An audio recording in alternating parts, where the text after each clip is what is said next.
Chapter 1. Prologue. As the longest, darkest night in Kanehagakure's history came to an end, a flash was seen as a massive, 50-meter-tall fox suddenly disappeared.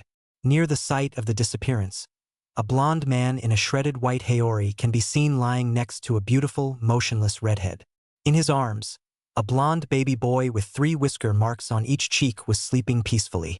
As the barrier around the ritual site faded, Hiruzen Sarutobi, the 3rd Hokage of Kanehagakure no Sato, approached the downed couple. "Minato, what happened to the Kyuubi? Are you okay, my boy?" asked the previous Hokage. "Hiruzen, I don't have much time left. This is my son, Naruto. I sealed the Kyuubi in him with the Reaper Death Seal. Please, keep him safe. Raise him with love and help him carry his burdens." "Oh, my boy, why didn't you ask me to use that seal? The village still needs you," cried a dejected Hiruzen. Each member of the ANBU detail could be seen shaking with tears pouring out from below their masks. One silver-haired ANBU was on his knees, wailing openly and crying, "Sensei, sensei, please don't go. Not you too, sensei. Kakashi, don't cry for me. I protected my village and my son. He is going to need you, Kakashi. Be strong for him, help him, and when the time comes, teach him. As I loved you as my own son, I ask you to love him." In between sobs, the now-known Kakashi swore an oath to the heavens. "I swear, sensei, I will do as you ask." Minato looked back to Hiruzen. "Hiruzen, I am fading. Please, old man, fight for my son. Protect him. A lot of hate will be aimed at him from inside and outside the village. He should be seen as a hero. Please, old man, protect him. Rely on my and Kushina's friends. I have faith in them." With the last of his willpower, Minato rolls back on his side and embraces Kushina. With a final kiss to her lips, Minato's soul is finally pulled into the stomach of the Shinigami. As the shock faded, Hiruzen stumbles over to the baby swaddled in Minato's arms and picks him up. "Dog Soru, please secure Lord Fourth and Lady Kushina. Everything you saw here is an S-rank secret that is not to be spoken of. Take them to the tower and secures their bodies." Later in the council room, Hiruzen enters the council chamber still holding Naruto to see all his clan heads assembled on his left.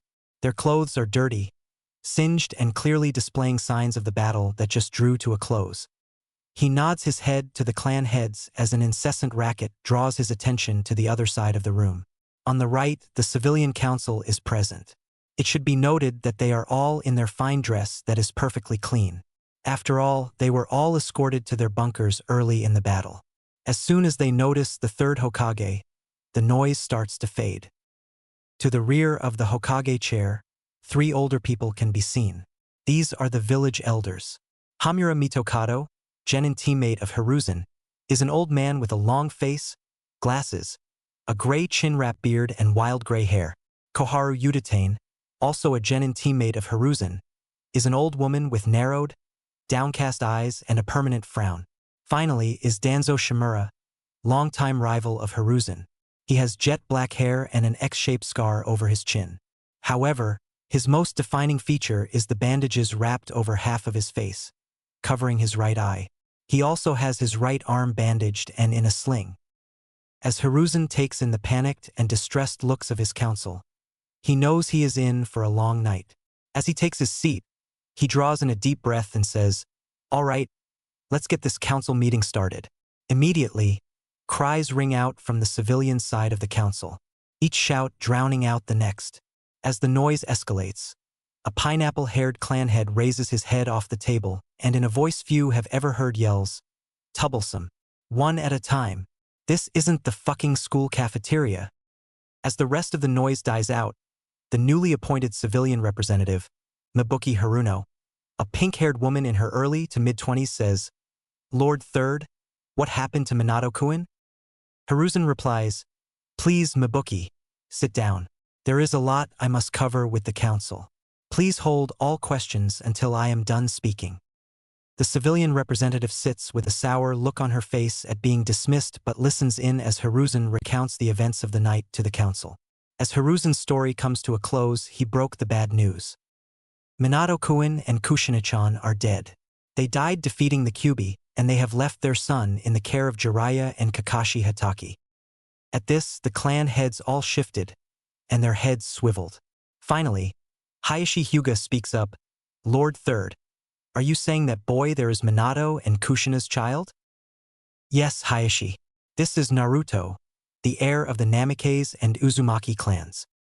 The Hyuga head replies, "Lord Third, Minato and Kushina were dear friends of the clan and Hitomi-chan. Naruto should be raised in a set household, not in the care of Lord Jiraiya and a teenage boy." This riled up the clan heads, many proclaiming their friendship to Minato and saying they would also like to raise the boy.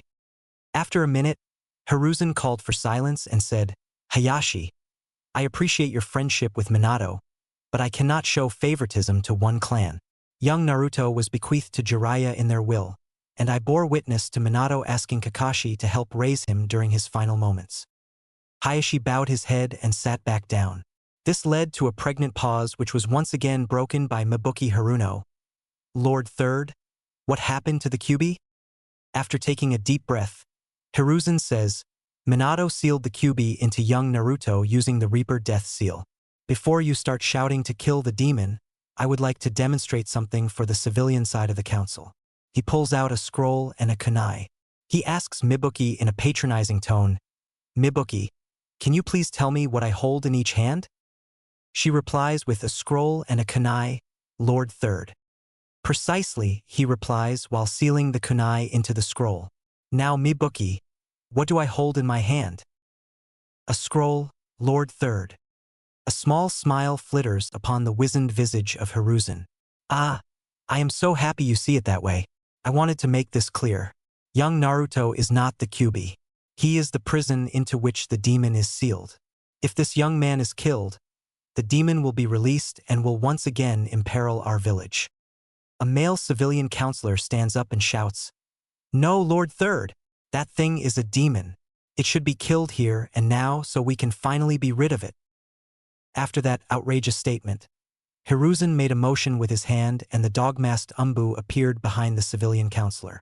With a swift stroke of his wakizashi, he removed the man's head and let it roll to the ground. The silence was broken as blood sloshed out from the man's neck and made a sickening, squelching sound. 2 ANBU descended and picked up the remains. Hiruzen took this as his cue to issue a warning. "My fellow council, listen up because I will not repeat this." This silence in between his sentences was deafening as the man radiated a killing aura that caught the attention of shinobi and civilians alike. "Naruto is under my protection. I swore to Minato as his final wish that the boy would grow up safe in a village that will see him as the hero he is." As his eyes swept the room, many of the civilian council looked down, not meeting his eyes. The shinobi met his gaze proudly, with slight nods of their heads confirming that they were with their newly reinstated Hokage. Behind Hiruzen, Danzo made a slight shift and narrowing of his eyes. "Let me close this meeting. It has been a long night and all of us have family and clans to check on. I will be relying on each of you to fill out damage reports, prioritize key infrastructure and needs. We will need to work together to rebuild our beloved village and protect it. Fugaku and Hayashi, please stay." As the council room emptied, Fugaku and Hayashi stood to attention and saluted. Hiruzen returned the salute and motioned them to sit. "Fugaku, with over a third of the western village destroyed and the wall collapsed, I will need the police now more than ever. I also ask you, Hayashi, to provide support to the Uchiha until our defenses have restabilized." Fugaku begins to reply with, "Lord Third, the Uchiha can." "Enough, Fugaku. Your rivalry be damned. Every man and woman that can help rebuild and protect the village is needed now. I ask you to work with Hayashi to make sure our village is secured." "Yes, Lord Third," says Fugaku with his head bowed. "It will be done," states Hayashi with his typical unreadable impression. "Thank you. Now I know both of you will want to help with young Naruto-kun. I will invite you to a meeting to discuss his future once this madness has settled. In the meantime, he will stay at the Sarutobi compound." As the two leave the room, Hiruzen sighs and takes out his pipe from his robes. He lights it up and takes a deep drag as he looks down on the infant in the makeshift cradle. "I promise, Minato and Kushina, your sacrifice will not be in vain." 2 weeks later in the Hokage office. Hiruzen sits down in his leather chair behind the Hokage desk with Naruto laying in a cradle beside his desk. His visage peeks through stacks of paperwork as he looks out over those in attendance. The three elders were seated on the right side of the room with Hayashi and Fugaku seated on the couch in front of his desk. On the back wall, a massive, middle-aged man with long, spiky white hair and a hishate with the kanji for oil inscribed on it. He is wearing a red overshirt with a gray undershirt, metal arm bracers, and gray pants finished with wooden geta sandals. This is one of the legendary Sannin, Lord Jiraiya of Mount Muboku. To his right is a beautiful woman who appears to be in her mid-20s that has beautiful honey eyes with a purple diamond in the middle of her forehead. The green overcoat opens to reveal a white shirt that provides just enough cleavage to make all men struggle to keep their eyes up. She is leaning against the wall with an impassive expression on her face and her arms crossed across her ample chest. After summarizing the events of October 10th for the Sannin and getting a report from Fugaku on village security and the progress of the wall rebuilding, Hiruzen addresses the room. Thank you for your help over these past 2 weeks.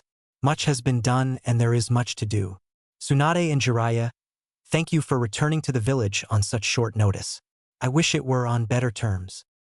Jiraiya gets a goofy grin on his face and says, "Sure thing, sensei." After that, his face turns serious and he says, "Now, can we talk about my student's child, please?" "Yes, Jiraiya, I was getting to that. Minato and Kushina left young Naruto to your primary custody, Jiraiya. He also asked Hatake Kakashi to assist in raising the boy. Sensei, I know why Minato gave me that responsibility, but I cannot possibly accept. I have my duties outside the village, not to mention my spy network. With Konoha in this state, it is more important than ever that we stay ahead of the threats." Tsunade makes a tisk sound and snaps her head away from Jiraiya in disgust. The pain she feels just from being in this godforsaken village has her at her wit's end. Now she must put up with her perverted ex-teammate. Unbelievable. Danzo cuts in before anyone can respond. "I agree with Jiraiya. We cannot recall him to the village at this time. His intel has been instrumental in preventing many threats to Konoha. I ask that the child be put in my care, where I can train it properly." All faces in the room hardened as Hiruzen steps in.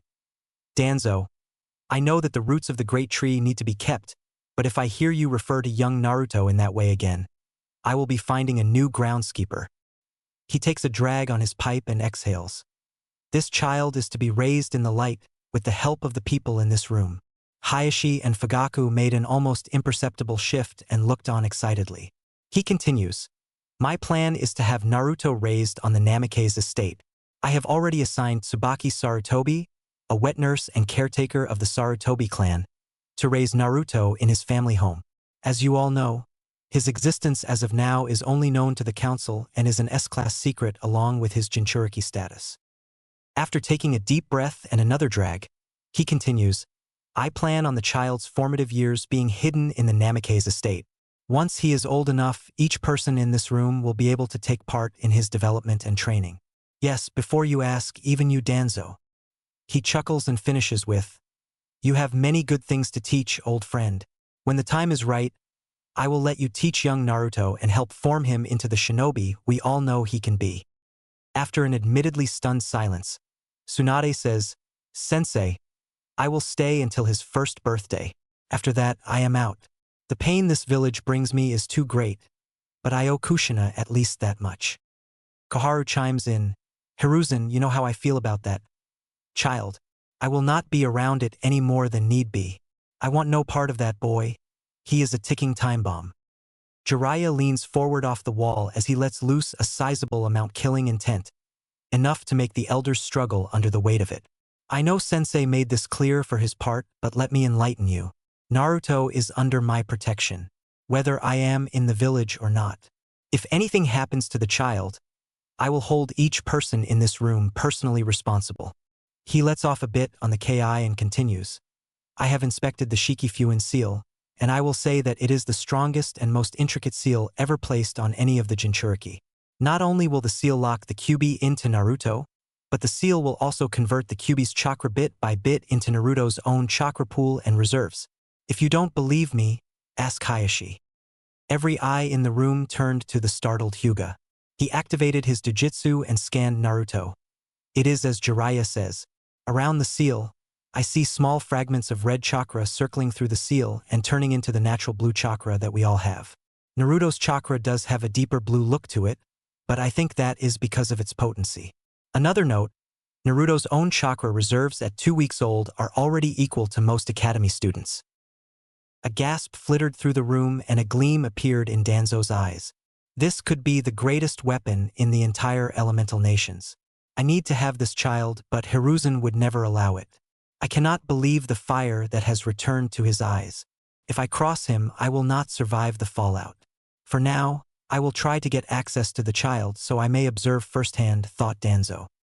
Danzo looks at the Hokage and asks, Hokage-sama, what is the plan for the child? Surely, he will need to become a ninja to learn to control the Kyuubi. If he doesn't learn control, the beast could take advantage of that and escape. Hiruzen looks at Danzo, then at each of the others around the room. I plan on Tsubaki raising Naruto in secrecy until he is ready to become a shinobi. I will give each person in this room access to the Namake's compound so that you may each visit Naruto. I would hope that with the right guidance, we can instill the will of fire into young Naruto and secure Minato's legacy and the future of our village. Tsunade chimes in, Sensei, Kushina would have wanted Naruto to have a normal childhood with friends, unburdened by the darkness of shinobi. I know, Tsunade, but no matter how you look at it, Naruto is not normal. Furthermore, if his existence is made known, then we will have assassins from Kumo and IWA looking to finish off Minato's legacy. Those grudges run deep. If we can keep him safe on the Namake's estate until young Naruto starts at the academy, then we will have a much better chance of keeping Kumo and IWA off his trail. At this point, Hayashi steps in. Lord Third, what if the child is raised under the name Uzumaki and then when the time is right and the child is strong enough we can announce his heritage? This would allow us to bring Naruto into the public and possibly create friendships with the other clan children. He will be watched and protected by the shinobi families while creating bonds that tie him to the village. That is an interesting idea. Kushina had her fair share of enemies as well though, and the Uzumaki name may still attract the attention of Kumo. Jiraiya decides to put in his 2 cents. Sensei, I will be able to stay ahead of any of that. We can provide a better life to Naruto. Furthermore, if we play the Uzumaki name off as a common orphan's name, then that would allow Naruto to be raised normally. We would of course tell him about his heritage, along with the trusted few clan heads who are loyal to Minato. This would keep his self-identity intact and protect him as much as possible. That is an interesting idea, Jiraiya. If the Uzumaki name reaches Kumo, I expect you to do some counterintelligence work and make sure they believe the orphan story. I believe that is all for this meeting. Please return to your duties and aid with the village recovery. Chapter 2. 3.5 years later. 3 years passed in a flash for Naruto, Tsubaki, and surprisingly, Tsunade. The vibrant ball of energy had brought so much light to every person he met. Tsubaki and Tsunade had started teaching Naruto to read after he complained that he couldn't understand of his 2-chan's books a year ago. Naruto struggled to learn, but what 2.5-year-old wouldn't? Now, Naruto is often seen carrying around a wooden kunai and reading books like Intro to Fuinjutsu by Uzumaki Mido and The Coolest Battles of Shinobi History by Rimuru Satoru. For his 3rd birthday, Jiraiya had given Naruto the tale of the Gutsy Ninja, which inspired Naruto to profess himself a ninja and ask for a kunai. The next time Jiraiya showed up, he gave Naruto a box of wooden kunai. Aside from his reading, Naruto loved spending time outside on the training grounds of the Namake's estate with his bachan, Tsunade. After the first year, Tsunade had decided that she would give life in Konoha one more chance. Her attachment to the hyperactive toddler only grew and earned smiles, laughs, and guffaws from all those that witnessed the unique relationship. Jiraiya and Hiruzen were ecstatic to see the light return to Tsunade's honeysuckle eyes and a smile to return to her face. The time she spent with her brat was filled with laughter. Naruto playing shinobi and Aunt Shizune trying to keep Tsunade from throwing Naruto over the Hokage mountain. After a year or so, Tsunade decided to return to Konoha Hospital when she wasn't spending time with her last living relative. She was appalled to find out how much the standard of care had fallen. She then got the third Hokage to approve remedial training for all certified nurses and doctors at the hospital. She led the physical and medical retraining and became feared for her quick temper whenever she saw a negligent mistake. One day, she brought Naruto to a training session and introduced him as Naruto Uzumaki. The little blondie was running around in between groups of medics who were practicing their aerial ninjutsu. He would fake his own injury and yell for the medics. Somehow, he found the fake blood packs and was covered in the fake blood. The medics fell in love with the little blonde ball of sunshine and started treating his wounds. Tsunade walked up to a group of female medics and doctors cooing over what looked like a mummified bundle of bandages. The only indicator that it was Naruto was the blonde hair that was peeking out over the tops of the bandages. The mummy training incident incited the hospital staff to nominate Naruto as their mascot. This, in turn, was how Naruto fell in love with training. He started showing up regularly for the morning workouts. Shizune, now officially confirmed as Tsunade's apprentice, would walk him through basic physical exercises. His endless energy basically guaranteed that Shizune was the one that left training tired. Once Shizune was tired out, Naruto encouraged the other medical personnel to help them finish their workouts. This was the brilliant start to Naruto's public persona. Today, Naruto was extra excited because he was invited to a birthday party for the first time. Despite Naruto getting to meet Jiraiya, Tsunade, Hokage Gigi, the weird old mummy guy, Hayashi and Fugaku, he has yet to meet and play with anyone his age.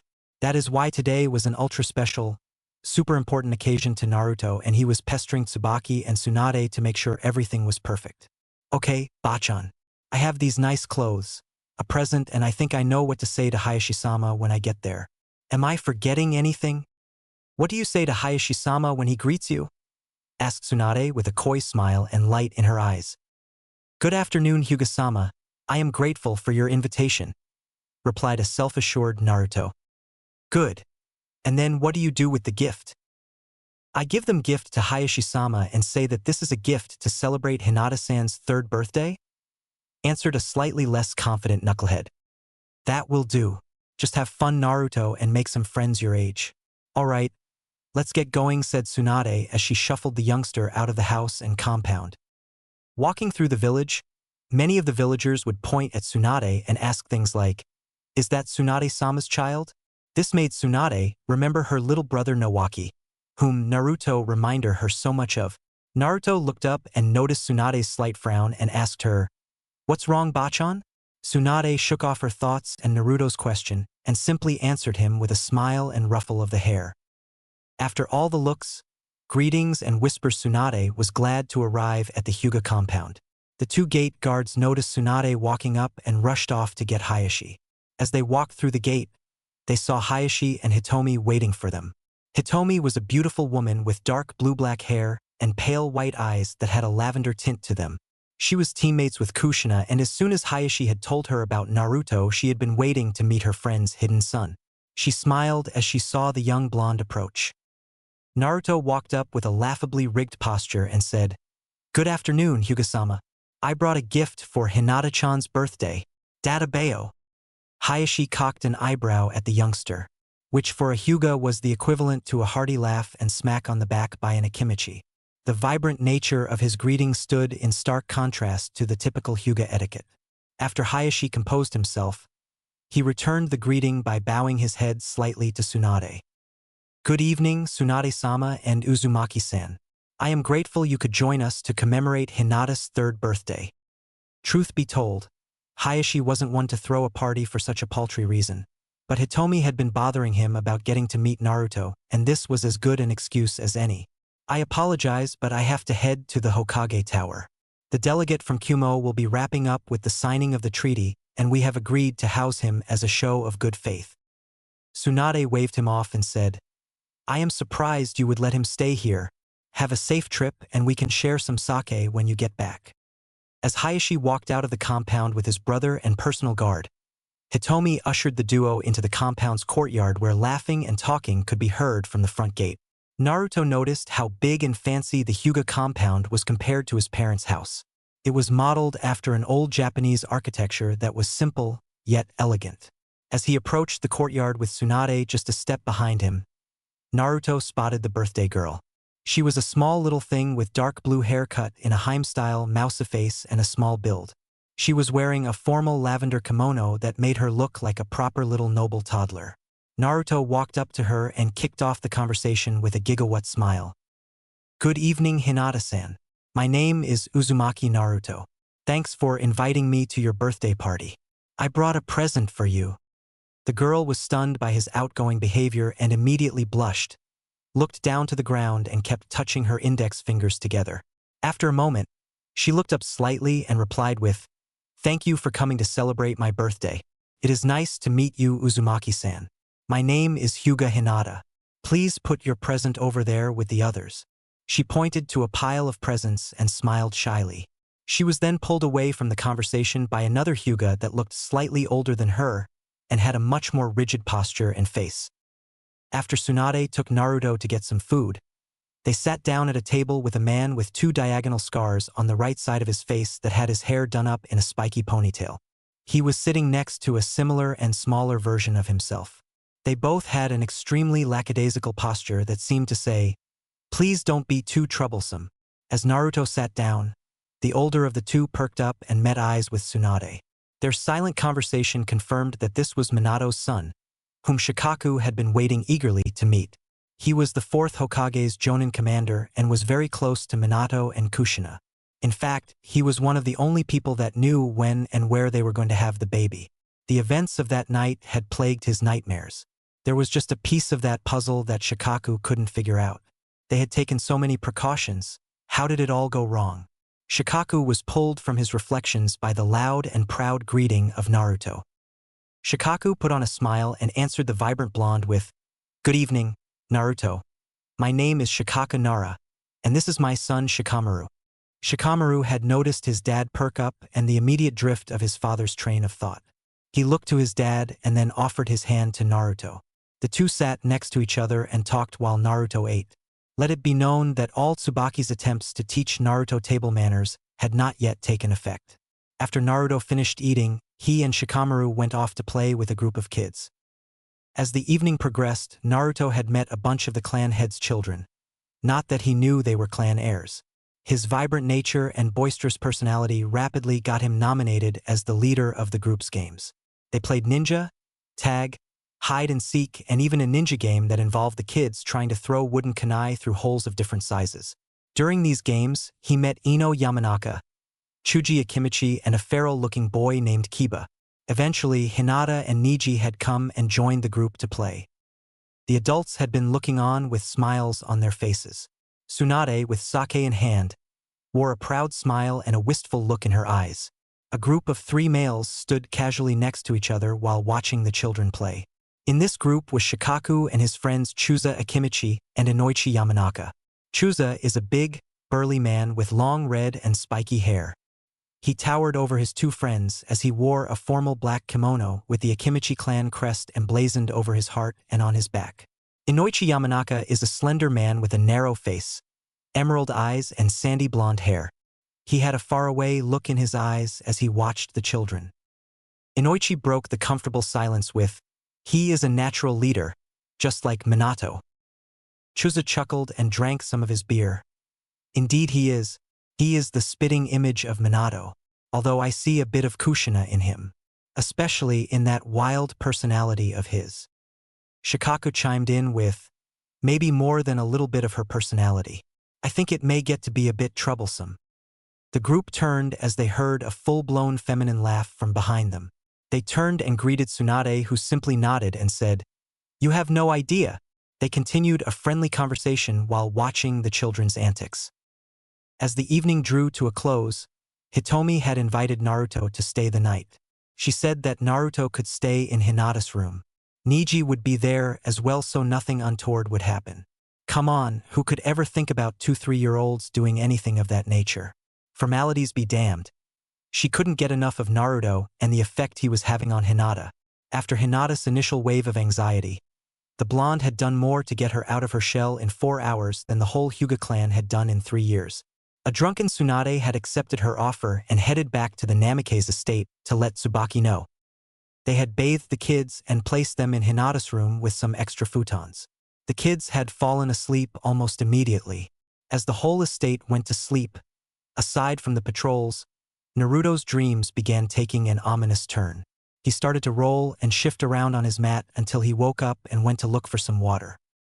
As he was returning from the bathroom, he noticed that Hinata's door was open.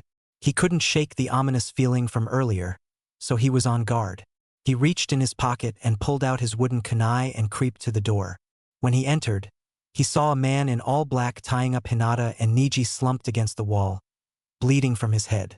After a moment's panic, Naruto screamed as loud as he could, "Get away from Hinata-chan!" As he screamed, his eyes flickered red and he jumped at the startled intruder. The man would regret not taking him seriously as a wooden kunai ended up lodged in his eye. The man then grabbed Naruto and said, "Die, brat! Damn you!" He chucked Naruto through 2 walls into the Hyuga's courtyard, where he slammed into the fountain and passed out with blood coming from his head. The man then grabbed Hinata and began to run but was surrounded by a group of Hyuga guards and Hayashi. Hayashi scowled and stated in an ice-cold tone, "You will put my daughter down and come with us or your life is forfeit." As he finished saying this, Hitomi slid through the group of guards with a speed and grace of water and then began to strike the man rapidly from his blind spot. 8 trigrams protection of the 64 palms. She intoned with an icy chill as the man began to crumple to the ground. The girl he was carrying over his left shoulder had stopped him from reacting in time. As he fell, he dropped the struggling Hinata. He lay face down in the dirt, in too much pain for him to use the suicide syringe he had brought for this exact reason. He began struggling with his tongue to get to the cyanide capsule he had lodged in one of his teeth. Hayashi, with his Byakugan activated, saw this, dashed to the man and flipped him over. He paralyzed the man's jaw, forced his mouth open and removed the capsule. He pointed to 2 of his guards and told them to take this man to T&I. He pointed to his brother, Hizashi, and another branch member and had them go tell the Hokage. It was at this point that Hitomi processed Naruto's crumpled form on the fountain. She cried out in fear as she sprinted over to Naruto's body. The scream also drew Hayashi's attention, and he sent another Hyuga to go and inform Tsunade that they will be taking Naruto to the hospital. Hayashi gently pushed aside his wife and daughter that were kneeling over an unconscious Naruto and scooped him up. His heart was overflowing with gratitude and apprehension as he raced across the rooftops with an unconscious Naruto. Aftermath of Hyuga incident. Naruto woke up with a massive headache, feeling like his whole body was aching. He tried moving his left arm but was unable to. Something big, soft, and attached to something heavier was stopping him from moving. As he opened his eyes and cleared his blurry vision, he saw his Bachan was slumped over the bed with his arms secured between her 2 voluminous mounds. He looked over and saw the flowers and get well cards from the Hyugas and medical staff. The sun was beginning to light up the village and peek through the curtains. He noticed that Tsunade was beginning to stir thanks to his movement and the beam of sunlight that found its way into her eyes. As she came to, she cleared the saliva from her chin and began to cry as her eyes met Naruto's. Naruto freed his arm and patted her head. "It's okay, Bachan. I'm okay." She cleared her tears and her honeysuckle eyes shimmered as the light bounced off the wet orbs. "You scared me, brat. You were out for a whole day." After a bit, Naruto asked about Hinata. Tsunade smiled and said, "She is fine, little hero. You saved her." Naruto's gigawatt smile lit up the room and he let out a deep breath. A nurse popped into the room and saw this. She waved over the rest of the nurses on the floor. Tsunade turned around and noticed 6 nurses peeking through the door at the heartwarming scene. "What are you looking at? Get to it." Tsunade playfully yelled as the nurse began her checkup and the rest of them scattered. After scanning Naruto with a diagnostic jutsu, the nurse couldn't believe it. Yesterday, Naruto had 3 broken ribs, a broken arm, a cracked vertebrae, and a concussion. Now, aside from some residual injuries, the kid was fine. She asked Tsunade to check her work, just to make sure she didn't do it wrong. Tsunade confirmed her findings and told the nurse that the kid may have a healing factor and that she would conduct the tests herself. It was at this point the 3rd Hokage entered, and Naruto's confusion turned into another brilliant smile. "Good morning, Hokage Gigi. I am all better now." Hiruzen turned to Tsunade for confirmation and got a slight nod in response and a look in her eyes that said, We will talk about it later. He then turned back to Naruto and asked, "Good morning, Naruto-kun. You gave us quite a scare. Are you sure you are feeling all right?" "Hi, Gigi. I am totally fine, especially since Hinata-chan is okay. What happened to that bad guy?" Hiruzen chuckled at the boy's exuberance. "Yes, Naruto-kun. Hinata-chan is fine. The bad guy was arrested and we are talking to him now. Don't you worry about that. Just get better." "Hi, Gigi. I want to get stronger, Gigi. That man hurt me, and he would have hurt Hinata-chan. Please, Gigi. Train me, please."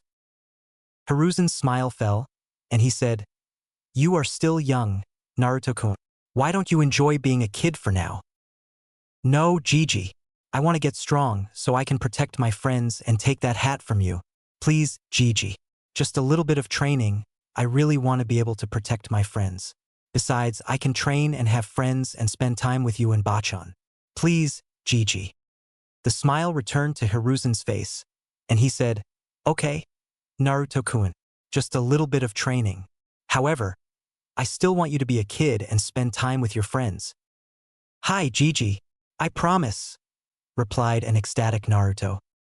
Later that day in the Hokage's office, Hiruzen was talking with Hayashi, Hizashi, Hitomi, his advisors, and Tsunade. It turns out that the man was the head ninja of Kumo, the same man that was the ambassador for the peace treaty that was just signed. He had been tasked with kidnapping an unsealed Byakugan and returning with it to Kumo. If he were caught, he was to immediately commit suicide so that his death could be blamed on Konoha. However, the quick actions of Hitomi and Hayashi stopped him from being able to end his life. Now, he was interrogated via the mind-walking of the Yamanaka clan while he was kept asleep by a sleep seal that Jiraiya made for suicide risk T and I prisoners. Danzo opened the conversation. "Hiruzen, this cannot be allowed to stand. This is a violation of the treaty we just signed. It is clear that the treaty was just a manipulation by the Third Reikage to trap us. Their own ambassador is the one tasked with kidnapping the Hyuga girl for Kami's sake. We should take this as an act of war." Hiruzen frowned. He knew he would get this reaction from his old rival. "Relax, Danzo. It is not that I disagree with you, but we have just recovered from the Kyuubi's attack. We cannot afford to go to war at this time." Koharu nodded and said, "War would not be beneficial. We are simply not in the right state to commit to a war with Kumo. However, we have a valuable political card here, Hokage-sama. We cannot afford to fold this hand either." Danzo cut back in. "Is it true that the boy managed to wound the enemy shinobi with a wooden kunai?" "Yes, Danzo. Naruto was able to catch the kidnapper by surprise and lodged his wooden kunai in the man's left eye as he was tying up Hinata," replied an amused Hiruzen. Danzo nodded his head and simply said, "Impressive, for one so young." As the room agreed with Danzo's statement, Hitomi spoke up, "Hokage-sama, if I may speak freely?" Hiruzen nodded and Hitomi squeezed Hayashi's hand as she continued, "The Hyuga and the Uzumaki are the clans affected. They attempted to kidnap our heir and, in the process, they harmed the sole heir of two clans." Murmurs of confirmation came from everybody, and Tsunade's face adopted a look of cold fury. "However, it would seem that revenge may be out of our reach. So how about the next best thing?" she asked. Looks of confusion erupted from everyone. Then Hitomi saw a twinkle in the Hokage's eye. "Yes, Hokage-sama. How about public humiliation? That is what that proud bastard of a Reikage would hate the most." Hiruzen chuckled and he took a hit of his pipe. "Ah, Hitomi-chan. Remind me to never get on your bad side. What does everyone think? I think we could talk to Daimyo-sama and get his help on this." "Hi, Hokage-sama," they chorused. There was a slight frown on Danzo's face, but that lifted when he heard the next bit of news. "Young Naruto woke up today and asked me for a favor that I am a bit hesitant to grant. He asked me to be trained in the shinobi arts so that he could get strong enough to protect his friends," Hiruzen said a bit resignedly. Danzo replied immediately, "Hokage-sama, I volunteer to train the boy. You know that I have plenty of experience training shinobi from a younger age. I believe that I can get him trained." "I have no doubt that you can, old friend. However, I do not want any of that emotional conditioning nonsense." Hayashi cut in at this point. "Hokage-sama, The Hyuga clan owes Uzumaki-san a debt. I believe that training is the least we could do to repay him. Tsunade then broke into the conversation. I want a piece of him too. That kid has enormous potential, and he is already joining the medical staff for their morning training. Hell, the brat can keep up with most of my doctors. Hiruzen outright laughed at the immediate explosion of interest in his successor's son. Okay. They say it takes a village to raise a child. The way I see it, young Naruto claimed his right to be my successor. I see that potential in him. However, I don't want to rob young Naruto of his childhood. We can create a schedule so that each of you can begin training him. Danzo, I am serious. None of your old route training and emotional programming. I will be keeping my eyes on the child's progress. I want you to teach him, in an appropriate manner, about the darkness of the shinobi world. We will handle showing him the leaf that bathes in the sun. And you have my permission to give him a glimpse of the roots of the great tree. Tsunade was bothered by this. She couldn't deny Danzo's effectiveness, but his methods were known to be brutal and damaging. Sensei, I know Danzo has a lot to teach. I would be lying if I said I weren't concerned about his methods. However, I will be watching him closely. My stipulation is that all training is to be done in the Namikaze training grounds. This will keep Naruto protected from prying eyes that would wonder why one boy is getting so much attention. Agreed, said Hiruzen as he once again saw consensus around the room. We will come up with a suitable schedule. I trust that Tsubaki has begun instruction of basic knowledge already. So, each of you will get 1 day a week to train Naruto. Since this is a group effort, what you teach will be known to the others. I will conduct annual progress reports with the boy. Anything else that need be discussed? With that, the meeting came to a close and Hiruzen sent a letter to the fire daimyo. Kumo's bad day. The third Raikage of Kumo was a proud man. His pride was the only thing that could eclipse his strength. So, when he was visited unannounced by the lightning daimyo, who came with a party of 100 samurai and 1 prisoner, he was in a rather foul mood. The mood soured further when it caught a look at the prisoner's face from his city's gates. The vein that immediately popped on the man's head was so pronounced that you could see his heartbeat through its pulsing. Behind him, his son and named successor, also named AI, could be seen. He picked up on his father's foul mood and took a step back and stood in silence. When one's father was on the Biju subjugation squad and had fought the Eight Tails one-on-one and had subdued it with only a wound to his chest, one knows not to be around when said father is angry. Killer B, the third Raikage's adoptive son and vessel of the eight-tailed octopus, also backed up and gave his adoptive father room. As the lightning daimyo's entourage approached, I noticed the serious look of the entourage. The samurai took a ready stance when they saw the black lightning dancing off the third Raikage. The lightning daimyo had his men stand down since he was familiar with the antics of A. The daimyo motioned with his hand and the prisoner was brought forward. The previous head ninja of A's shinobi force wore a downcast look and sported an eye patch. He bowed his head, spoke out of turn and said, I am sorry, Raikage-sama. It was at that point that the black lightning exploded from A's body. He bounded forward and severed the man's head from his body. As the body fell lifelessly to the ground, the daimyo looked aghast at the behavior in the presence of a daimyo. The blood that spouted from the headless man splashed near the daimyo's feet. The lightning daimyo said, Well, I had come to discuss the diplomatic ramifications of you creating a treaty, signing it and violating it on the same night it was signed. Now, though that seems unnecessary, I hereby decree that any and all financial assistance from the Land of Lightning, as well as mission requests and funding, are suspended until the third Raikage, A, has been removed from office and replaced. I also expect a formal and public apology to Konoha to be made for violating the Five Nations rules of neutrality.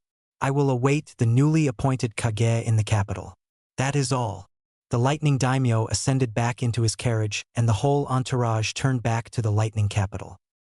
A deafening and palpable silence hung over the crowd as the lightning daimyo departed. The third Raikage looked frozen, as if he had locked up. His faces started turning blue and a slight twitching could be seen from his body. In his rage, his lightning chakra had gone out of control and caused his heart to start beating arrhythmically. If anyone dared to approach him, they may have noticed. Instead, they all waited for the third Raikage to explode. Then they kept waiting, nobody wanting to make the first move and draw upon the wrath of A. However, after nearly 30 minutes, A's son approached and put an arm on his dad's shoulder. "Dad, we will work this." He never got to finish his sentence because the slight pressure from AI's massive fist was the only force needed to push his now dead father over. Everyone gasped as the third raikage fell, face first, dead on the paved road leading into Kumo. The carnage that followed left the land of lightning in a state of upheaval for the next 3 months. Eventually, AI, the son of the third raikage, was named the fourth raikage of Kumo. The 3 months without missions and support from the land of lightning had caused a depression that would affect Kumo for nearly the next decade. AI handled the public apology to Konoha as his first act as raikage. AI made it his mission to restore Kumo to its former glory. He had the largest shinobi force in the elemental nations. Now all he had to do was restore the faith that his father lost. It was because of all this that AI adopted a mentality that all international dealings will be on the up and up. At least as up and up as shinobi affairs can be. Once news hit Konoha of Kumo's reaction to their humiliation, Sarutobi took all his advisors, the Hyuga clan representatives, Tsunade and Jiraiya out for a night of drinking that cost him nearly half a year of his salary. Sarutobi, while happy and very, very hungover, vowed to never again offer Jiraiya and Tsunade an all-expense-paid drinking night. As Sarutobi was waking up, Tsunade was also coming to her senses. She had long since moved into the Namikaze estate. The Senju estate was so empty and brought up so many painful memories. That is why, when Tsunade woke up in her bed in the Namikaze estate looking at a long mane of white hair covering a naked man that was snoring with his face down in the pillow, Tsunade then grabbed Jiraiya and chucked him out the window of her room. The racket she made and the hell she raised woke up the whole estate. Tsubaki and Naruto walked up on a ranting Tsunade. Her tirade continued until Naruto spoke up and calmed her down. Maybe it was the cute and innocent toddler, or maybe it was her completely nude state, but she eventually did calm down. Chapter 3. Start of Training. A 4-year-old Naruto woke up at the crack of dawn to get to his training. For the past 6 months, he had trained 4 days a week. On Mondays, he trained with Tsunade and sometimes Shizune. On these days, he would join the hospital staff for their morning physical training. After physical training, Tsunade would make breakfast for Naruto while quizzing him on the previous week's homework. They covered subjects like chakra, chakra nature, chakra control, the basics of field medicine, and human anatomy. While it could be said that Naruto was smart for his age, most of this material was quite hard for him to understand. He learned basic anatomy quick enough, and he knew how to treat cuts and basic wounds, but anything about physiology or internal medicine would clearly have to wait until Naruto was older. It was during this training that Naruto learned how to awaken and use his chakra. If Tsunade Bachan wasn't so scary, Naruto would admit that this was his least favorite day. Sure, Naruto understood that chakra control was super important. However, when a 4-year-old has Jonin-level chakra, it gets very frustrating for a 4-year-old to control that much chakra. The leaf-sticking exercise was very hard for Naruto. It took him a whole month to be able to stick the leaf for 30 minutes. Damn leaves kept blowing off his head or lighting on fire when he was just trying to keep them stuck to his head. In between his weekly lessons, Naruto had stripped most of the trees near the Namikaze estate of their leaves. He would be out there on the training fields, day after day, just trying to make the damn thing stick. Tsunade recognized that Naruto's frustration just made the exercise harder. When she saw this, she would make him do physical exercises. Naruto did sets of 50 push-ups, diamond push-ups, pull-ups, squats, lunges, sit-ups, and burpees, and then he would run around the training grounds 10 times. By the end of 6 months, Naruto could repeat these sets easily. He remembered trying to learn the tree walking exercise. He got frustrated so often that he ended up doing 12 sets of his usual workout in one day. Tsunade was so surprised when she saw his physical prowess that she made him meditate in between sets and tree walking attempts. To her immense pride, Naruto learned tree walking in 3 weeks. This control helped Naruto, and after tree walking, Tsunade attempted to teach Naruto his first jutsu, the Henge no Jutsu. At the 6-month mark of his weekly training, Naruto was close to mastering this technique. Naruto felt his progress, and that filled him with pride. It also helped that whenever Naruto hit his training goals or mastered a new technique, Tsunade would take him to Ichiraku Ramen. After mastering the leaf-sticking exercise, Tsunade took Ichirakus. and like a crack addict, Naruto was hooked after the first bowl. The repeat visits led to Naruto eating 3 extra-large bowls of ramen at the ripe young age of 4. Tucci, the stand's owner, saw the next coming of Kushina and his future best customer. Tucci and Ayam were quickly added to Naruto's list of those he would train to protect. Tuesdays were days that the Hyuga clan opted to teach Naruto. Hayashi, Hisashi, and Hitomi split this duty. Their goal was to teach Naruto the basics of taijutsu to establish a base for his taijutsu. They also focused on the importance of being precise during katas, which taught Naruto attention to detail and precision. Hayashi was strict and emotionless, but it was clear that he took pride in his training. Days with Hayashi started with footing, form, and katas. They evolved into attacking the wooden training dummy and hand positioning. This was hard work, especially when Hayashi found out about Naruto's usual workout. After that, Hayashi would make Naruto do 50 repetitions of one of his exercises for each mistake he made in his katas. This produced results in Naruto's taijutsu basics. On the days Hisashi taught, Naruto often got to spar with Neji. This served to motivate both, and a friendly rivalry was formed. Under Hisashi's strict tutelage, both boys dared not step out of line. They were evenly matched, despite Neji being nearly a year older. However, toward the end of the 6-month period, Hisashi had to admit that Naruto was pulling ahead in raw taijutsu. If Neji used the actual juken, then Naruto would be defeated, but Hisashi did not want to start that type of sparring yet. Days with Hitomi were Naruto's favorite. Hitomi was kind, pretty, and patient. She taught Naruto things like manners, etiquette, and proper conduct.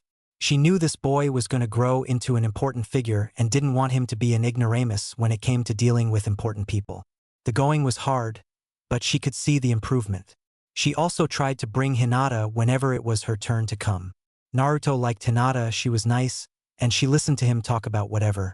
After the first couple of visits, Hinata started getting more comfortable with Naruto. She would talk with much less stuttering. She stopped flushing whenever he looked at her, and she was even able to yell at Naruto once when he made a distasteful joke about her mother. Naruto was so caught off guard by a yelling Hinata that he immediately apologized profusely. The two kids had a good friendship, but Naruto made it his mission to break Hinata out of her shell.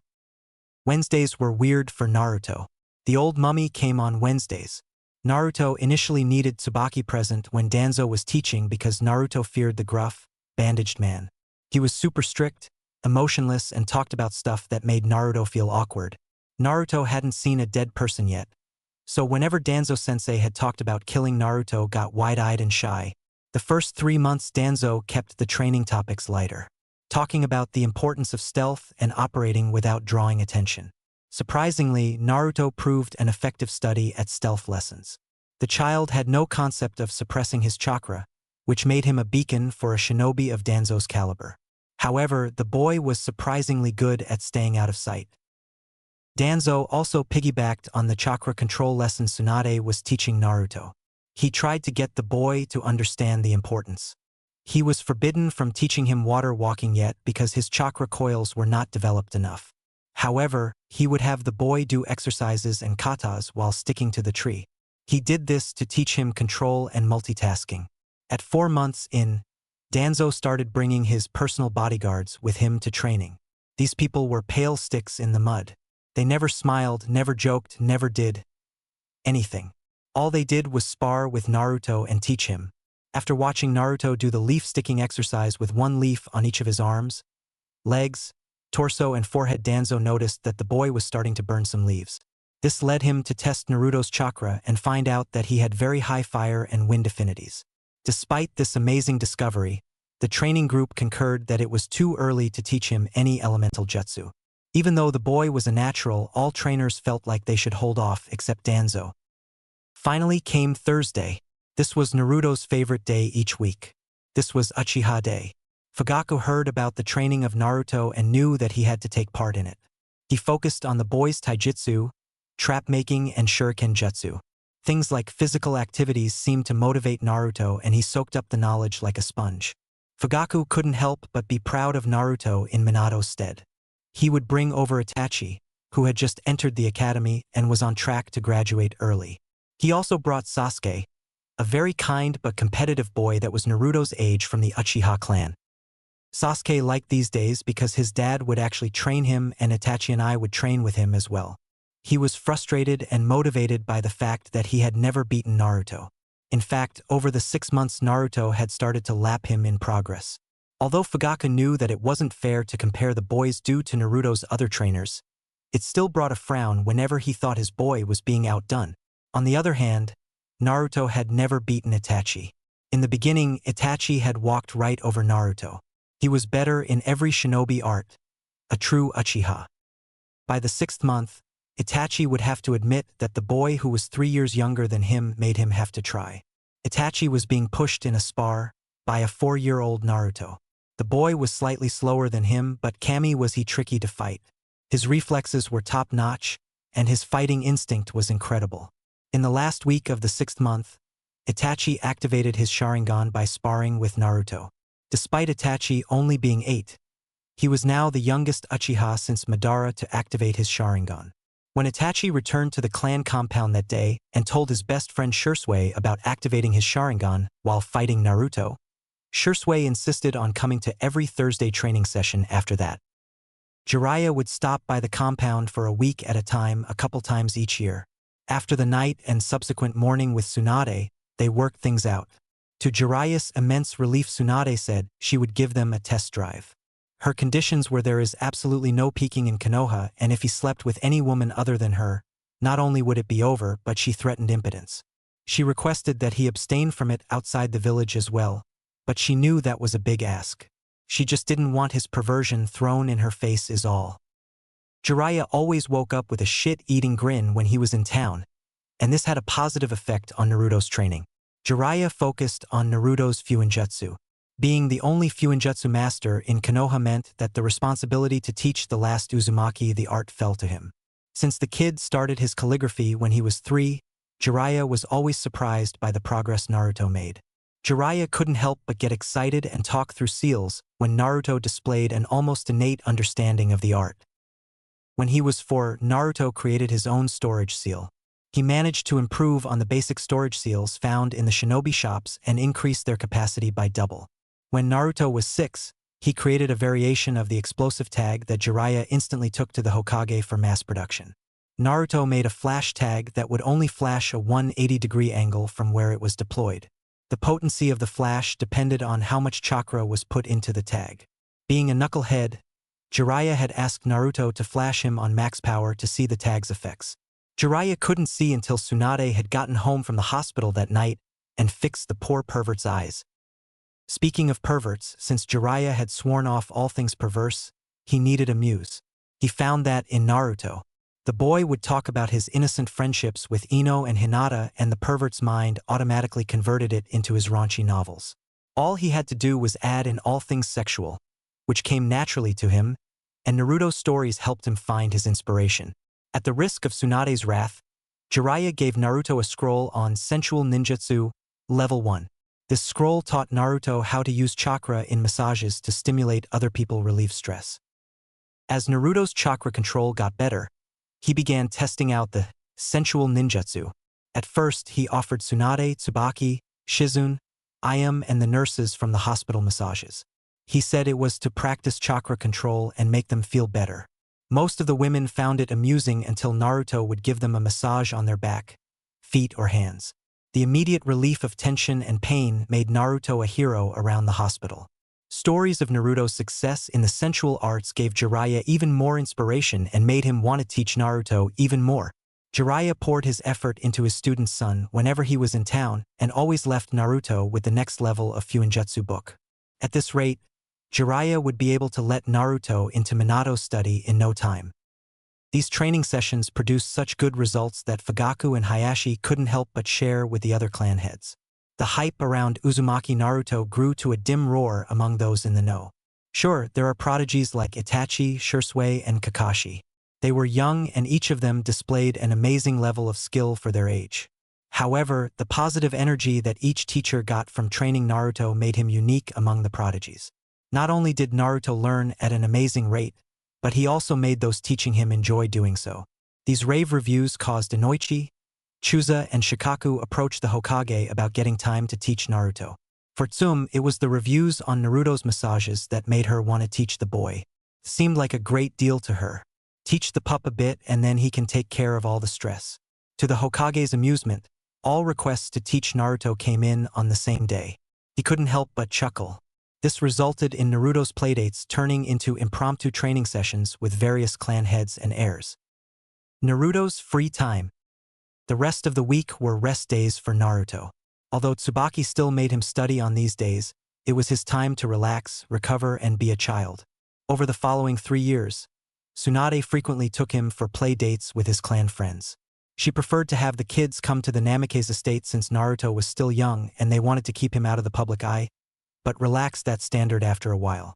All clan leaders and family members had agreed to keep Naruto's existence a secret. Whenever he was in public, he was referred to as just Naruto.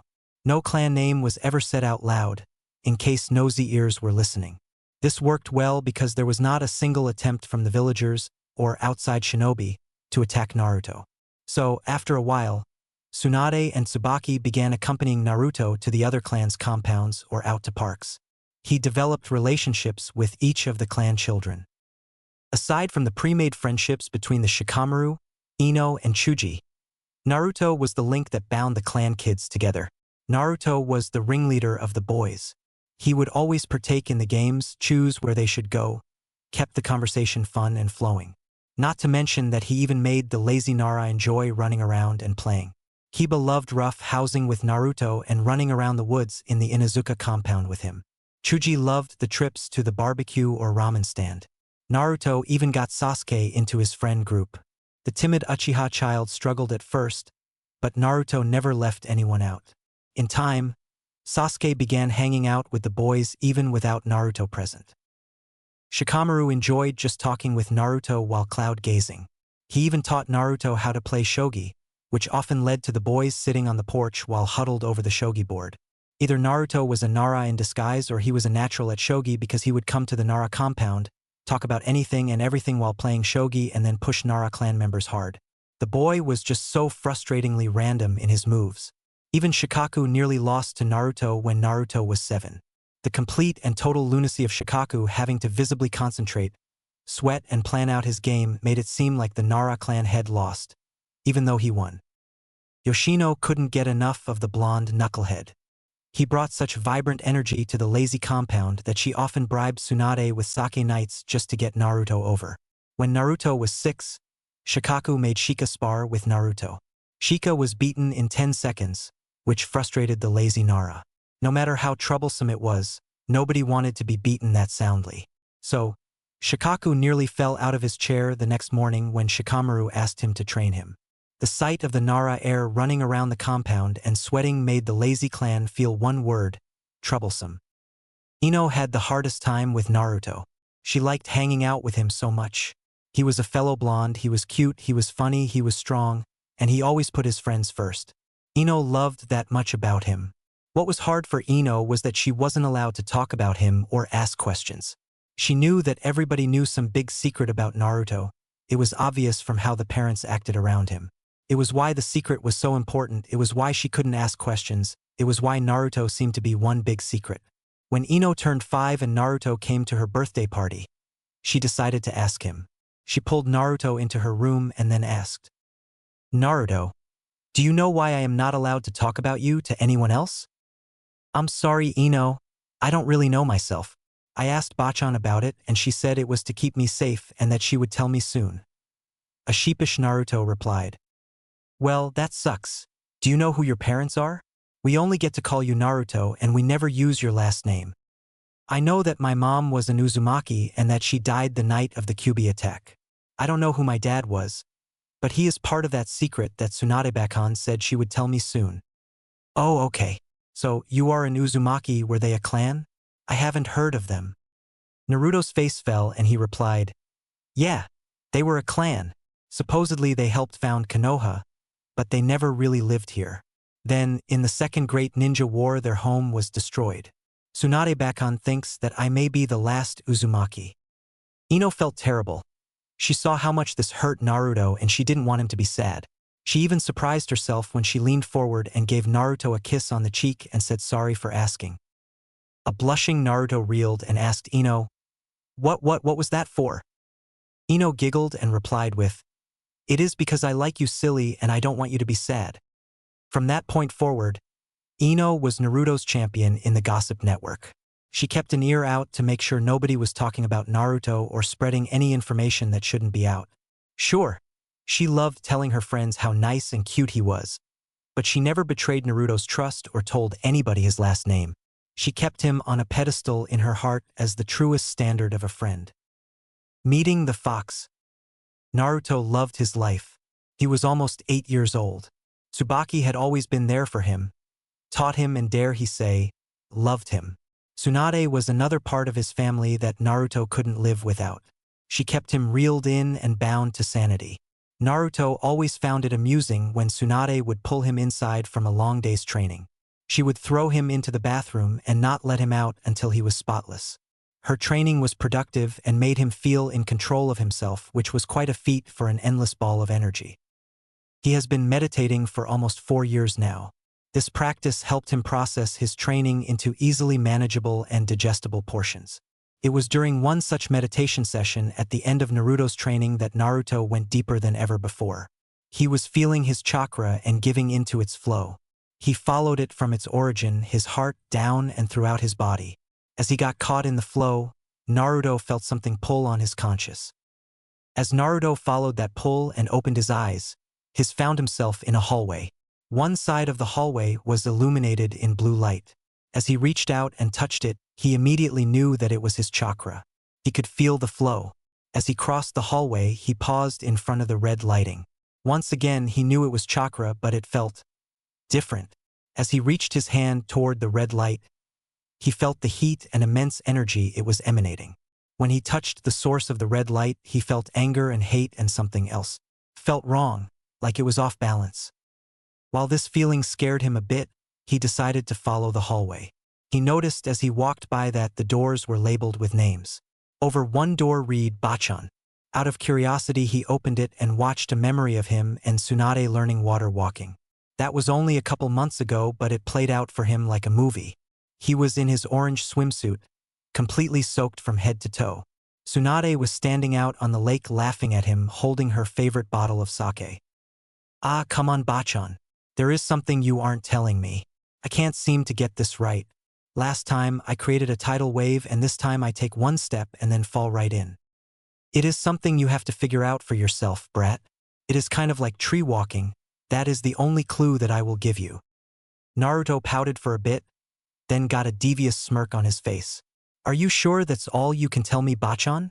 If you help me get this done today, I will give you shoulder and foot massages every day this week." Tsunade couldn't help but be proud of this bugger. "All right, brat. The thing is that water is not a solid like wood. Therefore, the chakra flow cannot stay fixed. You must fluctuate your chakra based on the depth and condition of the water. Try double what you did for your last attempt than just trying to stand on the water's surface before walking." "Thanks, Bachan," said Naruto as he flashed his million-watt smile at Tsunade. After another few attempts, Naruto found the right flow and was able to stand on the water. Naruto focused on pulling himself out of the memory and stood in front of the door. This was surreal. Who knew he could meditate and review memories like this? As he marveled on this, he continued walking down the hallway. After a minute, he came upon a massive door, about 40 feet high and 20 feet wide. It was emblazoned with the crest of a 9-tailed fox on each door. Naruto felt drawn into the room, like there was something he needed to do in there. As he entered, he marveled as the room opened up into a massive auditorium-like room. However, Naruto noticed that he couldn't see all the way across. After a bit, the room faded into darkness. So, being a curious, almost 8-year-old child, Naruto continued walking. As he approached the darkness, a massive cage came into view. Being this close, Naruto could not see the end of the cage. Since Naruto couldn't see anything behind the cage, Naruto called out, "Hello? Is there anybody there?" After he spoke, a light appeared from above and illuminated the massive head of a fox. Its head was lying over its paws that were crossed under its snout. Naruto could feel the massive power radiating from the creature. Its beautiful fur produced a reddish-orange sheen that was beautiful. The beast didn't move or do anything, so Naruto called out again. "Hello, Mr. Fox?" This got a response from the creature. It opened its massive eyes, and, in its eyes, Naruto saw the projection of what looked like a windmill shuriken. It had 3 black blades with a hole in the middle. Each of the blades curved off clockwise and connected to the next blade. Underneath the projection of this shuriken, Naruto could see a pair of slitted red eyes that looked out of focus. Naruto was stunned by the pattern, but he got the feeling that something wasn't right. It was then that Naruto heard one word before being ejected from that place. "Help!" Naruto reeled and took a deep breath upon returning to the world. He couldn't believe what he just experienced. He knew that happened inside him, otherwise he wouldn't have been able to see his own memories. So what was that fox? That was so vivid and real. Couldn't have been his imagination. Could it? No. No way. It asked me for help. There is something inside me that needs help, thought Naruto. He got up and raced off to find Tsunade. Since the sun was setting, Naruto was sure that he would find Tsunade in the kitchen with Tsubaki. He would probably get scolded for missing dinner again. As he burst into the kitchen, Tsunade laughed at him. "Out late training again, brat? Your dinner is in the fridge." Despite his hunger, Naruto needed to get this out. "Not now, Bachan. I have something very important to ask you." Tsunade and Tsubaki noticed the serious and slightly panicked look on his face. "Okay. Naruto, what is it?" "Bachan, I was meditating and saw something. I need to know. Is there a fox in me?" The color drained from Tsunade and Tsubaki. Seeing their reaction, Naruto knew the likely answer. For years of learning and training, his mind led him to one conclusion. Is it the Kyuubi?" After a pregnant pause, Tsunade answered Naruto. "Yes, brat. There is a long story behind this, and it appears we will have to deal with it now. Get cleaned up, and then we are going to the Hokage's office." An hour or so later, Tsunade, Tsubaki, and Naruto walked into the Hokage's office. Hiruzen had dealt with most of the paperwork and was puffing on his pipe as they entered. He immediately noticed the serious looks on their faces and sat up. "Good evening, Naruto-kun. What brings you to me so late in the day?" Tsunade answered by asking Hiruzen to clean the room and asking if Jiraiya was in town. At the serious response, Sarutobi said that Jiraiya just got into town. He dispatched an ANBU to find him and bring him to the office. 15 minutes later, and Jiraiya jumped in through Sarutobi's window and threw out a casual, "What's up, sensei?" He then looked around the room and saw the rest of its occupants. He walked up to Tsunade and gave her a chaste kiss while greeting Tsubaki and ruffling Naruto's hair. Tsunade returned the kiss and said, "Jiraiya-kun, serious mode please." This got an immediate response from the normally playful Toad-sanin. Sarutobi retook control of the conversation and said, "Okay, Naruto-kun, why don't you tell us what this is about?" Thus, Naruto recounted his trip into his mind. What started as being impressed by being able to visit one's mindscape turned into a deathly silence and pallid looks on the faces of Jiraiya and the third Hokage. "Okay, my boy, it appears that it is time to have this conversation," replied Hiruzen with palpable desire to avert this conversation. Thus, Hiruzen began recounting the night of the Kyuubi attack with the conclusion of the Kyuubi being sealed into Naruto. Naruto processed the information for a bit, then asked, "Gigi, something didn't feel right with the fox. When I felt its chakra, it felt like something was interfering with it. Like when Shizunekin put me in a genjutsu. Then, when the fox opened its eyes, it looked like something was on its eyes." The pallid expression of Jiraiya and Hiruzen darkened, while Tsunade and Tsubaki didn't seem to know what was going on. It was Jiraiya that asked, "Naruto, could you show us? Maybe draw it for us?" "Sure thing, Jiraiya-sensei." Naruto unsealed a brush and some paper from a storage seal on his shirt. He then drew out the pattern that he saw on the fox's eyes, and the entire room was drowned in killing intent from the Hokage. In response to this, for ANBU showed up kneeling. "What do you need, Hokage-sama?" asked the dog-masked ANBU. "Inu, bring me Fugaku and Shursui Uchiha. Now." In response to this, the ANBU disappeared and reappeared 20 minutes later with a confused Shursui and Fugaku. The Hokage held up Naruto's drawing and asked, "Do you two recognize this pattern?" Although confused, and now slightly perturbed by the feeling in the room, they both nodded. Hiruzen then asked, Fugaku, this is the pattern of a Mangekyo Sharingan. Will be called MS for short from here on out. Is that correct? Although he was hesitant to spill clan secrets, Fugaku caught the mood in the room and noted the present parties. Hi, Hokage-sama. May I ask what is going on? Hiruzen had Naruto retell his encounter with the fox, and he put focus on how things felt off and the pattern on the fox's eyes. Both Fugaku and Shursui immediately went white. There had been suspicions about the fox being controlled, specifically by the Sharingan. Now, there is little doubt. So, there is either a traitor among the Uchiha or an unknown MS wielder controlled the fox. Fugaku, I never thought I would have to ask this, but I need a straight answer from you. Are you two the only MS wielders in the Uchiha clan currently? Hi, Hokage-sama. As far as the clan is aware, that is correct. You understand the implications of this effect being on the Kyuubi still? Hi, Hokage-sama.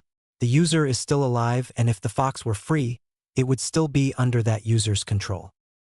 At this point, the Hokage flared his chakra again, calling the ANBU. Bring me Inoichi. It is an emergency. Once again, the ANBU disappeared and reappeared with an Inoichi in his nightwear. You called Hokage-sama? Yes, Inoichi. There is a lot going on, but I trust Fugaku and Shursui will consent to you taking a look through their minds. I need to clear them of suspicion before we move forward. Fugaku and Shursui looked startled, but nodded their heads nonetheless and said, Hi, Hokage-sama. A very confused and hesitant Inoichi responded, Can I ask why, Hokage-sama? Hiruzen looked to Naruto, who once again recounted his visit to the fox's chambers. Inoichi was stunned speechless. He was only brought back by Hiruzen clearing his throat. Inoichi, make no mistake. I trust Fugaku and young Shursui there. I need only confirm what I believe before we can move forward. It will be done, Hokage-sama, replied Inoichi as he bowed and saluted. After an hour of mind-walking both Fugaku and Shursui, clearing them both of any liability, Inoichi recounted to the Hokage that they are trustworthy. Okay, Fugaku and Shursui, do either of you possess enough chakra to attempt and break the control on the Kyuubi? Fugaku responded with, Hokage-sama, my MS does not have any mind control abilities. Mine are all combat-oriented. He then looked at Shursui. I believe I can do it, Hokage-sama. I want to help Naruto-kun. Hiruzen nodded and looked to Inoichi. Can you take Shursui into Naruto-kun's mind and attempt to free the fox of this genjutsu? Inoichi paled. Hokage-sama, that is extremely risky. What if the demon awakes and attempts to hurt Naruto, Shursui, or myself? According to Naruto-kun, the fox said only one word, help. If we were to help it, not only would eliminate the control an unknown enemy has on the Kyuubi, but it might be grateful and make things easier on Naruto-kun. Naruto stepped forward. Gigi, I don't know a lot about this, but I want to help it. It has been under someone else's control for almost 8 years. If I were it, I would want somebody to help me. The room marveled at the confidence and righteousness of this boy. Most ninja would cower in front of the Kyuubi, but this boy is standing up to his burden head-on. Inoichi reluctantly conceded, Hi, Hokage-sama. Shursui also nodded. Inoichi continued, Okay, you two take a seat on the couch. Naruto, when I connect Shursui to you, your mind it is going to feel heavy. I need you to focus on meditating and drawing us back to your mindscape. I will help guide you there. Shursui, just hold on to my chakra and enjoy the ride. Once we get there, it is all on you. Hi, Inoichi-sama. As Inoichi sat and touched Shursui's head, a moment later Naruto felt Inoichi's hand touch his head. He then felt their presences and dragged them along his chakra flow, down toward his stomach and into his seal. The three opened their eyes in the hallway that led to the Kyuubi's auditorium. Inoichi marveled at the layout and precision of a child's mindscape. When he saw how the memories were divided by each person important to Naruto, he marveled at the boy's ability to organize his mind in this way. The group continued walking to the massive door. Before opening the door, Naruto gave them a warning to prepare themselves. They both nodded and followed in after Naruto. The immediate pressure they felt from the Kyuubi's aura was immense. The density of its chakra, the might of its presence. Then there was this child, walking forward like it didn't bother him at all. Naruto approached the cage and called out once again. Kyuubi, I am here. You asked for help. I have brought it. The light above once again illuminated the head of the giant fox. It opened its eyes in response to the noise and looked out at Naruto, Shisui, and Inoichi. Inoichi took a step back and felt himself sweat. Shisui marveled at the fox and the pattern emblazoned upon its eyes. He took a deep breath, channeled his chakra to his eyes, activated his Sharingan, which gradually transitioned into his MS. This got a response from the fox. Its head raised and it seemed to respond to the Sharingan. Shisui intoned, Kai, Kodo Emitsukami. Return to your own free will, Kyuubi. The lights around the room shuddered. The Kyuubi let out a mighty roar that instantly ejected Shisui and Inoichi from the mindscape. The Kyuubi stood and shook out its fur, seemingly happy to be moving of its own volition for the first time in 8 years. After settling back down and getting comfortable, the Kyuubi looked at Naruto with its massive, red-slitted eyes. He took in the boy in front of him and a growl emanated from deep in its throat. So I finally meet my new jailer. Normally, I would eject you from my presence, but I am in your debt, said the Kyuubi in a deep tone that radiated with power. The young boy standing in front of the majestic fox stood stricken by the combination of power, grace, and beauty. He took a while to process that the Kyuubi was waiting for him to respond. It's nice to meet you, Kyuubi-sama. My name is Naruto Uzumaki. A guttural chuckle escaped from the Kyuubi. Ah, so Kushina's brat is the one I am now stuck in. Well, boy, as I said, I am in your debt for freeing me from that man's cursed control. I do not leave debts unpaid, so speak. I don't really want anything from you. I saw you when I was meditating and noticed something wasn't right. Then you asked me for help, so I brought help. And yeah, that's pretty much it. Why did you help me, Ningen? Because I thought that I wouldn't want somebody controlling me and I felt its influence in your chakra. It was dark, nasty, and nothing good could ever come from it. So, it seems you picked up my ability to sense negative emotions. Very good. Okay, Ningen. As I said, I do not want to be in your debt, and I am tired from that accursed genjutsu. I will answer one more question, then I will sleep. Oh, okay. Said an overwhelmed Naruto.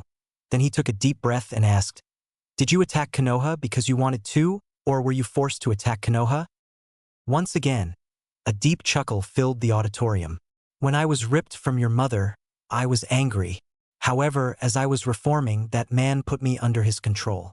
After that, he gave me the command to destroy Konoha. When I was given that order, I began attacking your village until that yellow-haired Ningen and the toad attacked me and moved me away from the village. We fought for a bit, but the toad and your mother held me down while that cursed Yondaime Hokage sealed me into you. Wow, so the Yondaime did fight you, huh? And my mom? Thank you for telling me. Can I ask one more thing? The Kyuubi nodded while looking at this child. Such a small Ningen, but he is holding in his fear. What's more, I don't feel any hate or resentment coming from him, thought the Kyuubi. Naruto continued, Can you tell me about this man that controlled you? I want to tell my Hokage Gigi and Tsunade Bakon about him. Very well, tiny Ningen. The man wore a black cloak and an orange spiral mask. The mask had an eye hole on the right side where his accursed Sharingan put me under his control. That is all for today. I wish to sleep. Give me some time and think about what you want from me. I do not wish to owe any favors. Thank you, Kyuubi-sama. By the way, my name is Naruto Uzumaki. Databeo. As Naruto withdrew from the Kyuubi's auditorium and exited his mindscape, he heard that deep chuckle again. Very well, Naruto Uzumaki. As Naruto came back to the real world, he blinked open his eyes and saw every eye in the room trained on him. Tsunade was worrying over him like a mother hen. When she saw him come to, she crushed him into her breasts in a full-blown, back-breaking hug. Naruto, are you okay? The boy was exhausted. His eyes were threatening to close on him. He shook out his head and summoned just a bit more energy. Hi, I am fine. I just talked with the QB for a bit. He told me about the man that attacked that night and put him under his control. He also said that he owes me a favor for breaking that genjutsu and that I should think about what I want from him. Everyone was startled by this bit of information, but Jiraiya and Sarutobi's eyes met briefly. They had their suspicions about that night, now they were confirmed. Naruto continued. The QB said that a man in a black cloak with an orange spiral mask took him out of my mother. The mask had one eye hole on the right-hand side, and that all he could see was the Sharingan. Fugaku and Shursui exchanged a worried glance to each other, then looked to the Hokage. Hiruzen locked eyes with each of them. This information is to stay in between the people of this room. The damage this could do to the Uchiha and the village is unimaginable. Naruto, that is all for tonight. I will ask you to come back to my office later to review this conversation you had with the QB. For now, go home and rest. It is clear you need it. Tsubaki bowed to the Hokage and took Naruto and left the room. Fugaku, I trust you. Minato trusted you and Naruto trusts you. I need you to be discreet and investigate every clan member that was unaccounted for that night. Before you start, I am not saying with certainty that it was anyone still within the village that did this. However, we cannot leave any stone unturned. You are not to tell anybody of the real reason, but I need you to watch your own clan. Fugaku's face tightened. The Uchiha clan were a proud clan. It is painfully obvious the ramifications this could have on his clan. So, he swallowed his pride and the bit of betrayal he felt at suspecting his fellow clan members. Hi, Hokage-sama. It will be done. Shursui bowed with Fugaku, showing his loyalty to the Hokage. Very well, that is all for tonight. You may return home. We will talk more later. He continued, Jiraiya, I don't even need to say it. Find this man in the orange mask. Work that spy network of yours. It is clear that this man poses the greatest threat to our village. And please be discreet. We don't want him knowing that we know. Jiraiya replied with a deadly serious face. Hi, sensei. I will set out soon, but it is time the Gaki knows. It is time we give him access to his inheritance and help prepare him. Please, sensei, tell him. He is ready. With those parting words, Jiraiya jumped out the window. The night drew to a close. So much time had passed that the sun was rising, and light began peeking into the Hokage's office. He sighed. This damn job is going to be the death of him. He shuffled some paperwork into a makeshift pillow and tried to catch a little bit of sleep before the day started right back up on him. Chapter 4. The next afternoon, Naruto woke up from a restless night, or should he say morning's sleep. His mind was in a whirlwind of activity. All of the revelations of that night came into a loose focus. First and foremost, he spoke to the QB. The same QB that attacked the village. The same QB that is said to be the most powerful demon beast. He wondered, what is a demon? The QB talked to him, and while it was scary, like shit your pants and pray you don't die scary, the QB told him about that night and about his mother. He said he was ripped out of his mother, but then she held him down. So, the QB being forced out of his mother didn't kill his mom? Then what killed her? As one thought came into clarity, another thought assaulted it and forced it out of focus. Thus, when a disheveled Naruto scooted into the kitchen rubbing his eyes, both Tsunade and Tsubaki adopted concerned looks on their faces. Tsubaki opened the conversation. Did you get any sleep, Naruto? You still look quite tired. Hi, Tsubaki-kaken. I just have a lot on my mind, and I can't seem to settle it all down. The response enhanced Tsubaki's concern, and she walked over to Naruto and embraced him in a motherly hug. It was the least she could do after this child brought so much light and life back into her world. He had brought her back from the brink of losing herself in grief after the QB attack.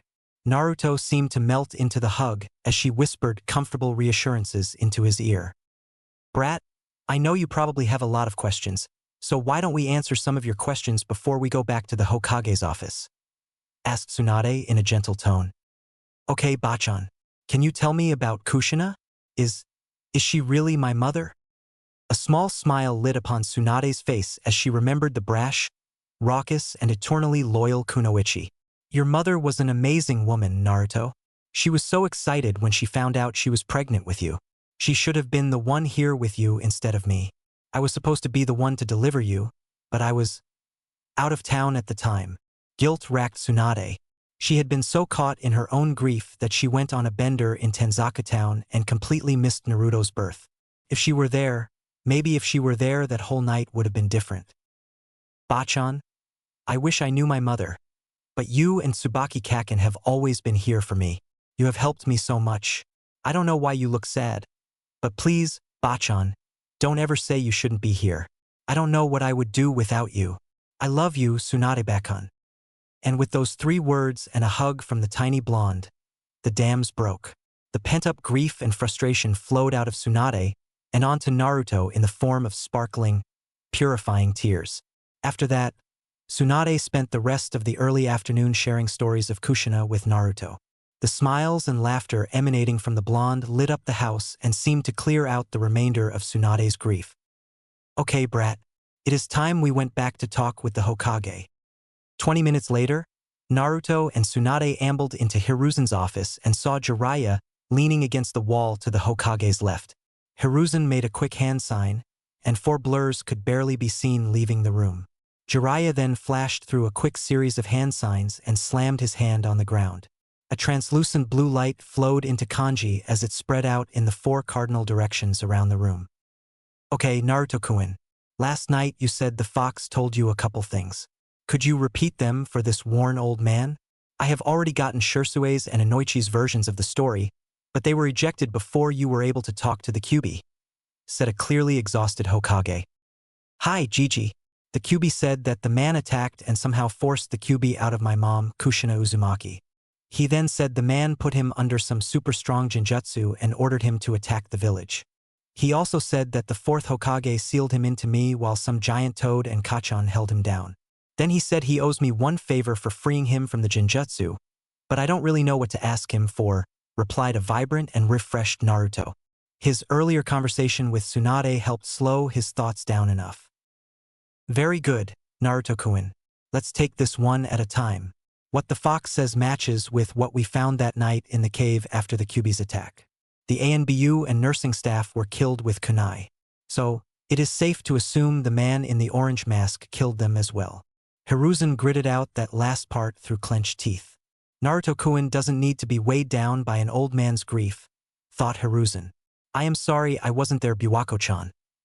Now, Naruto-kun, can you tell me about how the Kyuubi acted? Did it seem like we can trust him? Well, Gigi, I think we can trust him. When I was in there, he said something about my ability to sense negative emotions coming from him. Tsunade cut in. Wait, Naruto. Since when can you sense negative emotions? Her incredulous tone amused Naruto. Naruto chuckled and sheepishly rubbed at the back of his head. I guess I have always been able to feel it a little bit, but when I touched the fox's chakra and felt the dark disturbance the genjutsu caused, well then it became clearer. And then when the Kyuubi said that, well it all kind of made sense, I guess. That is interesting indeed, Naruto-kun. Mito Uzumaki used to have an ability like that. It wasn't very well documented, but it may have come from the Kyuubi as well. The 3rd Hokage chimed in with a little more energy in his voice. Wait, the Mito, like Hashirama Gigi's wife? She had the Kyuubi too? Asked an interested Naruto. Very good, Naruto-kun. Your lessons with Tsubaki and Hitomi are clearly paying off. Yes, Mito Senju Uzumaki was the wife of the 1st Hokage and the 1st Jinchuriki of the Kyuubi. Jinchuri what? Jinchuri? Questioned a confused Naruto. Jinchuriki, Naruto-kun. Those who seal the Biju into themselves are referred to as Jinchuriki. You are the 3rd Jinchuriki to the Kyuubi no Kitsune. The same as your mother and Mito. Wow, okay, Gigi. Well, are there other Jinchuriki? Yes, Naruto-kun. There is a total of 9 Biju, each with a different number of tails. These Biju are sealed into humans and the humans are called Jinchuriki, meaning the power of human sacrifice. Answered the Hokage in his professor tone. That's awesome. Can I meet them, Gigi? I want to know what the other Biju and Jinchuriki are like. Replied Naruto in a tone of childlike awe and exuberance. Hiruzen chuckled. Well, Naruto-kun, Biju and their Jinchuriki are closely guarded secrets of the various nations. The power that each Jinchuriki represents holds the balance of power throughout the elemental nations. Therefore, it is not common for the Jinchuriki to meet, unless it is on the fields of battle. That is one of the reasons we have kept you so hidden, Naruto-kun. Because I wanted to give you the chance to grow before you were known to the public. Okay, Gigi. I understand, but you said one of the reasons. What is the other reason? Hiruzen sighed and took a deep drag on his pipe. Jiraiya and Tsunade stepped forward and put a hand on each of Naruto's shoulders. Naruto-kun, I am going to tell you a big secret because I believe I can trust you. Until we all decide that people should know, you need to keep this a secret. As of right now, only a few of the clan heads know who your father is, and it needs to stay that way. My father. Are you finally going to tell me who he was? Naruto's tone cracked and damn near broke every heart in the room. We sure are, Gaki. We all trust you can handle this. So please stay calm and listen to the Hokage. Jiraiya said with a big smile plastered on his face. Tsunade just gave his shoulder a little squeeze. Hiruzen continued, Okay, Naruto-kun, you already know your mother was Kushina Uzumaki. What you may not know about her is that she was the Whirlpool Princess. In her home nation of Uchiha, she was the daughter of the last Kage before its downfall. And your father was Minato Namikaze, the fourth Hokage. Hiruzen let that hang as he observed the boy. His eyes were wide and shining with a layer of yet-to-fall tears. His mouth was hanging open as he slowly turned his head and looked at the portrait of his now-known father. The man had big azure blue eyes and the same shade of sun-kissed blonde hair that he did. He had two bangs framing his face and wore a jonin flak jacket with a white haori laid over it. The confidence and power he exuded could be felt from his portrait alone. As Naruto was lost looking into the portrait of the fourth, Hiruzen walked over to said portrait. He opened the picture that was set on some hinges to reveal a seal that was kept behind the picture. Hiruzen channeled some chakra into the seal and two scrolls popped out. He handed the scrolls to Naruto and said, Your parents made these letters in case something bad happened to them. In the ninja world, letters like these are needed to make sure loved ones get closure. Your parents gave these to me the night before you were born, Naruto-kun. Naruto hesitantly accepted the letters. With tears in his eyes, he opened the scroll that had a red hemming around its edges. Naruto looked down at the scroll through tear-filled eyes and read, To Naruto-kun from Kushina Uzumaki Namikaze. Hinata, Naruto-kun, if you are reading this, it means something happened to me. I am writing this the night before I give birth to you. I cannot put into words how excited I am to meet you. For these past 9 months, you grew in me and my love for you grew every single day. Your father is a great man. If something happens to me, then you can trust in him. Minato-kun has been heckling me every day to listen to Tsunade, and he is constantly nagging me about my health. Your father has loved you since the day I told him. Oh, Naruto-kun, I hope I get to tear this letter up. I hope you never have to feel this pain. My heart is shattering just thinking of you living without your Kachan. Naruto, if the worst does happen, there are a few things you need to know. I left the whole Konoha version of the Uzumaki clan scrolls in your father's study. The scroll is secured behind an Uzumaki blood barrier, and it is the one that is red. Use it wisely, use it to grow strong to protect yourself and those important to you. Second, Uchiha fell 12 years before your birth. I never got the chance to go back there. If you can make it there, please secure our heritage. In the small home on the northwest outskirts of the village, there is a seal array. This array will lead a true Uzumaki to where they need to go. Please do not let the centuries of knowledge our clan gathered die. If your Kachan can ask one more thing, please work to rebuild the Uzumaki clan and restore it to its former glory. Set up a home for them in Konoha. Spread the Uzumaki beacon far and wide and gather the remainders of our clan to Konoha. Nothing is more precious to an Uzumaki than family. Ask Hiruzen, Tsunade, and Jiraiya to help you with this as a final favor to me. Naruto. This part is something my mother told me before I left Uchiha. Don't be picky. Eat lots and grow strong. Make sure that you bathe every day and stay warm. Also, don't stay up late. You need lots of sleep. And make friends. You don't need a lot of friends. Just a few. Ones you can really trust. I wasn't very good at it, but keep up with your studies and practice your ninjutsu hard. Remember that everyone has strengths and weaknesses. So don't get too depressed if you can't do something well. Respect your teachers and upperclassmen at the academy. Oh, and this is important. It's about the 3 prohibitions for a shinobi. 1. Be extra careful about lending and borrowing money. Put your mission wages into your savings account. No alcohol until you're 20. Too much can ruin your health, so drink in moderation. 3. Another prohibition is women. I'm a woman, so I don't know too much about this, but all you need to remember is that this world is made up of men and women. So it's only natural to take an interest in girls. But just don't get hooked on bad women. Find someone just like me. My boy, I pray to Kami that you will never read this letter. But if you do, remember one thing. Your Kachan loves you dearly, and I will be watching over you from the pure world. With all my heart and love, Kushina Uzumaki Namikaze. Jiraiya, Tsunade, and Hiruzen remained silent, while they watched this young boy read the scroll from his mother. The tears of sorrow that flowed freely seemed to sparkle as they turned into tears of happiness, and then a look of determination and firm resolve fixed itself to Naruto's face.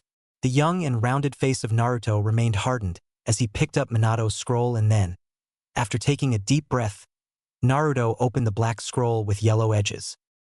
To my son, Naruto Uzumaki Namikaze from Minato Namikaze Uzumaki. My son, if you are reading this, then it is likely that I have perished. I knew that becoming the Hokage meant that I would have to place the village before my life. I have no regrets. I met a beautiful and fiery red-headed woman that restored the light to my world, and it was your mother that kept my will of fire burning brightly. As Hokage, I will be forced to make decisions that you may not understand. If this is the case, know that I am sorry, my son. When I took the mantle of Hokage, the whole village became my family, and I will protect family with my life. No hesitation and no regrets. I swear to you that I did my best to lead Konoha down the righteous path. If I perish before you have matured, please remember that I love you, eternally. I believe in you, my son. My goal right now is to grow a family with your mother and lead the ninja world toward the path of peace. It is likely I have not yet succeeded if you are reading this letter. I ask you to carry that mantle, my son. I have only spoken to you and held you through your mother's belly, but I felt the light in you. I felt the power that can change the world. Do not fear making mistakes. Struggle forward 1 foot at a time. Never give up. Never give up on never giving up. Protect those important to you. If Konoha is your home, protect it in my stead. I am sorry for asking you to shoulder this burden, but I know that you can. You are my son after all. Not to mention the fire you will inherit from your mother. On to the good stuff. My study is hidden behind a genjutsu seal that is on the wall to the left as you walk down the basement stairs. Please do not allow anybody except for Jiraiya down there. If you do so before deactivating the security seals, it is likely they will die. I ask you to guard that library diligently, and please do not let outsiders gain access to our clan's knowledge. I have no doubt they will pressure you for it. Once again, I trust you to make the right decision with this. Use prudence, my son, and use what I have left you to accomplish your goals. I will love you, always and forever. Minato Namikaze Uzumaki. After this letter, Naruto looks down through half-lidded eyes as sees some extra hastily written sentences. Naruto, the Kyuubi is attacking Konoha right now. I took the time to write this because I want you to know why I chose you to seal the beast. You are an Uzumaki, which means you will have enhanced vitality and a denser chakra that can handle the strain the Kyuubi will place on your body. Furthermore, I cannot ask anyone to do something that I am not willing to do myself. I am sorry to burden you with this. I only pray that Konoha will honor you as the hero you are.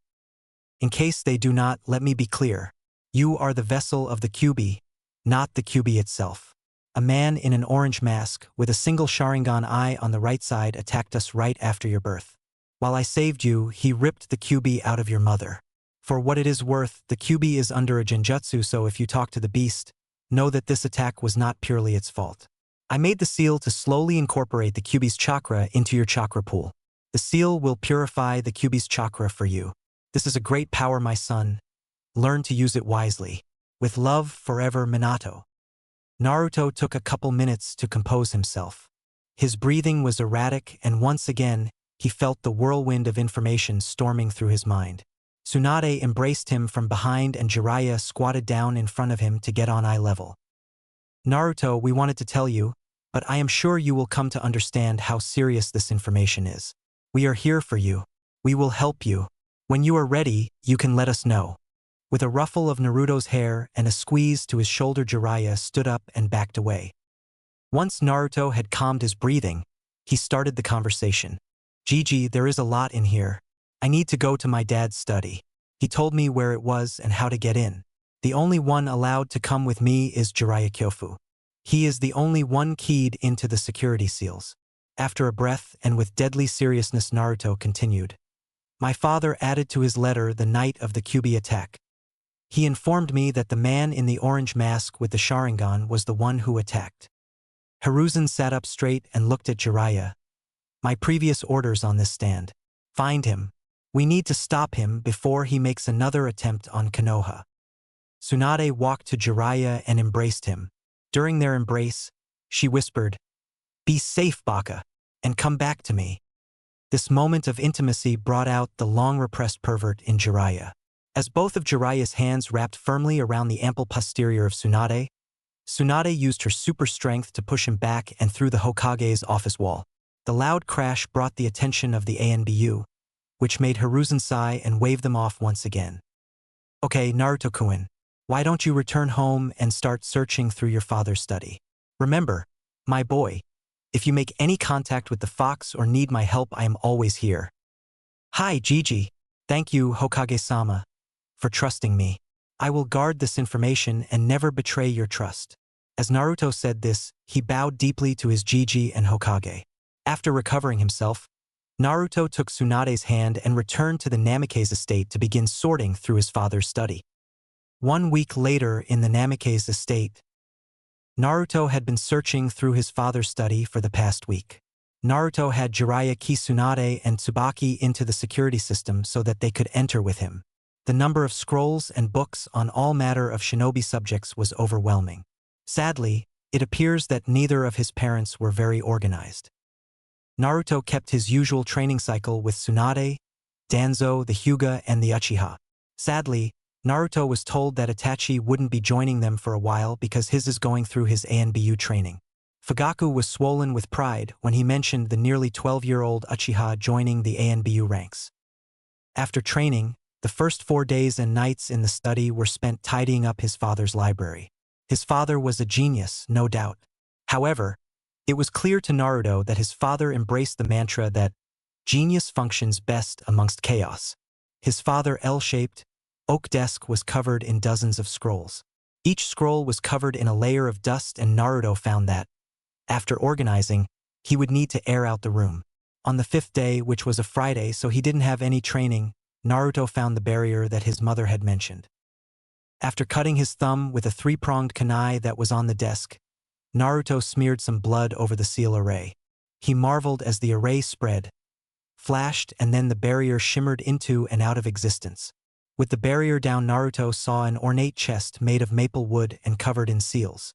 Where the keyhole would normally be, the kanji seemed to coalesce into a seal array with the kanji for blood in the center. Naruto nicked his thumb again and the chest opened with a click and a hiss. Inside the chest were 2 scrolls, each the size of Naruto. One was an ornate scroll bound in a red leather with golden edging. The Uzumaki clan symbol acted as a clasp for the scroll, which wouldn't budge when Naruto tried to open it. Following the pattern, Naruto nicked his thumb for the 3rd time and smeared blood on the Uzumaki clan crest. The blood seemed to be absorbed by the crest and the scroll opened. The scroll was 4 feet wide and about 12 feet long when fully opened. Naruto laid it out on the floor and scanned the whole scroll. Near the bottom, the last entry was written in his mother's handwriting. For the love of Kami, if anyone is reading this and you are an Uzumaki, then use the shadow clone jutsu. Otherwise, you will never finish. See seal below for jutsu. Naruto let out a full, hearty laugh at his mother's antics. He saw a small seal below his mother's entry and fed some chakra into the seal. With a small poof of smoke, a scroll appeared. It was labeled Kinjutsu Shadow Clone Jutsu. Naruto decided to heed his mother's advice and read through the scroll. The Shadow Clone Jutsu is an Uzumaki clan technique developed by Arashir Uzumaki. The technique is used by gathering chakra at the central chakra point, the heart, and forming it through the ram, snake, tiger hand signs, then add the Uzumaki cross. You cross your right hand over your left. Each hand will have the pointer and middle fingers fully extended. The index and pinky fingers will circle back toward the thumb, and the thumb will link with the index finger. See diagram if you are a visual learner. As you mold your chakra out of the central chakra point and through your fingers, focus on dividing your consciousness. This technique will divide your mind and chakra evenly among the clones you create. When the clone is dispelled, the consciousness of the clone and any unused chakra return to the user of this jutsu. This means that all matters of the mind, including the experience, knowledge, and muscle memory the clone acquired, will return to the user. Warning: this Uzumaki Kenjutsu is highly dangerous. Do not make more clones than you can handle. Each clone costs about 1 A-rank jutsu worth of chakra. Start with a single clone and slowly build up before attempting to use en masse. Along with the memories, the clones will return all mental fatigue incurred throughout their existence. If overused, this can cause unconsciousness, brain hemorrhaging, and ultimately death. Naruto gulped nervously, then he thought, well, everyone says that I have a ton of chakra and I heal super quick, so I guess it should be okay. With that thought, Naruto went to the small training area incorporated into his father's study. He began attempting the jutsu after practicing the hand sign repetition. It was difficult. How exactly does one focus on splitting one's mind? After about 2 hours of trying, Naruto was breathing heavily and cursing himself. He decided to sit down and meditate to calm his mind and his chakra. After 5 minutes of breath control, Naruto hopped back on his feet and screamed, "Naruto Uzumaki never gives up, Databeo." Tsubaki heard Naruto scream and grew curious. She walked down the stairs into Minato's study.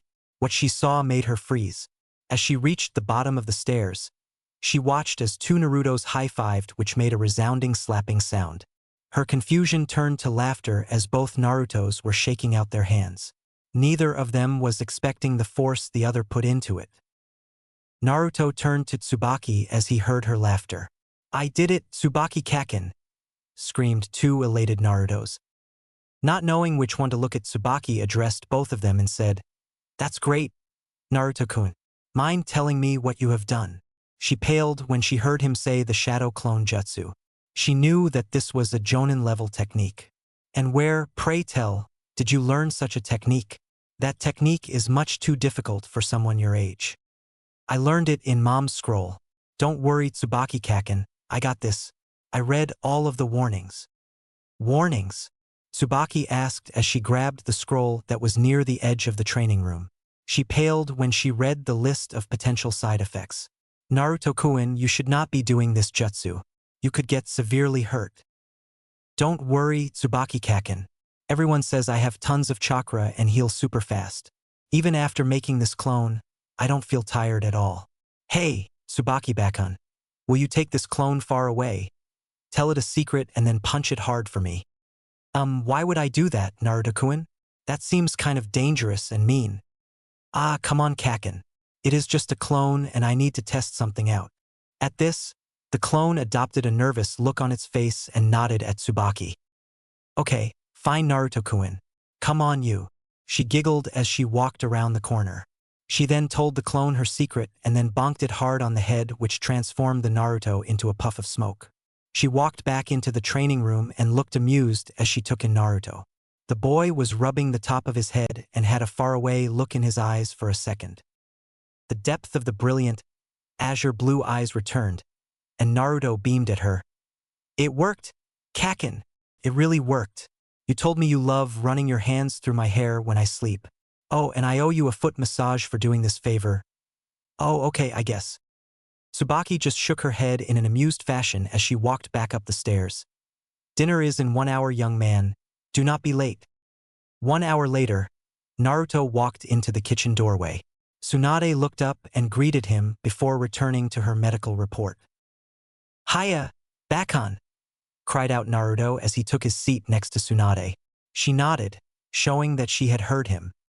"Good evening, Bakun," said another Naruto as it sat down on the other side of Tsunade. Once again, with her attention focused on the report, she muttered, "Hiya, brat." A third Naruto walked through the door, up to Tsunade and gave her a kiss on the cheek. "Let's eat, Bakun. I am famished." This roused Tsunade from her report, and she looked up incredulously. Incredulity turned to shock as two of the Narutos popped out of existence. Naruto guffawed at the look on Tsunade's face. "I got you good, Bakon," exclaimed Naruto with mirth in his voice as he fell out of his chair and started rolling on the floor while clutching his stomach. Tsunade couldn't believe it. She couldn't believe it at all. This brat, at roughly 8 years old, just casually used 2 Kagebunshin to pull a prank on her. Naruto, when were those Kagebunshin? Naruto started recovering from his laughter as he stood up, looked at her and just said, "Yup, found my mom's scroll." The last entry from her said that anyone reading the scroll should first learn the Kagebunshin, or otherwise learning everything would take too long. "And before you say anything, Bakon, I know the risks. I started practicing it 3 hours ago and I can already make 2 clones." Incredulity returned to Tsunade's face. "Brat, you're telling me you learned the shadow clone technique, a Jonin-level jutsu, in under 3 hours?" After a proud yup from Naruto, Tsunade just shook her head and smirked. "Well, brat, I guess this means I can train you about, say, 3 times harder on Monday." Naruto's giggling and laughter ceased, and his face paled a bit. Then he shook himself out of it and said, "Bring it on, Bakon. You better give up on trying to make me give up." Databao. Chapter 5. Unprecedented Growth. If anyone asked Naruto why he trained so hard, they would receive a smirk from the blonde. He would point at them and say, "Because I got to protect everyone. Once I have done that, I am going to be the Hokage Databao. After I become the Hokage, I am going to bring peace to the ninja world." He gave this answer to each of his trainers, the Hokage and each of the clan leaders. They had all gathered to watch Naruto's progress test on his 9th birthday. The blonde had worked hard over the past year in all aspects of his training. As Naruto was stretching and preparing to fight some guy the Hokage appointed, Naruto reflected on the past year. Tsunade held to her promise with Naruto. After Naruto showed off his shadow clones to Tsunade, she would have him create as many shadow clones as he could while still being able to make it through his training. It started with 3 clones and grew to be 50 clones, his current limit. Naruto would have his clones focus on 3 areas. One group of clones would focus on chakra control. This group would be seen sitting on the water, attached to trees and trying to keep leaves stuck on various points of their bodies. Typical chakra control stuff. Naruto was extremely happy he could put this work off on his Kagebunshin. The next group would be seen reviewing medical texts. Since Naruto's mind had matured rapidly, he was starting to soak in the medical knowledge. He earned his field medicine certification from Shizune. The last group was attempting to incorporate a chakra control into their taijutsu. The many fist-sized holes and missing bark that marred the trees around the Namikaze training ground were testament to this. Finally, Naruto himself would go with Tsunade with the remainder of his chakra and endured her physical training. This included spars, tasks like throwing boulders 3 times his weight and other various absurdities. The density of Naruto's chakra allowed the boy to strengthen his body to absurd proportions. When the Hokage was watching through his crystal ball and witnessed Naruto pick up a 300-pound stone, then Naruto threw said stone 20 feet. The Hokage's pipe fell out of his mouth and then the old man fell out of his chair. Needless to say, this training was working for Naruto. On Tuesdays, instead of 1 Hyuga, Naruto would get 2 or 3 of them at the same time. Neji and Hinata loved tagging along as well. When Hayashi turned up to a training session and saw 5 Narutos going through katas, he knew that he would have to step up the training. He started bringing multiple members and dividing up Naruto's studies. When Naruto told him that he received the clone's muscle memory, Hayashi would start each training session with a progressively larger number of shadow clones doing katas. Hayashi and Hisashi became accustomed to walking down rows of clones doing katas and pointing out mistakes. When Naruto shared his mother's whirlwind fist scroll and his father's hummingbird fist scroll with the Hyuga and asked them to help train Naruto in the katas, they both agreed. These training sessions evolved into clones being divided into squads, and each squad had a head clone and would study one taijutsu style. And how Naruto devised the squad leader concept will be covered later.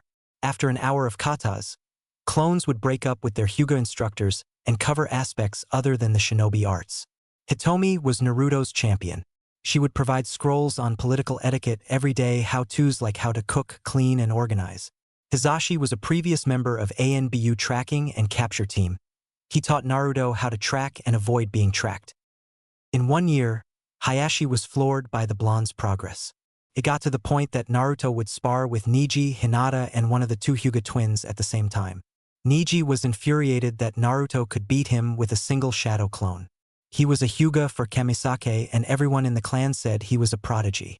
Finally, a week before Naruto's 9-year-old progress test, Neji hit his boiling point and blew up on Naruto. "That's it. I am done training with you. I cannot even beat a Kagebunshin," screamed out a frustrated Neji. This paused the other spars and drew Hisashi over. Naruto felt bad. He knew the advantage he had over Neji. "Neji, don't think about like that. I am not just some kid. I have been trained by Konoha's best for the past 5 years. I am approaching Jonin level. I value your friendship and want to continue training with you." Neji's hair shadowed his face. He couldn't let his frustration show anymore. However, when he looked up into Naruto's deep and genuine azure eyes, the frustration returned in spades. "Naruto, I don't know why you are so special. I know you are strong, but last year we were on an even footing. Now I can't even land a hit on you. You were my rival, but now you are so far ahead I can't even see you anymore. Neji, please." "No, Naruto-san. I am done training with you. Next time you see me, I will be stronger. I will beat you. Until that day, I do not wish to continue training with you." Naruto was dejected. He had bonded with Neji so much over the years. The training sessions were his link to Neji because that was their common interest. Through the training, Naruto had learned of Neji's struggles in the Hyuga clan. Neji had opened up to Naruto about his feelings of resentment toward the main house. Just like everyone Naruto's light touched, Neji's resentment had dwindled over the years and turned into a firm resolve to change his fate. Naruto didn't want to lose his friend and rival. The Naruto clone pleaded with Neji. He even offered Neji his training methods and seals, but the stubborn Hyuga boy couldn't be turned. He walked off the training grounds. Naruto's clone didn't want to deal with the pain, so it dispelled. The real Naruto was in the middle of a usual set when he caught the clone's memories. He stopped running and stood there panting, looking toward the compound's gates. Hisashi had caught the real Naruto and told him that he would talk to Neji. Hinata had walked over and tried to comfort him. Even the kind and gentle words of Hinata couldn't comfort Naruto. He just ran off and put his efforts into his physical workout that night. Tsunade had to carry a passed-out Naruto to his room and hope the boy would be able to move past it. Naruto hasn't seen Neji since then, and Neji didn't show up to watch his field test. Wednesdays became a Naruto's hardest day. When Danzo showed up to 5 Naruto's meditating, he was floored. The boy could use Kagebunshin at this age? "Oh, yes. I can use this," thought Danzo as the corner of his lips lifted into a sadistic smirk. Danzo knew the boy had fire and wind affinities. Naruto had long since mastered the Stage 1 elemental chakra control drills. Naruto had massacred those poor leaves by the hundreds while learning to control his elements. Now, Naruto started his training sessions by massacring leaves by the thousands. Danzo had to have an ANBU come out and replace the bare trees every couple of months. The poor, inanimate vertical logs didn't stand a chance against a growing horde of shadow clones that were learning their elements. Danzo started each training session with Stage 2 chakra control. The cuts from the out-of-control wind and the burns from fire always left Naruto a sight after his first hour of weekly training with Danzo. Remarkably, the boy would heal the wounds in less than an hour and continue with his training. Through use of the clones, Naruto had mastered the Gale Palm, Wind Cutter, and Great Breakthrough techniques. The Gale Palm is a C-rank technique where Naruto gathers wind chakra to his hands and slams them together. This creates a blunt force wind that Naruto uses to accelerate his thrown shuriken and kunai. The Great Breakthrough is supposed to be a C-rank technique where the user gathers wind chakra in their lungs and expels it over a wide area. This is a wide area, mid-ranged attack that Naruto has been taught to create openings or strengthen his fire jutsu. It should be noted that the damage produced by this technique when Naruto mastered it made Danzo say that it easily reached B rank. The Wind Cutter is a B rank that creates one or multiple blades of air. This is a slicing and lethal technique that can be launched from a distance. The further away the target, the less shard the air blade is. Currently, Naruto can easily cut through a tree with his wind cutter if he creates a single blade. If he creates multiple blades, the technique loses penetration the more he creates. His prowess in wind manipulation brought a twinkle to Danzo's eye. He was so pleased that he swallowed his pride all those years ago and compromised with Hiruzen. Now he was responsible for one of the strongest weapons ever created by Konoha. Over the years, Danzo changed for the better. Naruto used to get a dark and dirty feeling from Danzo's chakra. Now it felt like a shadow, not as dirty and tainted as it used to. For Danzo himself, he had caught himself smiling, and he even came dangerously close to laughing. Don't get it twisted, Danzo used to laugh, but it was more of a dark chuckle when he brought his opponents to their knees. However, Danzo felt happy when he spent time around Naruto. It was weird to everyone that had known the man over the years. He had even gotten a joke over on Hiruzen last month. The look on his old rival's face when Hiruzen realized Danzo was fucking with him was priceless.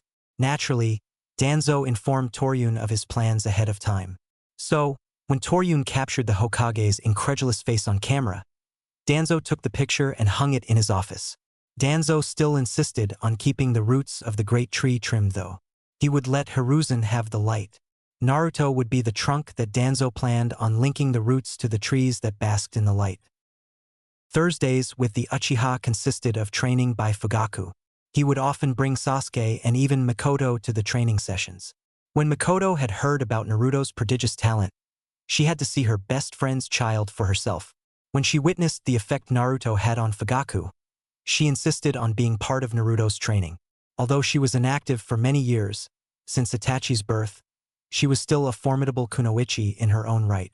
The two senior Uchiha would train the boys on fire jutsu. It was an Uchiha specialty after all. When they witnessed Naruto's training program with shadow clones, things accelerated. Fugaku had Naruto manipulating flames for his stage 2 training. After Naruto burned through his 5th shirt, he just stopped wearing them to fire training. Naruto's fire manipulation stage 2 training would be expanding the flames of matches until they were the size of fireballs or shrinking a campfire flame down to the size of a pool ball. It was hard training that took Naruto 8 months of the year to truly master. After Naruto's elemental control training came meditation and then fire jutsu training. Naruto absorbed fire jutsu much like he did wind. He found out from the Kyuubi that fire was its element, and since Naruto had been purifying the Kyuubi's chakra since birth, he had an incredibly high affinity to the fire element. Sasuke adopted a similar attitude to Neji. When he saw Naruto speeding past him, he grew frustrated, and the training became counterproductive for him. He would still come to the training since it was pretty much the only time that he was guaranteed Fugaku's attention. However, at the earliest opportunity, he always got out of sight of the horde of Naruto clones that were practicing. It was just too frustrating to see somebody his age leaving him in the dust. He already had an inferiority complex from Itachi, now Naruto compounded that. Sasuke was just glad that Naruto didn't come to the academy, otherwise he would never get recognition as the best. Naruto's fire jutsu grew from Fugaku's training. The man insisted on complete mastery before Naruto learned another technique. Fugaku defined complete mastery as being able to use the jutsu with 3 or less hand signs. With the Great Fireball Jutsu, it took Naruto a month to get it down to 1 hand sign. It was a basic fire jutsu, so Fugaku insisted on Naruto using the technique with just the tiger hand sign. This was tricky because the Great Fireball Jutsu consisted of inhaling, holding the air in your lungs, and infusing the right amount of fire chakra into the air while in the lungs. Too much and you would burn the lungs, too little and the flame wouldn't ignite upon release. Naruto had a sore throat that whole month.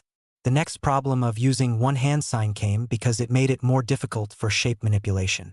Sure, just using the tiger hand sign could convert chakra into a fire nature, but Naruto struggled on getting it to hold its form and hit his target. As Naruto's fire mastery improved, so did his control over shape and accuracy.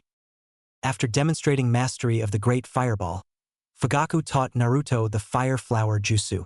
This is a jutsu that can spit out multiple smaller fireballs. It is a mid-range jutsu that is typically used to trap or guide enemies into an advantageous position. By then end of the year, Naruto had gotten this jutsu down to 2 hand signs, boar and then tiger. Naruto ended this year of training with the Uchihas giving him a scroll for Fire Style Flamethrower Jutsu. This is the user spitting a continuous stream of fire at the target. The stream can be narrow with intensely high heat or wider with less intense heat. It all depends on how much chakra the user puts into the technique and how the user shapes their lips to guide the chakra. At this time, Fugaku said that was all he could teach Naruto, because the rest were clan techniques.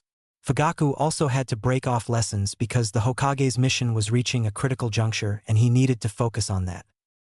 The week before Naruto's test, Naruto had bowed low to all Uchihas present and thanked them profusely for their time, training, and for being there for him. The feeling was mutual for all Uchihas except Sasuke. Now before we get to Fridays, a couple of things happened to Naruto that need to be addressed. The first major realization that Naruto has was that processing the memories of multiple shadow clones was dangerous, with a capital D. When it was just a couple of clones training for a couple of hours, it hurt when he dispelled them. However, when Naruto grew into the technique and summoned 30 clones with Tsunade and had them reading medical books and practicing their healing jutsu for 8 hours and he dispelled them all at once, pain so bad surged through Naruto's head that he passed out immediately and didn't wake up for 6 hours. Tsunade then told Naruto to dispel them one at a time. However, when he dispelled each clone, Naruto had to process the memories. It became seriously annoying when Naruto had to sit around for an hour after training just to understand what his clones did that day. Then an idea came to him that he ran by Tsunade.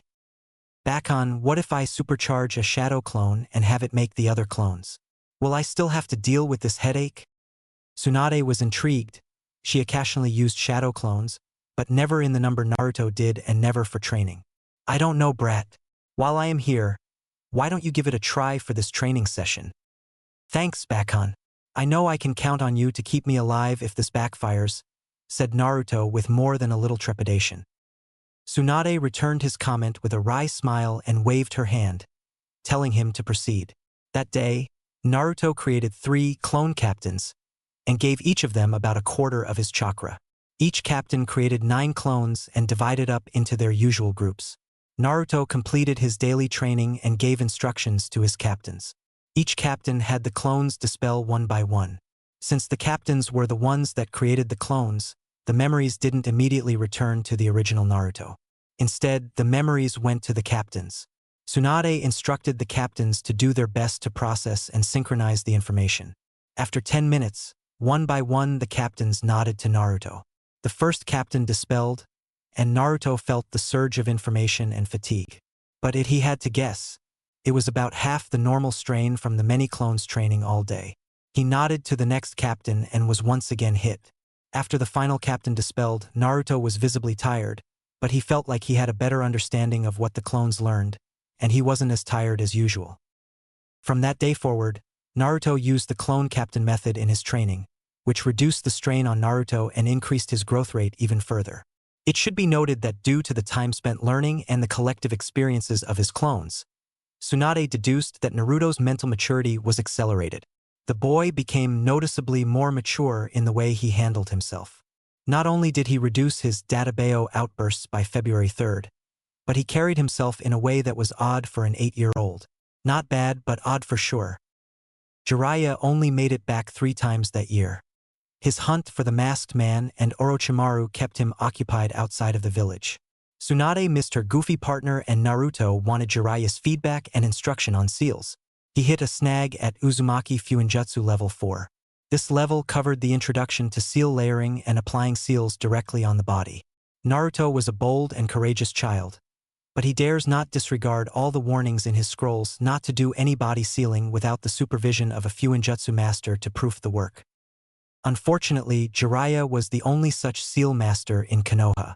So, after 3 months of access to his family scrolls, Naruto was ecstatic to see Jiraiya return. That was until the old pervert blew Naruto off completely, scooped Tsunade into his arms and didn't leave their room for 2 days. When Jiraiya came down to breakfast on the 3rd day, he completely missed the frustration on Naruto's face. It didn't help that Naruto had a perverted old fox in his head that kept alluding to what Jiraiya and Tsunade were doing. Tsunade was practically Naruto's mom, so the repeated images the fox gave him were less than welcome. So, when a yawning Jiraiya entered the kitchen, he wasn't ready to deal with this version of Naruto. Oi, Kyofu, what gives? I haven't seen you for 3 months and you blow me off for 2 days, screamed a frustrated blonde. Jiraiya seemed to giggle and get a faraway look in his eyes at the word blow. Yes, all degenerates know where Jiraiya's mind went. Relax, Gaki. I had 3 months of steam to blow off. Well, Kyofu, I have been stuck at level 4 because you haven't shown up in so long. I need you to test me so I can move on. Alright, Gaki. Calm down. I just woke up. Let me get some breakfast and you can show me what you have learned. Then I will test you. After a tense breakfast, Jiraiya went down to Minato's study with Naruto, where he saw Naruto's seals laid out for him to inspect.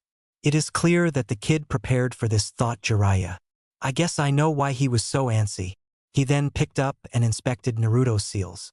For his layering test, Naruto labeled a fire-natured chakra seal over an enhanced storage seal.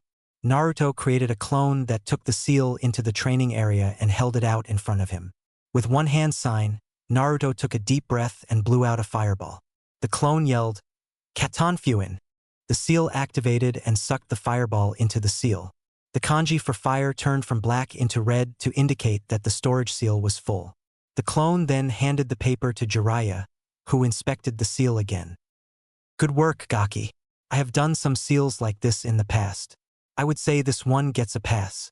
You will need to work on a release method for the jutsu, so the seal doesn't spontaneously combust, but it is a passable layered seal. Naruto beamed with pride and moved on to the next seal. After inspecting and testing multiple seals, Jiraiya asked, "So what do you need me for, Gaki?" "All of these are in working order." Naruto tossed the Fuinjutsu level 4 book at him and pointed to the final test and the note that said it should only be done in the presence of a Fuinjutsu level 6 or above master. "Ah, okay Gaki. What seal are you going to try?" "I want a basic storage seal on each wrist. I have prepared the ink by infusing it with my blood and chakra, but I didn't want to do it without you here." "Good Gaki. Go ahead." Naruto created 2 clones that took up brushes and ink. Naruto held out his hands, wrists up. He wanted to ink on storage seals for kunai and shuriken respectively. This would allow his to always be armed and able to respond rapidly to threats. The clones finished drawing the seals and moved back for Jiraiya to inspect. He took a minute looking at each seal and gave a nod of approval. "Okay Gaki, have your clones activate the seals and then try sealing these kunai into your right wrist." The clones moved forward and did so. Then Naruto sealed the kunai and looked up to Jiraiya. "Congratulations, Naruto. You are now a level 4 seal master." It was the access to the level 5 Uzumaki Fuinjutsu that exposed Naruto to gravity and weight seals and deployable barriers. This too had to wait until the next time Jiraiya was in town, but it was the seals that led to the next quantum leap in Naruto's training. Fridays were a new addition to Naruto's training. This day was dedicated solely toward deepening his bond with the Kyuubi and learning from him. Naruto shook his head as he remembered going into his mindscape to visit the Kyuubi 2 weeks after their initial meeting. Flashback, Naruto had trained and asked each of his instructors how they would handle his request for the Kyuubi. Tsunade, Tsubaki, and Hiruzen all fell on the hesitant side of the approach. They didn't know how to feel about the Kyuubi or if it could be trusted to honor any promise. Hell, they just learned the Kyuubi was sentient 2 weeks ago. The Hyuga advised treating the Kyuubi with respect. Hayashi picked up on the creature's proud nature through Naruto's recounting of their initial meeting. Danzo said to ask to use its power, no surprise there. Mikoto, Fugaku, and Shursui wanted Naruto to apologize on behalf of the Uchiha and encouraged caution. Any being as proud and powerful as the Kyuubi needed to be approached with caution. Jiraiya told Naruto to ask it what he could do to earn its cooperation. This approach seemed like the most attractive approach to the fated pair. Thus, after meditating and thinking about how he should approach the Kyuubi, Naruto firmed his resolve and sank into his mindscape. He walked through the hallway noticing the doors that seemed to be growing in number. He had doors now labeled Fire Jutsu, Wind Jutsu, Fuinjutsu, and different variations of his taijutsu. It filled him with pride to see the visual representation of his growth. Finally, he got to the door to the Kyuubi's chamber. He took a deep breath and entered. The auditorium and cage were already lit, as if the Kyuubi had been expecting him. He couldn't help but marvel at the massive fox. Each nail of its claws was still twice his size. The Biju was once again resting its head on its paws, but its eyes were tracking him as he approached the cage. Naruto noticed a new addition to the cage now that it was properly lit. In the middle of the cage appeared a metal representation of the Shinigami. Intricate ceiling created the image of this god, in all his ghastly glory. A gust of air from the Kyuubi's massive snout brought Naruto back to his purpose for being here. He stopped right in front of the massive cage and commenced the conversation. He bowed to the Kyuubi in a formal manner that would make Hitomi proud. "Hello again, Kyuubi-sama. I wanted to properly introduce myself before we start our conversation. I am Naruto Uzumaki Namikaze, son of Kushina Uzumaki and Minato Namikaze." Naruto paused here as a low growl emanated from the fox's throat at the name of his father. Naruto swallowed the lump in his throat and continued, "I like training to get stronger. All the people that make my life worth living and ramen. I dislike judgmental people, traitors, and those who seek to control others. My goal is to become strong enough to protect my people, become Hokage, and then attempt to bring peace to the elemental nations. I would also like to meet my fellow Jinchuriki and their Biju partners." The Kyuubi listened to the boy ramble on. He was frustrated that this brat was his jailer and that he had the audacity to speak to him without showing fear. As the boy's introduction came to a close, the Kyuubi wasn't exactly pissed off, but there was a great deal of anger tinged with intrigue. "That is mighty presumptuous of you, tiny Ningen. How can a weak little boy like you hope to accomplish all of that? Is your pride that great that you can't see the folly of your words? And why would you seek out the jailers of my brethren? What could you possibly hope to accomplish by doing so?" As the Kyuubi spoke, its chakra flared and put pressure on Naruto. The Kyuubi kept increasing the pressure, trying to get the tiny human to kneel in front of him. To his immense frustration, it wasn't working. Naruto felt the pressure. He also knew that this was a test and that he couldn't show signs of weakness in front of the fox. "Kyuubi-sama, I have come to you in an attempt to make our situation better for both of us. Both of us were forced into this arrangement against our will. I want to know what it will take to make this work. You asked if I was presumptuous. Yes, I am. I will never give up. I will never go back on my word. Thanks to you, I found out about my parents. My father asked me to carry on his dream, which happened to match with what I want to do.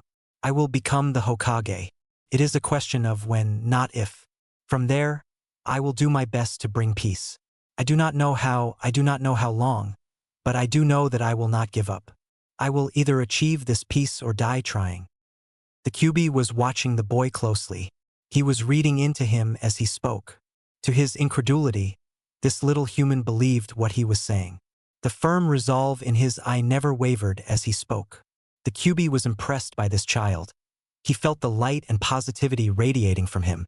He felt as if just being around the boy was purifying some of his overwhelming hatred for this pathetic race. After the boy's pause, the Kyuubi cut in. "Okay, Ningen, let us stop with the Sama crap. I am your prisoner for the time being. Let's say I believe your words, and that you will become Hokage. What do you want with the Jinchuriki and my brethren?" Naruto was confused. The pressure had let up quite a bit. The Kyuubi even seemed to acknowledge Naruto's dream. He decided to go with his gut and be honest.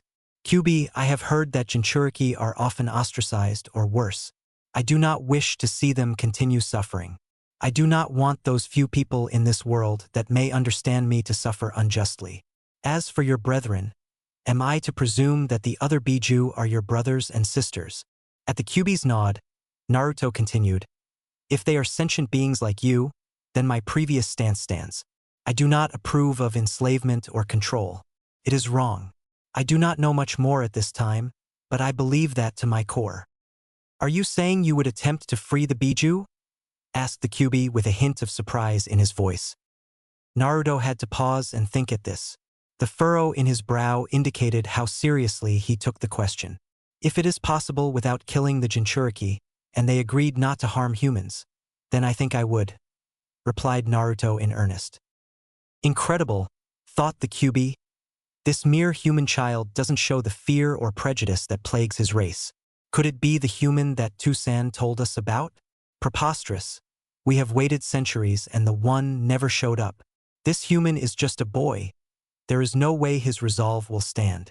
Despite the Kyuubi's thoughts, this was the first ray of hope that had ever reached the incarnation of hatred. The sage created the Biju to represent different aspects of the world and human nature.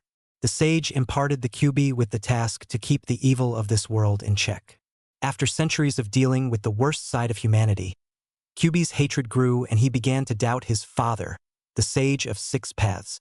His thoughts were interrupted by Naruto. "Kyuubi, if I may ask, aside from getting out of here and killing me, what is it you want to do?" Now, it was official, the Kyuubi was floored. In fact, he was so stunned that he had to blink to reset his vision and make sure he wasn't back under some genjutsu. "Well, tiny ninjen, I have been imprisoned for over a century. If it were possible, I want to stretch my legs. The seals of Mito and your mother had me pinned to an eternal sun, and then your mother had me bound securely in chains. This seal is more spacious, but I haven't seen the forest in so long." Naruto blinked. Of all the responses he was ready for, that was not one of them. Naruto approached the center of the cage and the symbol of the Shinigami, and the seal appeared in front of him. Naruto put his hand on the seal and focused. It should be possible for him to do this. It is his mind after all. He concentrated hard for nearly 5 minutes. The Kyuubi watched the boy with interest. Suddenly there was a flash of light and everything went white with only a translucent barrier separating the Kyuubi from the boy. Slowly fields of grass emerged below the Kyuubi. Then a forest of giant redwood trees appeared in the distance. A giant lake formed next to a massive rock that the Kyuubi could fit comfortably on. Finally, a sun appeared in the middle of a blue sky. The sun radiated the warmth and purity that the Kyuubi felt from this child. The Kyuubi couldn't take it anymore. He was at his wit's end. He forced himself to ask the question that he had been barring from escaping his throat. "Why? Why would you do this for me, Ninjen?" The massive fox couldn't hide the surprise and bits of awe from entering his tone. "The way I see it, we are stuck with each other. Till death do us part, as Tsunade-bakun said. If I have a happier guest sealed in my stomach, I figured it would probably make my life easier as well." The Kyuubi grunted at this. "Very well, Ninjen. This is the second favor that I now owe to you. This is a much better prison than I had previously. Now I ask that you state your requests for me. As I have previously stated, I do not enjoy being in debt to others." The Kyuubi watched this tiny meatball. The feeling from earlier grew in his chest. Maybe he could try trusting someone this once. If this Ninjen gets out of line, then he would flood the seal, kill the human, and then hope he could reform. He really didn't want to do that, dying hurt bad enough. But the process of reforming was far worse and far more painful. "Well, Kyuubi, I had prepared one request, but I wasn't ready for a second. However, I know what I want to know. First, what is your name?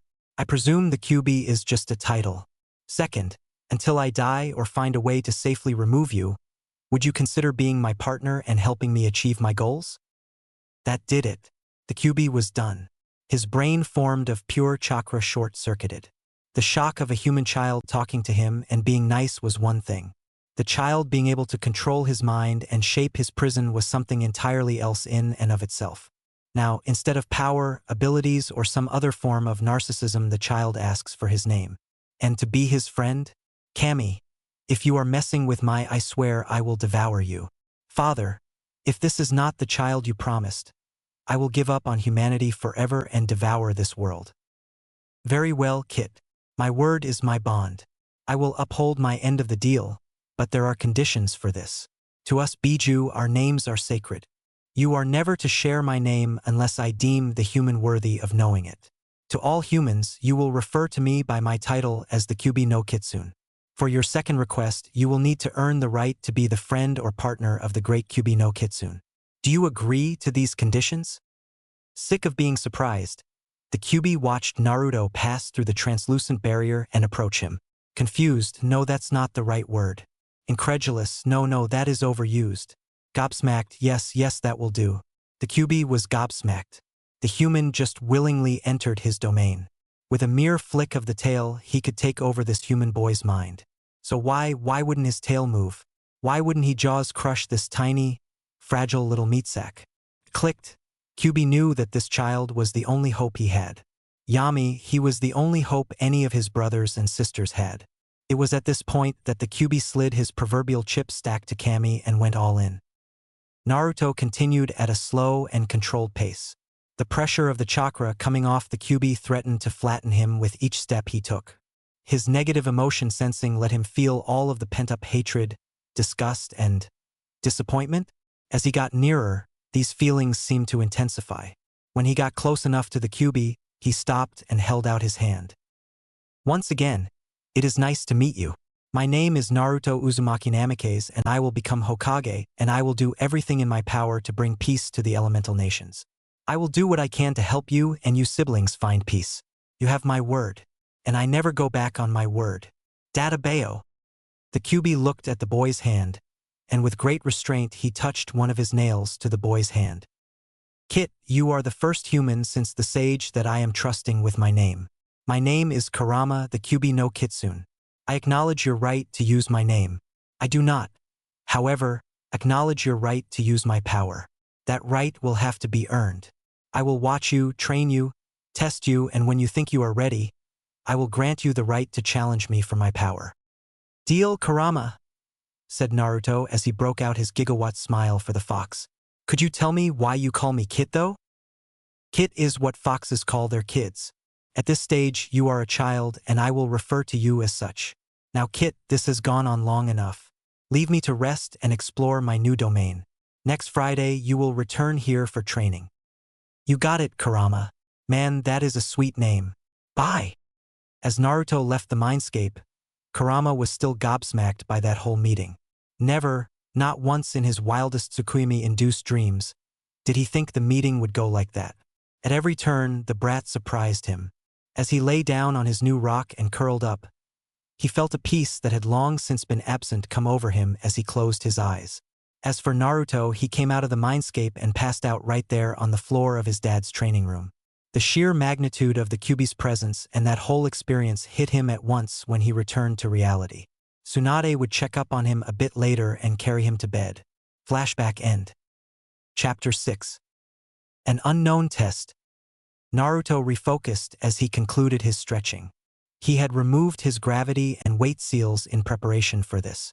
Jiraiya had helped Naruto paint them onto his body nearly 6 months ago during one of his random check-ins. Naruto found that as the gravity levels went up, he would feel way heavier and get lightheaded. Tsunade was in charge of monitoring the seals. Even though Jiraiya and Naruto were the only ones that knew how to adjust them, she was the one who informed him that increasing the gravity levels would make it harder for blood to circulate through his body. Thus, Naruto had to spend months at each level of gravity seal. In order to maintain his progress rate, Naruto used weight seals to act as intermediary gravity levels. For instance, if he set his overweights to 100 pounds, then at gravity level 3 the weights would weigh nearly 400 pounds. Tsunade was very strict about the gradual increase. She taught Naruto how to channel chakra internally to reinforce his muscles and organs passively to deal with the increased burden. While Naruto's healing and growth factors were amazing, she didn't want to stunt the boy's growth. Returning to present time, Naruto heard a deep chuckle in the back of his mind. Yeah, Kit, you sure did surprise me. Never did I think that I would be able to trust a human again, Kurama said earnestly. So, are you ready for this? If you pass this test and beat this Ningen instructor, I will start training you on the first tale of my power. As ready as I will ever be, Kurama. You know me, I will either pass this test or pass out from exhaustion, because I will never give up. Thought back Naruto. Very well, Kit. Show me how far you have come. Naruto gave a mental fist bump to Kurama as he stood to his full height and shook himself out. He watched the Hokage walk up with an ANBU in a dog mask. Okay, Naruto-kun, this here is Inu, an ANBU captain. Today you will be fighting against Inu's shadow clone. You have 1 hour to destroy his shadow clone, so fight with the intent to kill. Hi, Hokage Gigi. I will get it done. The excitement in Naruto's tone earned a chuckle from the aged Hokage. Inu took offense to this. How can a brat that just turned 9 years old think that he could beat an ANBU captain? Sure, Kakashi had heard of the kid's amazing progress. However, genius and prodigy were such overused words in Konoha. It seems one kid every year was given the title. And he was supposed to fight this kid? Yeah, right. Kakashi scoffed internally as he heard the Hokage tell him to get ready. So he gave a wave and a casual hi to his Hokage. He created a shadow clone and gave it roughly half of his chakra. That should be more than enough to fight the kid for an hour, thought and amused Kakashi. Naruto went to the center of the field. He started saturating his body with chakra in preparation for the fight. Tsunade's lesson had taught him to use chakra to augment his natural speed and strength. When both fighters were ready at the center of the field, Hiruzen stepped forward. Naruto-kun, there are no limitations on your end. Show us what you can do. Kakashi. Nothing that will maim or permanently injure the boy. Both fighters replied casually with, "Hi, Hokage-sama," and made the sign of altercation to one another. "Hajime!" shouted Hiruzen as he walked off the field. Both fighters stood there analyzing each other for a good 30 seconds. Naruto was in a ready posture, his muscles tight and coiled. Kakashi's clone was standing completely relaxed, basically telling the boy it didn't take him seriously. The clone then drew a copy of Ika Paradise out of its kunai pouch. This royally ticked Naruto off, so before the clone could even start reading its smut, it was forced to dispel from a chakra-enhanced kick to its head. The audience was stunned. I mean, it's not every day you see a child beat an ANBU captain in under a minute. Most of the esteemed eyes present had seen the boy Kawarimi with the clone's book and lash out with impressive speeds at the dog mask ANBU's head. The clone had dispelled before its book even hit the ground. As all heads turned to Kakashi and gave him an "Are you serious?" look, Hiruzen chuckled. Unlike Kakashi, Hiruzen kept his perversion hidden safely in the shadows. Kakashi rubbed the back of his head sheepishly and said, Ma, it's just a shadow clone." Inu-san, I am very familiar with shadow clones.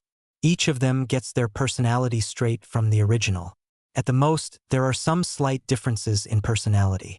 I think that means the clone reading smut in the middle of a fight is all you. Fits of laughter racked the onlookers.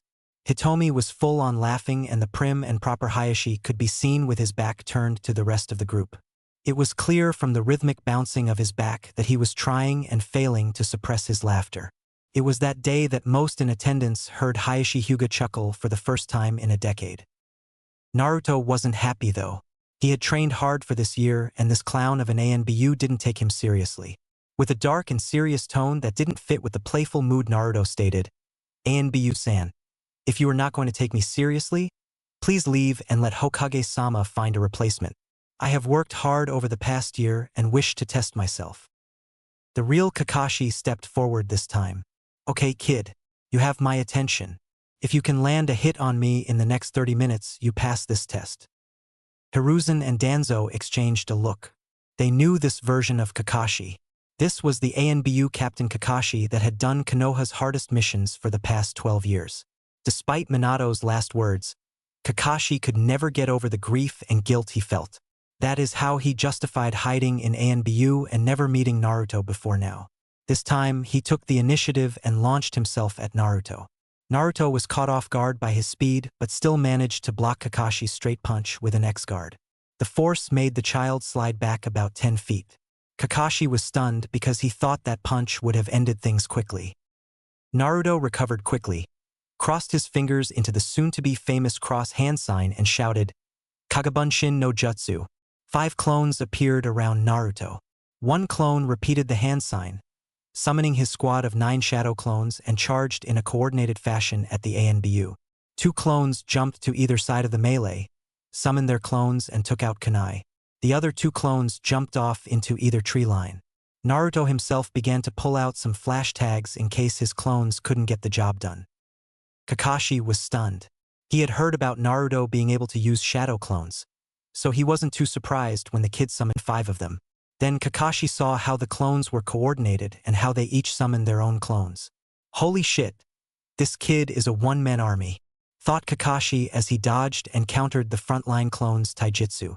It was easy enough for him to work his way through the 10 frontline clones. He did notice that each clone was using a slightly different taijutsu style than the next. As the smoke from the last clone cleared, Kakashi's eyes widened as he was pinned from either side by a hail of kunai. He executed an emergency kawarimi with a log from the woods nearby. It was there that Kakashi got jumped by another 10 clones and beaten to a pulp. The negative side effect of using an emergency kawarimi is that it leaves the user disoriented for a couple seconds while they regather their bearings. In the middle of his beating, he told the Naruto clones that they won, and the test was over. A bruised and beaten dog-masked ANBU walked out of the woodline with his hands up in a surrender gesture. "The kid wins," he said, and then shunshined away before he could suffer any further embarrassment. The real Naruto walked up to the group of spectators and said, "Well, Gigi, I didn't really get to show off much, but this means I pass, right?" Hiruzen chuckled and ruffled the boy's hair. "Yes, Naruto-kun, with flying colors, I may add." Danzo complimented the boy on his strategy and looked meaningfully at his friend. Hiruzen gave him a nod that said, "We will talk about this later." In the back of Naruto's mind, Kurama congratulated the boy. "Well done, Kit. Next Friday we will begin working with my chakra. Prepare yourself. My chakra is far denser than yours and it is poisonous to most people. Even with the seal purifying some of it, it will be a lot for your young body to handle. Talk to your Hokage about this. He will likely wish to have someone present." "All right, thanks, Kurama. Can't wait. How are things inside the seal?" replied Naruto. "They will do for now, Kit. I am excited to see if your idea with shadow clones works. For now, celebrate your victory. I am taking a nap." That night, the Hokage and Tsunade took out all the trainers, Naruto's friends, and the clan heads that were following Naruto's progress for dinner at the Akimichi barbecue restaurant. Sadly, Danzo, Niji, and Sasuke declined the invite. That didn't stop the group from having 20,000 ryo worth of food and drink though, much to the chagrin of Sarutobi's wallet. Ino and Shikamaru, the two Naruto had gotten closest to, claimed the seats next to him and caught him up on their first year at the academy. The next day in the Hokage office, Naruto's trainers met in the Hokage office. Additionally, a Drago-masked ANBU was standing on Hiruzen's right side. "Okay, we all saw how much Naruto has improved. Sadly, he dealt with Inu before we could get too much out of him, but I have a plan." The Hokage had to stifle a laugh at the memory. This turned into an awkward fit of coughs since he was holding in a drag from his pipe. All in attendance were keenly interested in what awaited the blonde. Tsunade was terrified that it might put Naruto in danger. She knew he was strong, but it terrified her thinking of him becoming a shinobi at 9 years old. Hiruzen continued, "Well, I believe it is still too early to introduce Naruto-kun to the public. After talking with Naruto, it is clear he wants to test his strength and start his shinobi career." Danzo and Dragon came up with what I believe to be a viable option.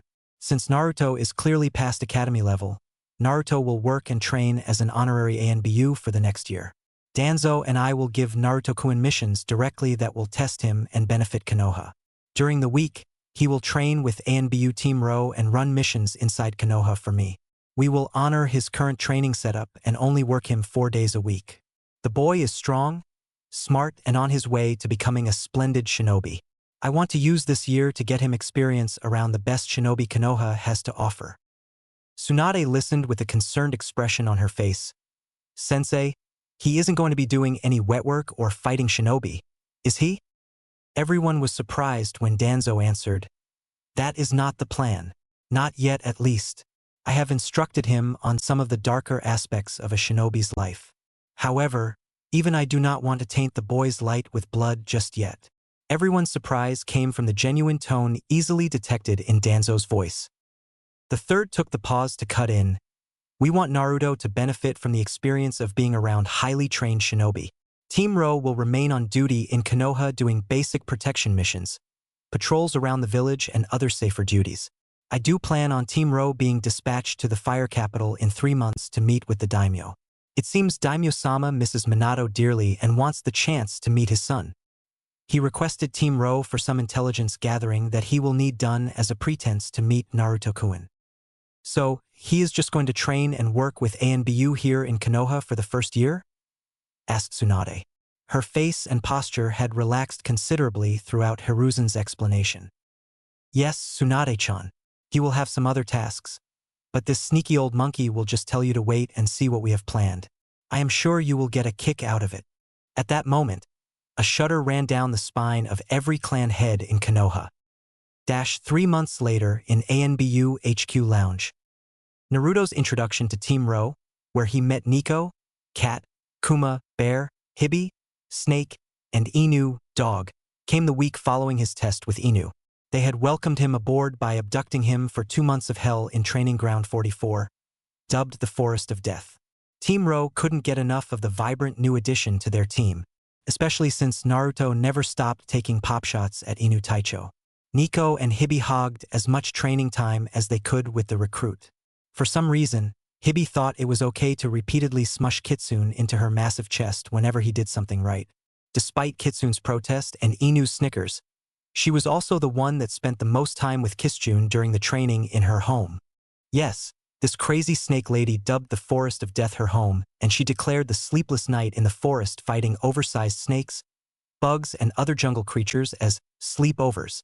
Kami, Naruto was tired of sleepovers. The quietest member of the team was Kumo, a massive man towering over Kitsune at 6 foot 4 inches. He was the team's frontline fighter and taijutsu expert. He had a powerful earth affinity that he incorporated into a bone-breaking taijutsu style. Kitsune loved his time with the gentle giant. Despite getting throttled repeatedly by said gentle giant during training, Naruto learned something new from Kumo for each beatdown he received. The team bonded together over their training of the blonde. It helped that each team member was given a clone captain to command and instruct. The real Naruto would train with one team member each day and then run off into the forest on some mission that Hibi or Inu would give him. Missions like hunting big-ass boars or oversized bears, collecting venom from the giant 8-legged denizens of the forest, scavenging for herbs and spices that could be used to patch his wounds and make dinner tastier. Kitsune swore that almost every mission was him being this sadistic team's grocery boy, although it was a great experience. After 2 months, Naruto had grown into his place in the team. He enjoyed the unique camaraderie that being a 9-year-old ANBU brought. In turn, his team enjoyed the break from shitty S-ranked missions that would rob them of sleep for days at a time. They really enjoyed the energy and light that Kitsune brought into the team dynamic. Currently, 3 months into his ANBU career, raucous laughter could be heard throughout the ANBU headquarters. It was all coming from the ANBU lounge where a tiny, blonde Kitsune-masked ANBU was recounting his latest conquest. Many veteran ANBU would come up and slap him on the back. Some of the newer recruits would get on their knees and bow to him in mock worship.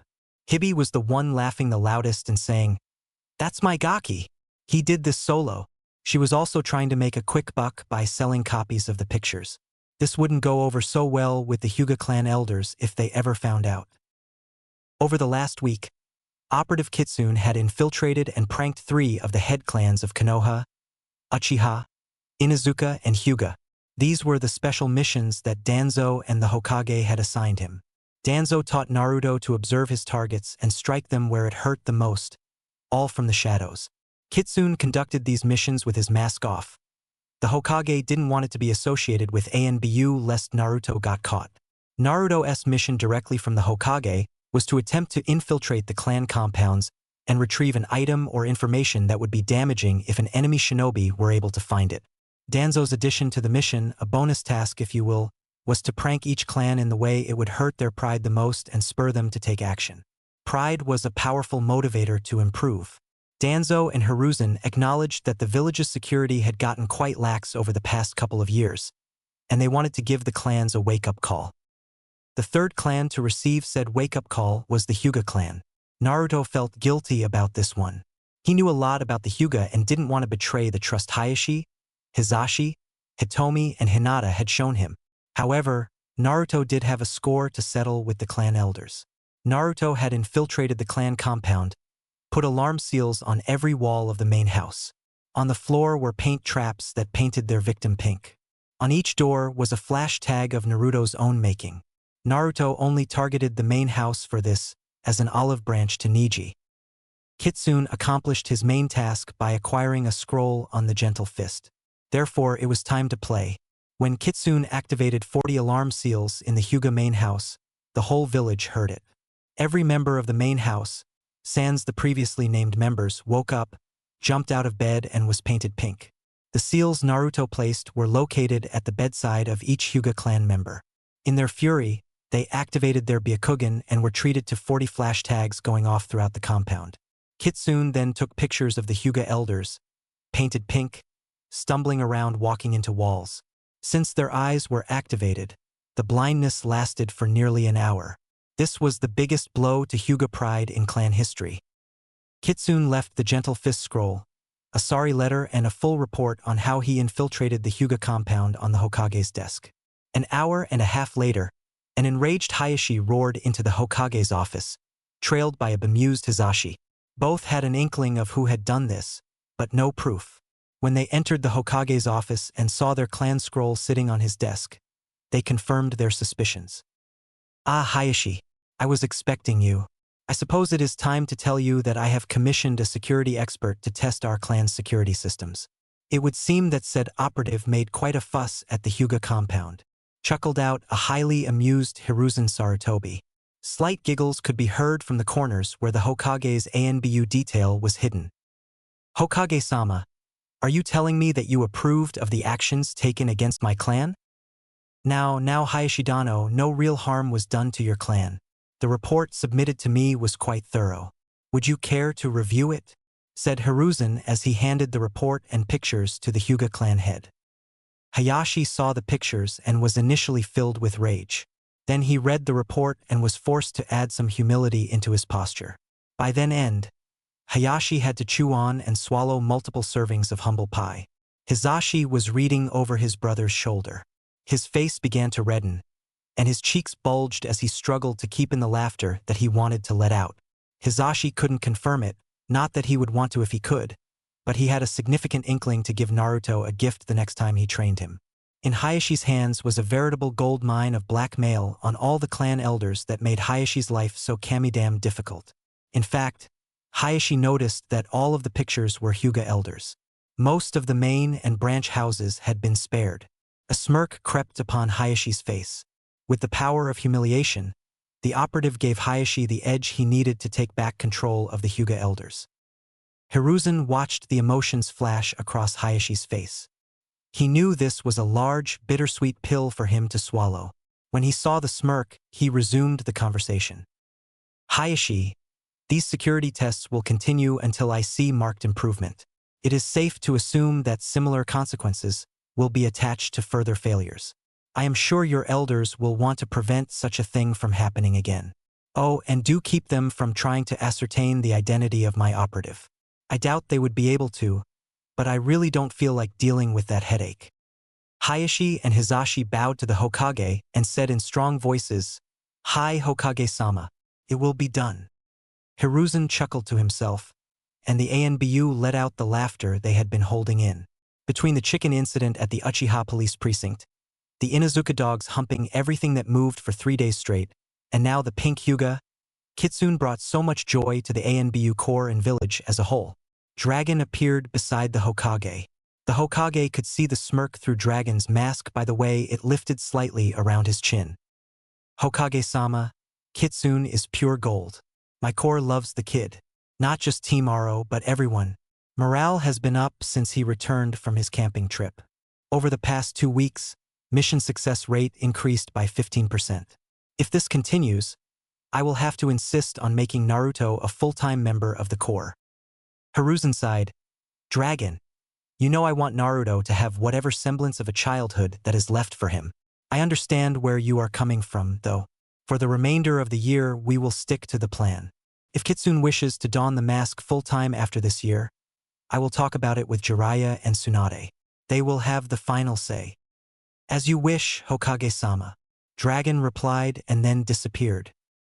Throughout the year, Naruto took breaks from ANBU life by visiting his friends at their clan compounds. Each clan member was sworn to secrecy if they were able to figure out Naruto's lineage. The clan heads were responsible for enforcing this.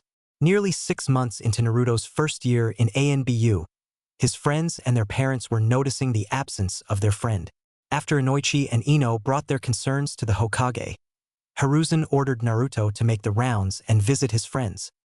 This weekend, Naruto had set up a picnic for him and his friends. He used the promise of a lower severity prank to the Akimichi to negotiate with Chuza for some top-shelf Akimichi food. The giant of a man rapidly accepted the offer. Naruto's first 2 infiltrations into the Akimichi compound had left his wife and clan in a rather foul mood. For the life of him, He couldn't figure out how Naruto had swapped all their best cuts of meat with broccoli and Brussels sprouts. Chuji cried that night when his father told him that the whole clan had to eat a vegetarian meal for one night in order to get their precious meat back. Naruto met his friends in the Hokage's private training ground for the picnic. Hiruzen set this up so prying eyes wouldn't ask about why some blonde orphan was friends with all the future clan heirs. Naruto spent the day deflecting questions on where he has been and why he wasn't attending the academy. He didn't appreciate having to lie to his friends, but he understood that it was necessary. The whole picnic was going perfectly well until Ino grabbed him by the arm and demanded they go on a walk. Naruto listened to her rant about how the whole academy thought Sasuke was so special and that she just wanted him to be there with her. She ranted about a girl named Sakura who was obsessed with Sasuke and about Sasuke's haughty attitude. She didn't understand why Sasuke had closed up so much over the past year. After a 20-minute rant from Ino that made Naruto nod his head and say, "Yeah, aha," a whole bunch to convince her he was listening, Ino began to question Naruto. Naruto told Ino that he would go on trips with Jiraiya around Fire Country. He said Jiraiya would train him while they traveled and all that. The cover story barely held up to Ino's scrutiny, but she relented so long as Naruto would visit more often. When the two returned to the group, Kiba's crude comments and not-so-subtle innuendos made the pair blush.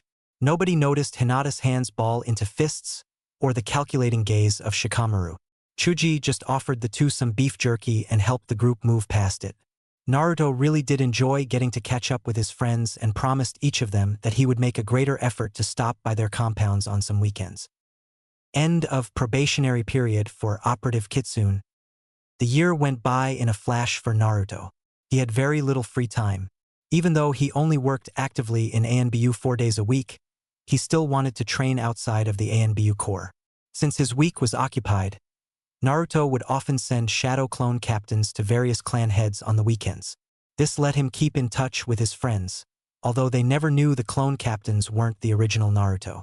It took quite some time for Naruto's friends to realize they were all meeting with him individually at the same time over the weekend. In fact, it took them the whole second year at the academy for them to come to this realization. This didn't really bother anyone too much except Ino. Ino missed her Ruto, the affectionate name she gave to Naruto. He made her feel so much better. He would listen to her, tend the flower shop with her, and help her with her problems. It was thanks to Naruto that Ino gave up on the diet fad after her first year at the academy. He told her, "Why diet when you can train instead?" He said it with such certainty and conviction that Ino decided to listen. Now, in her second year, she was keeping up with Hinata in spars and the physical aspects of shinobi life. Inoichi was ever grateful to Naruto for helping break Ino out of a behavior that would have left her helpless when she got out of the academy. Alas, when Ino found out that she had been dealing with a Naruto clone, she insisted that the real Ruto come next week and take her out to dinner, as an apology of course.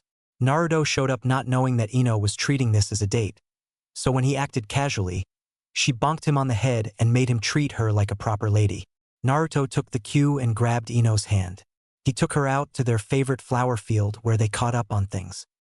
Ino, being the gossip she is, couldn't help but talk about Konoha's devil prankster. It was the talk of the town. Once a week, a clan would get pranked. There was no pattern to the pranks, no rhythm that could be found whatsoever. Security remained high, 24/7/365. Yet, the prankster kept claiming victims. He was recently cited by a Hyuga that claimed he was a boy, for feet 9 inches. He moved faster than the Byakugan could track, and he kept disappearing from view, even with the Jujutsu activated. This latest news was shared among all clans. There was a joint mission to catch this prankster and even a reward posted for 100,000 ryo. This sighting was the only clue that they had after suffering for an entire year.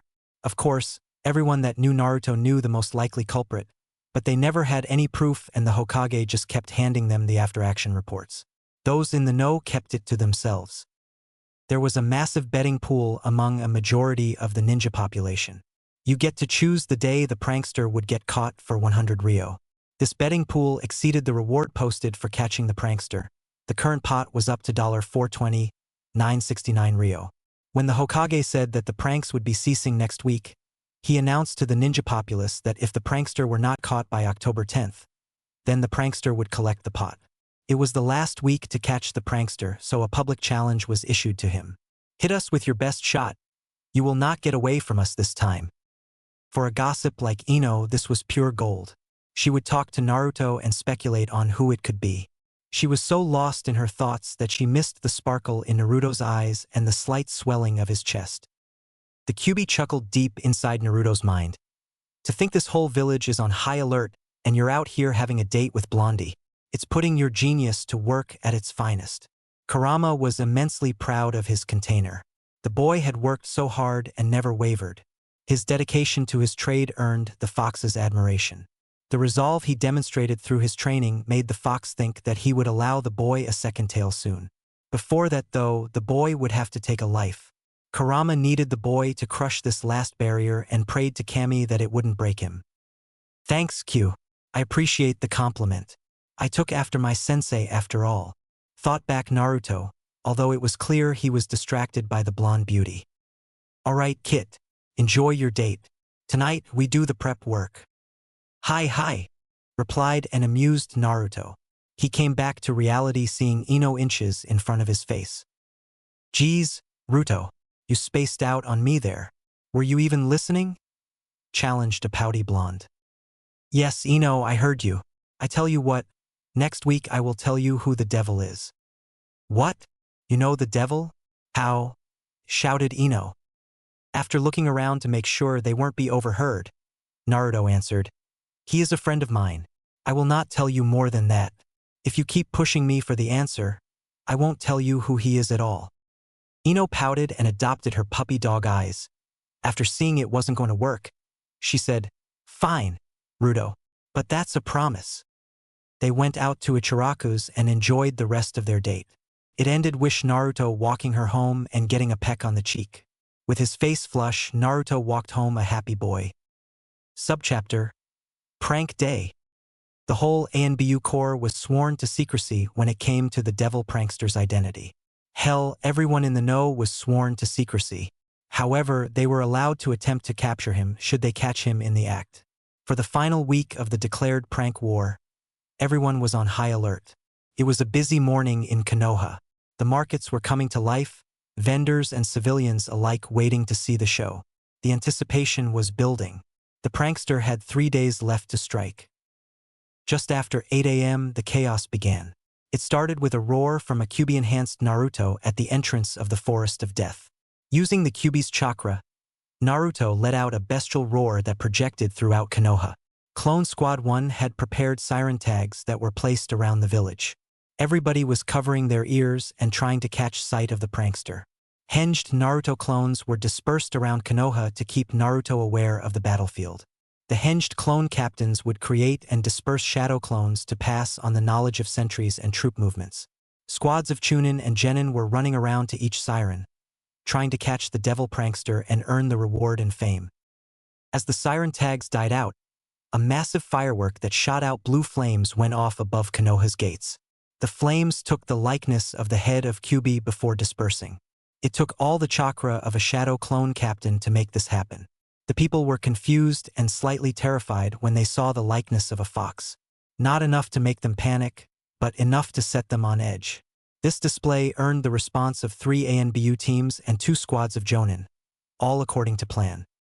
During the distraction, Naruto was painting the Hokage monument. He had developed stealth seals and created a plethora of tags that he distributed to his clone captains. These tags imitated Jiraiya's invisibility jutsu. It just didn't work as well when within 10 feet of a ninja. He could walk right past a civilian with the seal active, but most Jonin would sense him about 10 feet away. A good sensor could pick him up about 25 feet away. Thank Kami, good sensors are rare, thought Naruto. He painted a joint over the first Hokage's mouth with an air bubble that read, "Do you want to feel happy, too?" The second Hokage got a Hitlerian mustache. Don't ask Naruto why, it just fit. The third got a pipe drawn on him with smoke coming out of it. He had an air bubble answering the first saying, "You bet I do."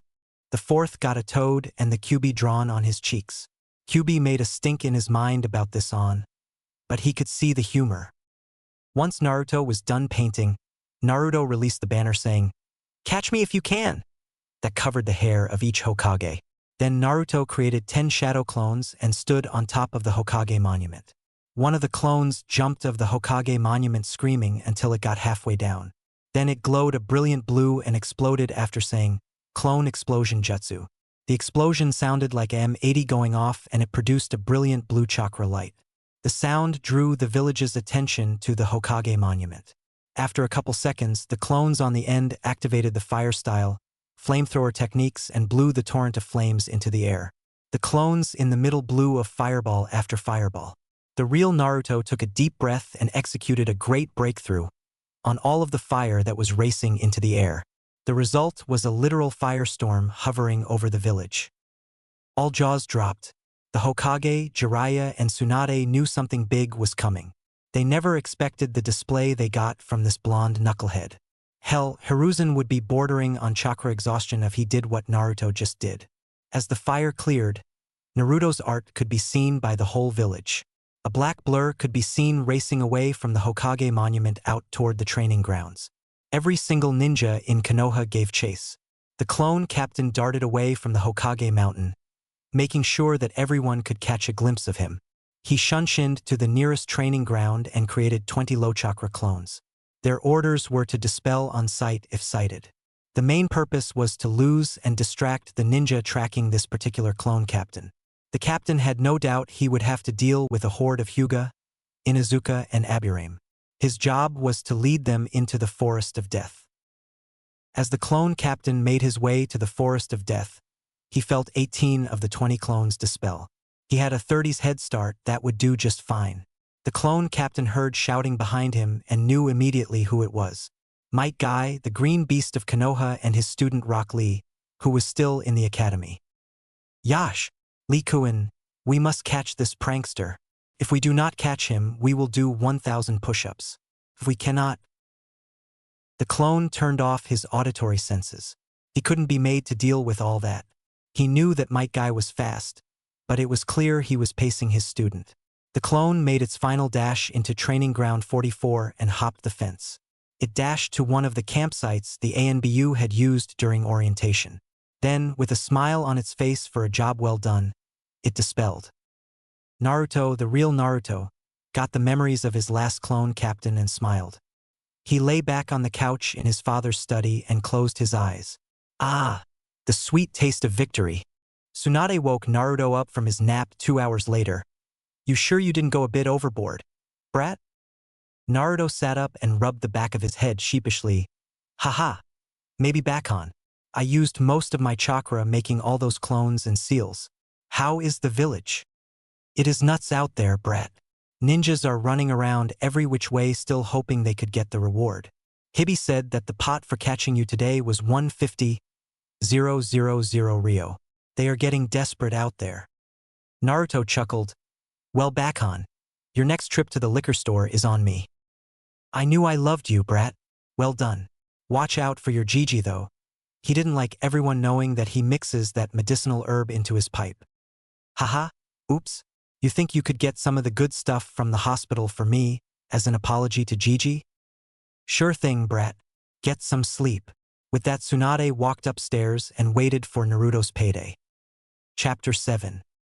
October 10th, Naruto's 10th birthday. Naruto reported in with Team Ro to the Hokage's office. Naruto recognized the smell that lingered in the office and smirked beneath his mask. "Did you get my present from Bakon, Gigi?" Yes, I did, Kitsune. It was much appreciated. You may inform Naruto-kun that we are square." Hiruzen took another deep drag in response to Naruto's nod and thought, "Ah, the perks of being Hokage." Kitsune chimed back, "Gigi, I have one more prank. Are you ready for it?" Hiruzen gave Naruto a hesitant nod. Naruto created 5 shadow clones that went over and started doing the paperwork for the Hokage. Repetitive, resounding thuds echoed around the room as Hiruzen dropped his pipe and started beating his head on his desk. Team Ro was shaking in silent fits of laughter.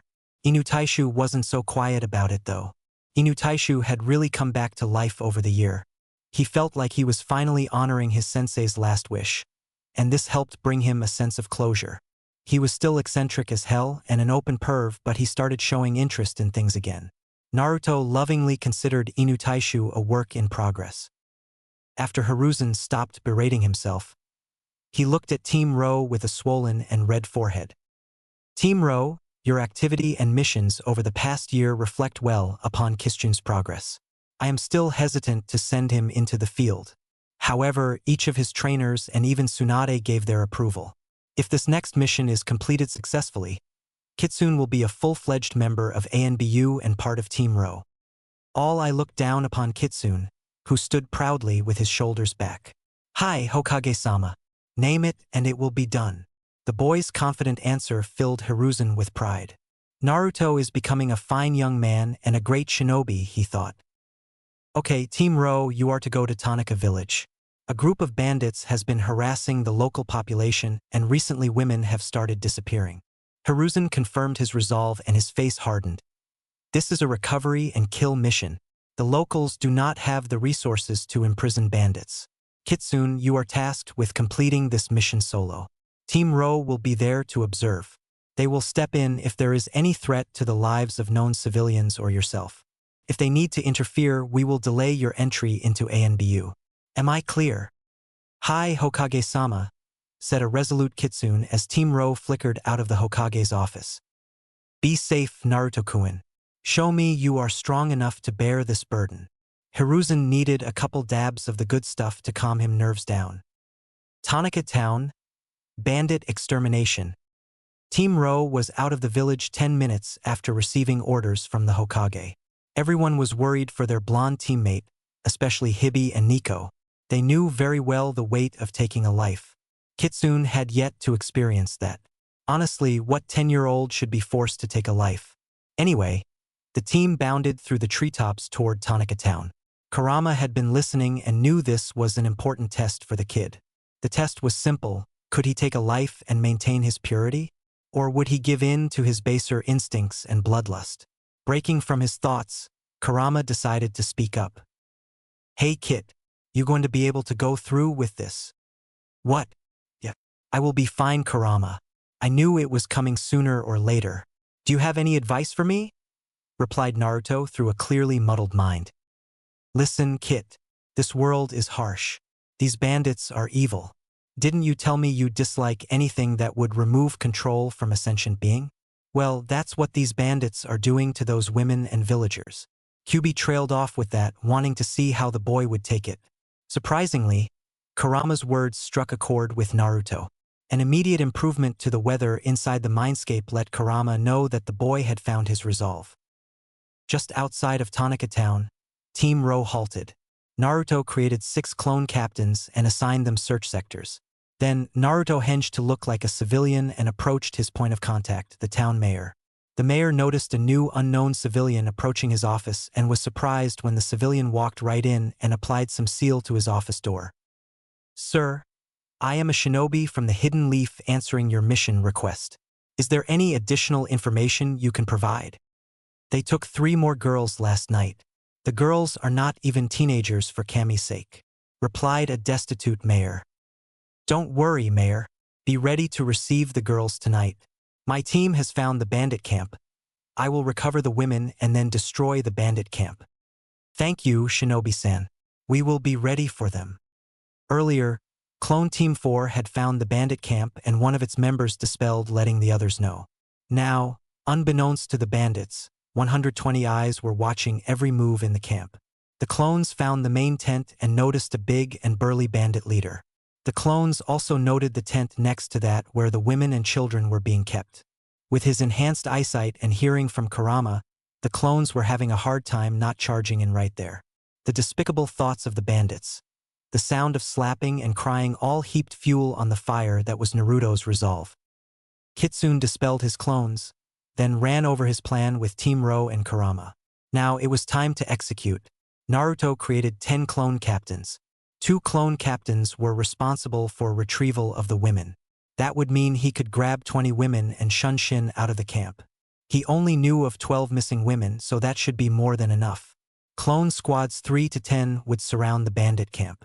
Once the women are out, it would be time to light it up. Naruto joined Team 1 and 2 clone captains. They killed the sentries on the south side of the camp with kunai. It wasn't hard, they were immobile targets. Naruto and the clone captains hid the bodies and hinged into their most recent victims. Then they walked toward the tent that held the women captives. The sounds coming from inside the tent were not pretty. And I abhor rape, so I will not elaborate or illustrate this scene. Naruto felt his anger synchronize with Kurama's. The old fox might be a pervert, but it believes rape to be a crime more severe than murder. The three Naruto broke their hinge, dashed silently into the tent. The real Naruto slapped a privacy seal on the tent, so no sounds could escape. Then Naruto yanked the 5 bandits, that were forcing themselves on the women, off and dragged them to the other side of the tent where he and his clones removed their heads with their wakizashis. The girls screamed for a second, but Naruto was able to hush them. I am a ninja from Konoha. I have been sent here to help you. Is this everyone? He asked when they all calmed down. No, my friend was taken by the big one not even 20 minutes ago, cried out a frantic girl in her early teens. All the girls were in rough shape. Dirt covered their knees and hands, and their clothing was ripped. Okay, I will go get her. Each of you hold on to one of my clones and they are going to get you out of here, he said as he made the familiar cross shape. 11 clones popped out and grabbed a hold of the women and girls.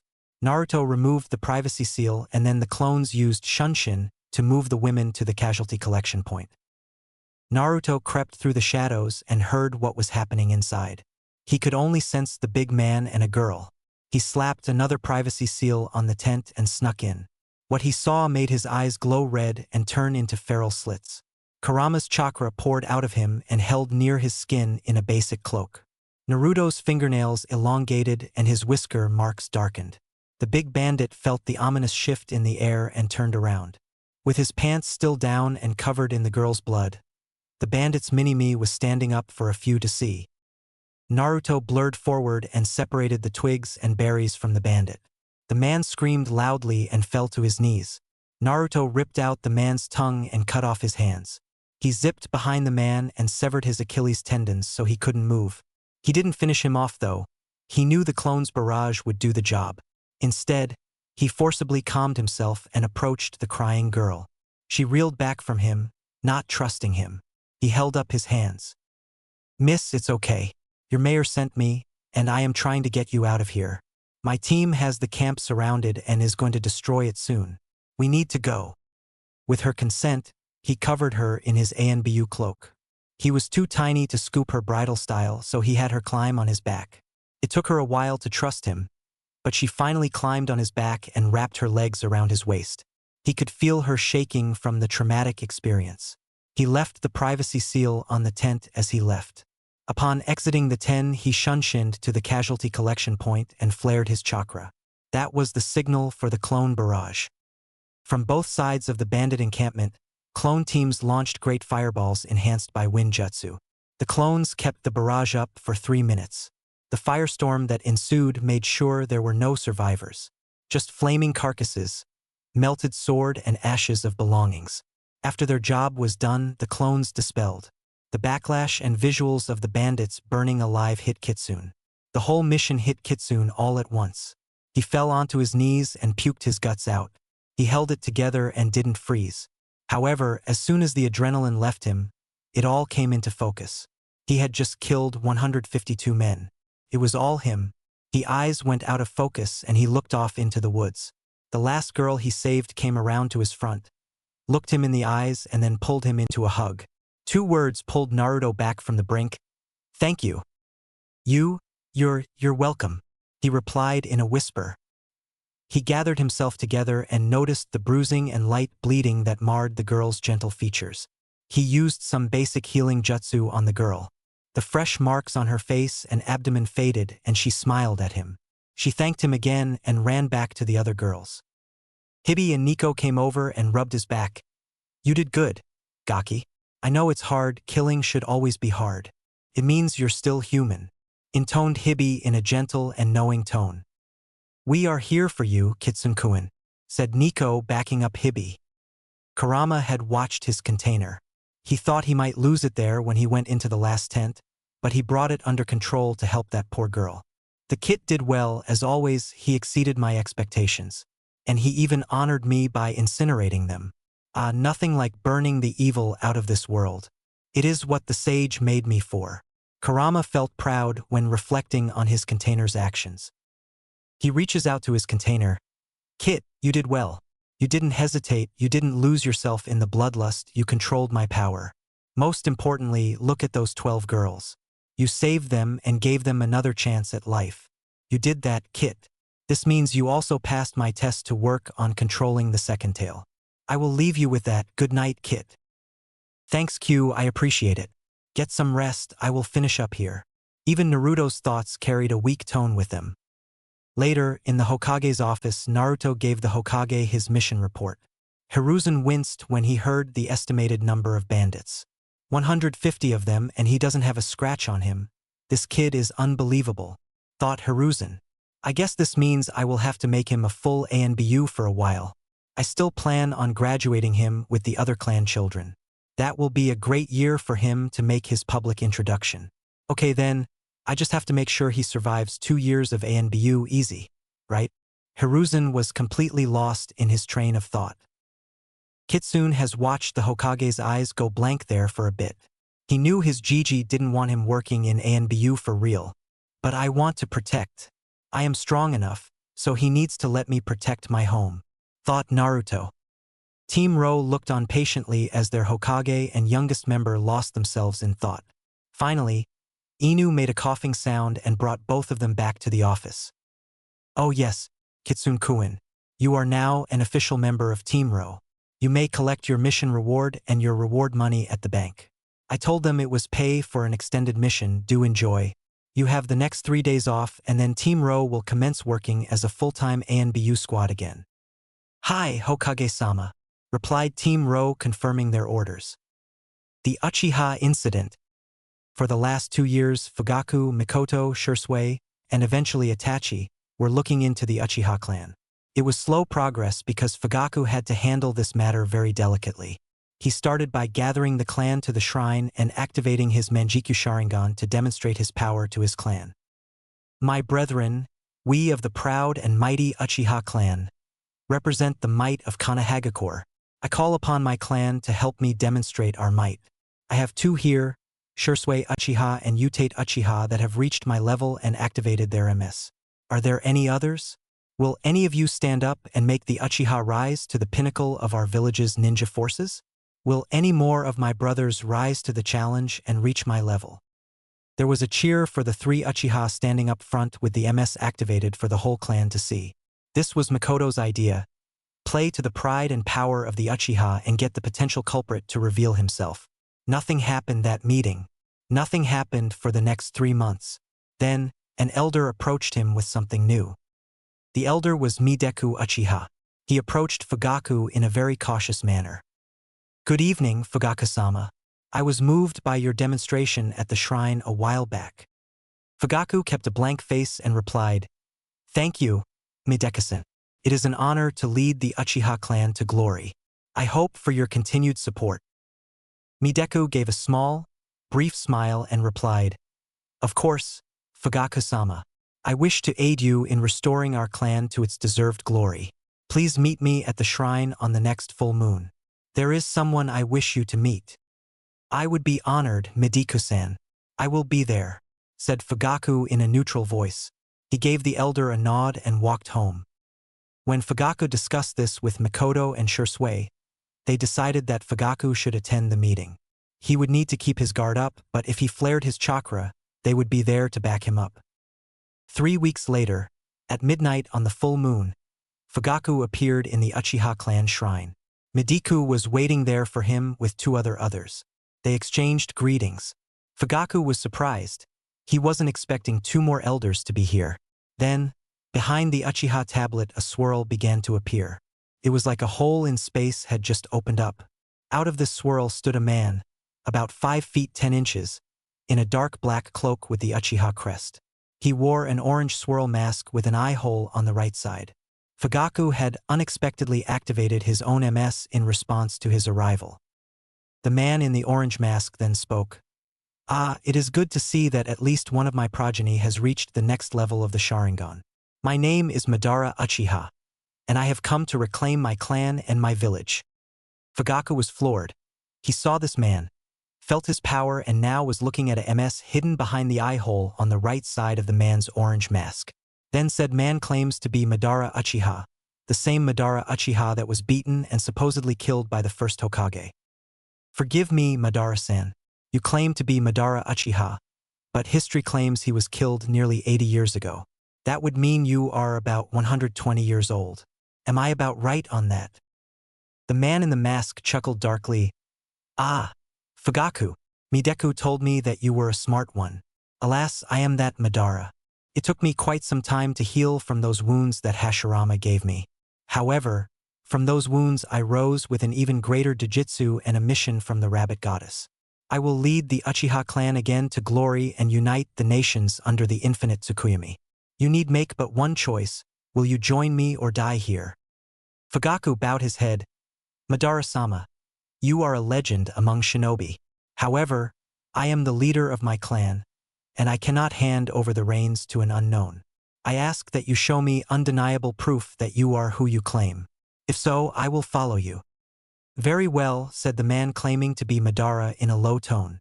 He then used Madara's eye to force Fugaku into the Tsukuyomi, and he showed him his meeting with Black Zetsu, the will of the Rabbit Goddess, as well as memories from Madara's life. Fugaku was very disturbed by what he saw and felt in Madara's world.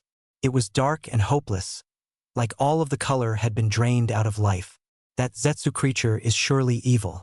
Nothing good will come of allowing it to influence the Uchiha clan, but I cannot beat him right now, not alone.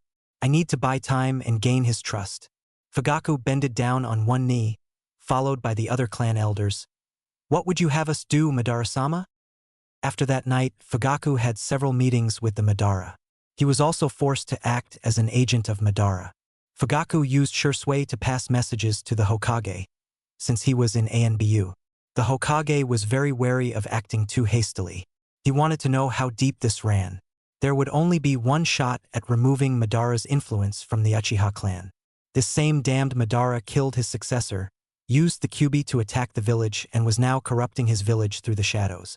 Hiruzen knew that this needed to stay quiet, and it required decisive action. The always happy Shursue's mood had darkened since hearing of his clan's dilemma. If this goes too far, we will not be able to bring the clan back from the precipice. For the past year, he had watched more and more of his clan's warriors fall to the delusions of this Madara. That name inspired so much fear in the clan, and fear motivated people in the worst way. He was happy he had Itachi. Itachi was his best friend and fellow ANBU. They were the Hokage's link to Fugaku throughout this mess in the Uchiha clan. Fugaku let him know that a revolt was coming soon.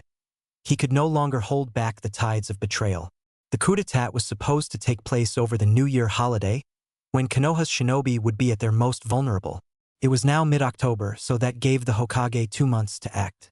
These heavy thoughts kept Shursui down. The weight of this secret dragged on him. The 4 loyal Uchiha were the only support that could be relied upon. Finally, Hiruzen called all 4 of them into his office. Inside were Danzo, Koharu, and Jiraiya. Every member present held Hiruzen's trust, and their input was needed throughout this whole debacle. Hiruzen gave a weary look around the room. When he was in this mood, the years caught up to him and showed upon his wrinkled and aged face. The time has come to act. We cannot let the rot spread even more. We will do it all at once and try to remove this tumor before it gets the chance to spread. Fugaku knew his clan messed up. He had nearly given in to the tidings of the madman himself, but Mikoto kept him anchored. Thank Kami for that woman. Their relationship had improved since they took time training Naruto. That little kid really had a way of rubbing off on people. The light he brought back to Fugaku allowed Fugaku the humility to apologize to Mikoto for treating her as subservient. He had changed and she had reciprocated. The two started fresh, and Mikoto was allowed out of the compound as a part-time teacher at the academy. Teaching Naruto had inspired her, and she wanted to continue teaching the youth, the future of Konoha. Fugaku was so lost in his thoughts that he barely heard the Hokage's plan. Hokage-sama and honorable elders, if I may, this was a problem created by my clan. I have talked with those present, and we will be the ones to handle the rebellion. I ask that you respect my decision as a clan head. The room aside from the Uchihas, was taken aback. Hiruzen never intended on making them shoulder that burden. Hell, even Danzo just thought of overwhelming them with the numbers and strength of Konoha. Fugaku continued, Hokage-sama, this is an Uchiha problem. If we allow other clans and shinobi of Konoha to fix it for us, then the clan will lose much more honor and standing than if we handle it ourselves. For the sake of the future Uchiha, I ask you to let us handle this. As he concluded, Fugaku and the 3 other Uchiha bowed their heads low, a sign of trust that the Hokage did not miss. Very well, what is your plan, Fugaku? Hiruzen replied tentatively. The next clan meeting is in 3 days at the shrine. All those involved in the planned coup should be there. I ask for your discretion. Cordon off the Uchiha clan district with ANBU. Give them standing orders that they are not to intervene until we have cleansed the clan of traitors or died trying. Fugaku said this with his head still bowed. Hiruzen knew these were the words of a man at peace with his decision. Shursui Itachi, how do you two feel about this? The Hokage didn't want 2 of his star ANBU to crack from something as dark as this. Our loyalty is to you, Hokage-sama, and to the village of Kanahagakure no Sato. We will do what must be done, replied the boys with a bow and salute. Hiruzen let out a deep sigh. Not even his pipe could make this feel better. Very well. You will have ANBU support should you need it. Unless the signal is given, they will remain on support at the edge of the Uchiha compound. I pray for your success. Nighttime, October 25th, on the outskirts of the Uchiha compound. Kitsune was agitated. Kitsune was pissed. Kitsune needed somebody to shove a chill pill down his fucking throat. Inu watched as Kitsune fidgeted in his position. The normally well-behaved and positive boy emanated a chilling aura. Ever since the details of the mission tonight were given to Team Ro, Kitsune had been this way. Inu flashed behind Kitsune and put a hand on his shoulder. I know this is hard for you, but our orders are to wait for the signal. They will be okay. All he received in response was a nearly imperceptible nod. Inside, Naruto was a mess. He could feel the negative emotions pouring out of the Uchiha compound. He could feel the clash of chakra and the agitated spikes. The only thing that kept him rooted was being able to feel those 5 chakra signatures. If he felt them in trouble, Kitsune would go, consequences be damned. Kurama drew Naruto into the mindscape and forced him to calm down. He flashed Naruto a memory that would distract him for the time being. Kurama liked this memory because it demonstrated Naruto's ability to change others and bring light to the world. Flashback. Naruto was 8 years old and Makoto had invited him over to celebrate Sasuke's birthday during one of their training sessions. Unlike his other friend, Sasuke stayed within the Uchiha compound most of the time. He didn't put much effort into hanging out with his classmates and developing those bonds. Thanks to the training sessions, Naruto was the closest thing Sasuke had to a best friend. Naruto showed up to Sasuke's birthday and noticed that all in attendance were from the Uchiha clan. The party was a pretty standard affair, and it was far less lively than most parties Naruto had attended. The only real interaction with Sasuke was when he gave him a set of training weights that he had made personally. He knew that all Sasuke cared about was getting stronger to make his father proud, so he figured a training-related present would make Sasuke happy. Sasuke had given him a genuine smile and thank you. No, the party wasn't what made this day memorable. It was his interaction with Fugaku that made this day worth remembering. Naruto had noticed throughout the party that Fugaku rarely paid any attention to Makoto aside from giving her commands. He had noticed this during training and other time as well. However, it seemed even more rigid today, which ticked the blonde 8-year-old off. Nobody talked down to his Makoto-sensei and got away with it, especially since he found out Makoto was his mom's best friend. After Fugaku had barked at Makoto for something trivial, like running out of drinks or something stupid, Naruto had reached his limit. He marched over to Fugaku, grabbed his wrist with his tiny hand, and dragged him out back. Fugaku had initially been angry, but that changed to confusion when he saw the look on Naruto's face. He had come to understand and respect the kid after years of training him. Hell, he even went as far as letting Itachi make an oath of brotherhood with him.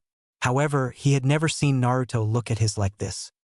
Fugaku-sensei, what did Kami stick up your ass to make you think it is okay to talk to Makoto back on like that? The anger was radiating off of Naruto and made his voice sound gruffer than usual. What do you mean, Naruto-kun? Mikoto is my wife. The Uchiha are a patriarchal clan. Therefore she must listen to me and follow my orders. What the fuck is wrong with you, Fugaku-san? You think it is okay to treat somebody you are supposed to love like that? If so, then I no longer wish to study under you.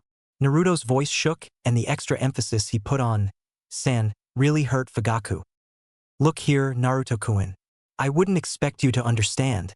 Fugaku was startled when Naruto cut him off. No, you look here, Fugaku-san. I may not be married, but I know what love is. The way you treat Mikoto, Itachi, and Sasuke is not love. It is a perversion of your pride.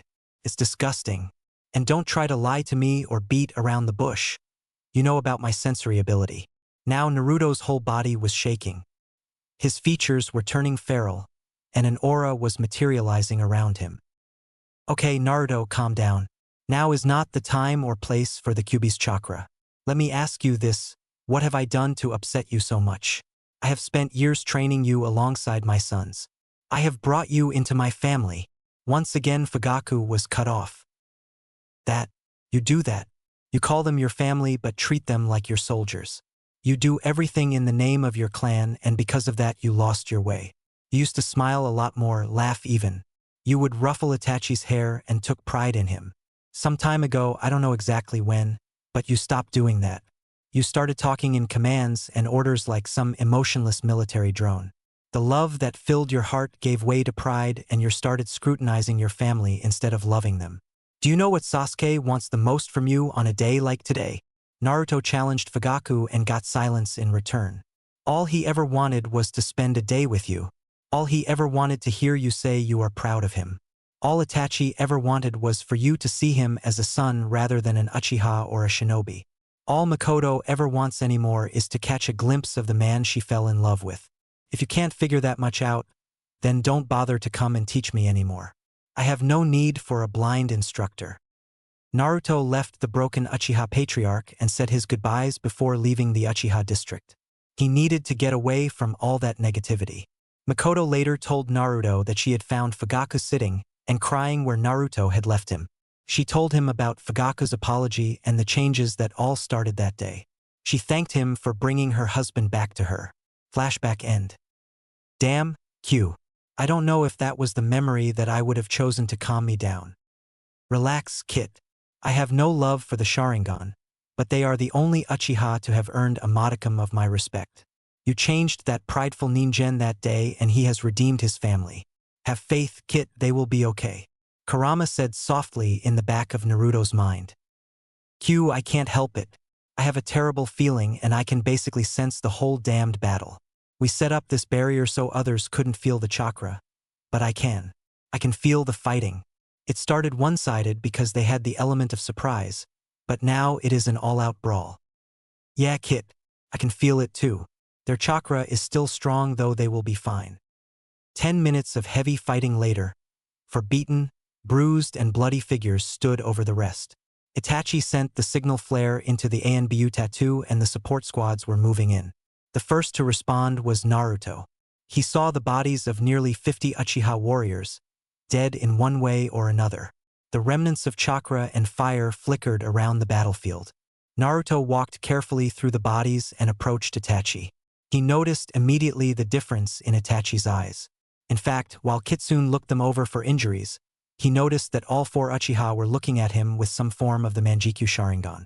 A chill ran down Kurama's spine when he saw this.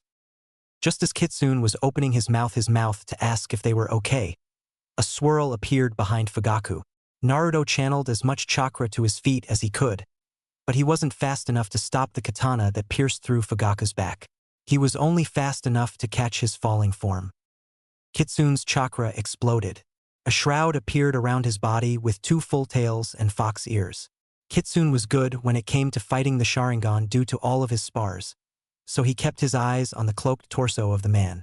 He launched himself at the man in the orange mask. He was baffled when his punch phased right through the man, as if he were an illusion. And Naruto might have thought he were an illusion if the man didn't mule kick him in the chest and send him flying into the Uchiha tablet. The crunch of bone everyone heard didn't seem to bother Naruto because he got right back up. In a crouched posture, the start of his father's hummingbird fist. Naruto attacked in a more controlled manner this time. He watched his fist phase into the man. As he pulled it back, he was forced to block a strong counter from the bastard Uchiha. Naruto flipped back and watched as Shisui and Itachi tried their own attacks. The man just stood still and let everything phase through him. Once the group had reformed and taken a defensive posture, the man spoke. I was beginning to believe that the fourth really had killed the Kyuubi. Imagine my surprise to find you here. After Naruto snarled at him, he continued, I am not here for you today, Kyuubi Jinchuriki.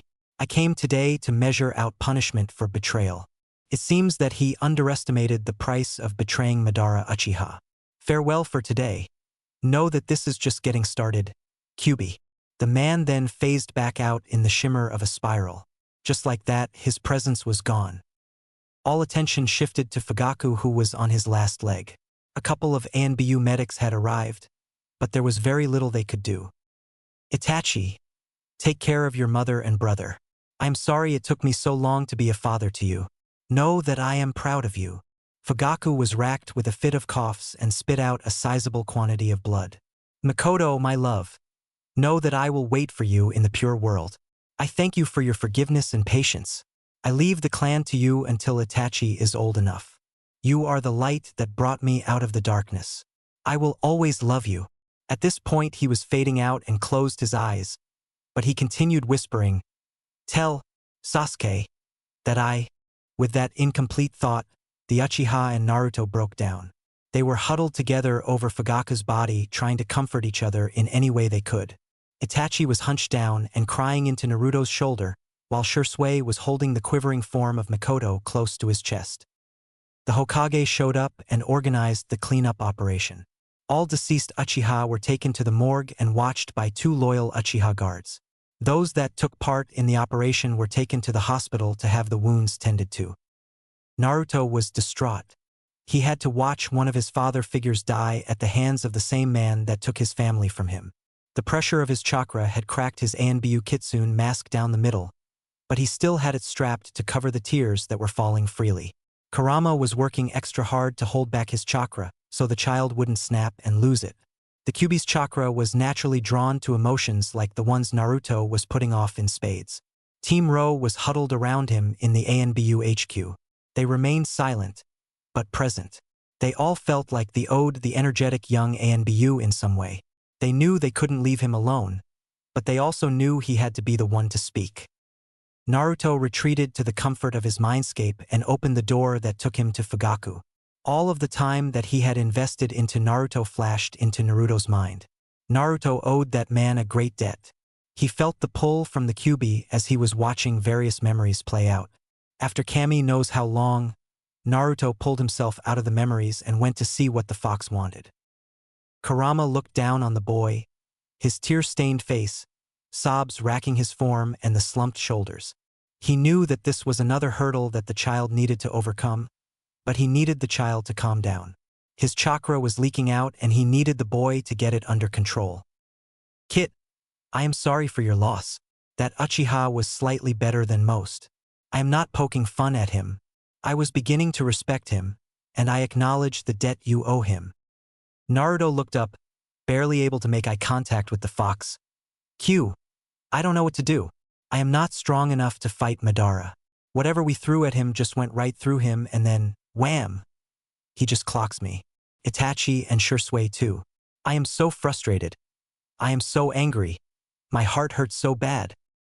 As he was speaking, the Kyuubi's chakra was taking for around him. Kit, come here and sit. Come into the seal, it will be easier for me to control my chakra. Right now, you are entering level 1 in the real world.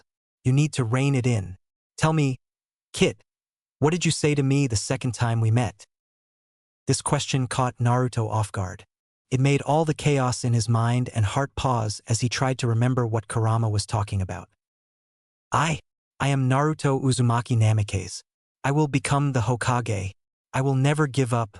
I will never go back on my word, mumbled Naruto through the raging storm that was his mind. Yes, yes, Kit. That is what you said to me. That is the standard I am holding you to. Do not give up. The first loss is hard. I still feel the pain from when the sage left us. But what did your Hokage tell you that a shinobi is? What does it mean to be a shinobi? Realization dawned on Naruto. The storm that filled the sky over the seal dissipated into a cloudy sky. A shinobi is one who endures. A shinobi is the one that can move past pain and hardship to accomplish his mission. That's right, Kit. I don't agree with a lot of your human ways, but that is a way I can respect. Now, Naruto Uzumaki Namikaze, are you a shinobi? Are you going to become the Hokage, or are you going to disrespect all the effort that Ningen put into you? Are you going to bring peace to the shinobi world, or are you going to give up? Go back on your word and let me eat you. Kurama never thought that he was any good at this sort of crap. I mean, I am a biju created to absorb human hatred and cleanse evil from the land. Yet here I am helping this human, my jailer. Father, please let this boy be the one.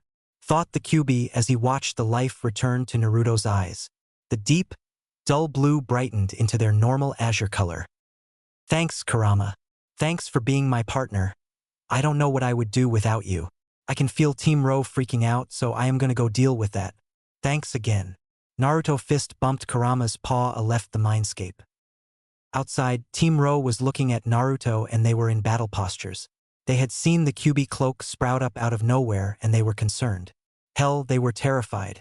They didn't want to fight the Kyuubi inside ANBU HQ. The chakra spike had drawn the attention of a couple more ANBU teams, so Naruto realized he was surrounded. Kitsune, is that you? Asked a hesitant Inu. Hi, Inu Taishu.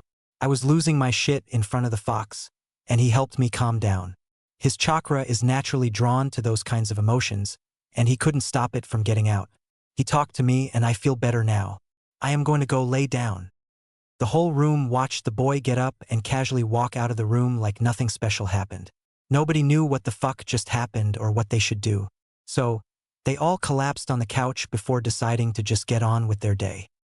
Chapter 8. Uchiha Funeral. Words like massacre, traitors, bastards, and other such ignorant obscenities were being thrown around the Konoha rumor mill. Some people were sad, like Sasuke's classmates. Others were mad, like Sasuke, his family, and the Uchiha that were loyal and had no idea what was going on. Most were confused. What happened and why? Nobody really knew. A day before the Uchiha funeral, the Hokage put out a heavily redacted version of what happened that night to the Jonin ninja. Naturally, it didn't stay with them long before it reached everyone in Konoha. Most people were grateful to Sasuke's family, although they didn't know how to feel about the rest of the Uchiha. The ANBU Corps, the clan heads and their clans all attended Fugaku's funeral. Mikoto was crying and flanked by her two sons as the Hokage spoke and had Fugaku's name inscribed on the stone of the fallen. The traitorous Uchiha were buried by the clan, but since Fugaku died in the line of duty, fighting to protect Konoha, his was the sole name carved into the stone that day. Mikoto felt robbed. Her husband of 15 years was taken from her. Of those 15 years, only the last 2 had made her truly happy. The arranged marriage to Fugaku was her obligation to her clan. At the time, she was trying to negotiate with Kushina to get her to share Minato. However, it wasn't meant to be, so she endured a loveless marriage for 13 years. Then, Naruto's impact on Fugaku had a miraculous impact on her marriage. The man began to appreciate her and show her love. Kami, damn it, you better hold him there until I meet him again. Now, she had to be strong for her sons and the remainder of her clan. She knew the times ahead were going to be challenging, so she let out the last of her weakness at the funeral to strengthen her resolve for the future. Itachi took his father's words seriously. An already unexpressive Itachi clammed up even further. Members of ANBU thanked him for his sacrifice and offered consoling words about his father. Nobody could possibly imagine being in his shoes, so it made approaching him hard. Of course, one blonde Uzumaki, heck the only blonde Uzumaki, just looked him in the eye and gave him a big hug. Naruto always had a strange kinship and understanding with Itachi.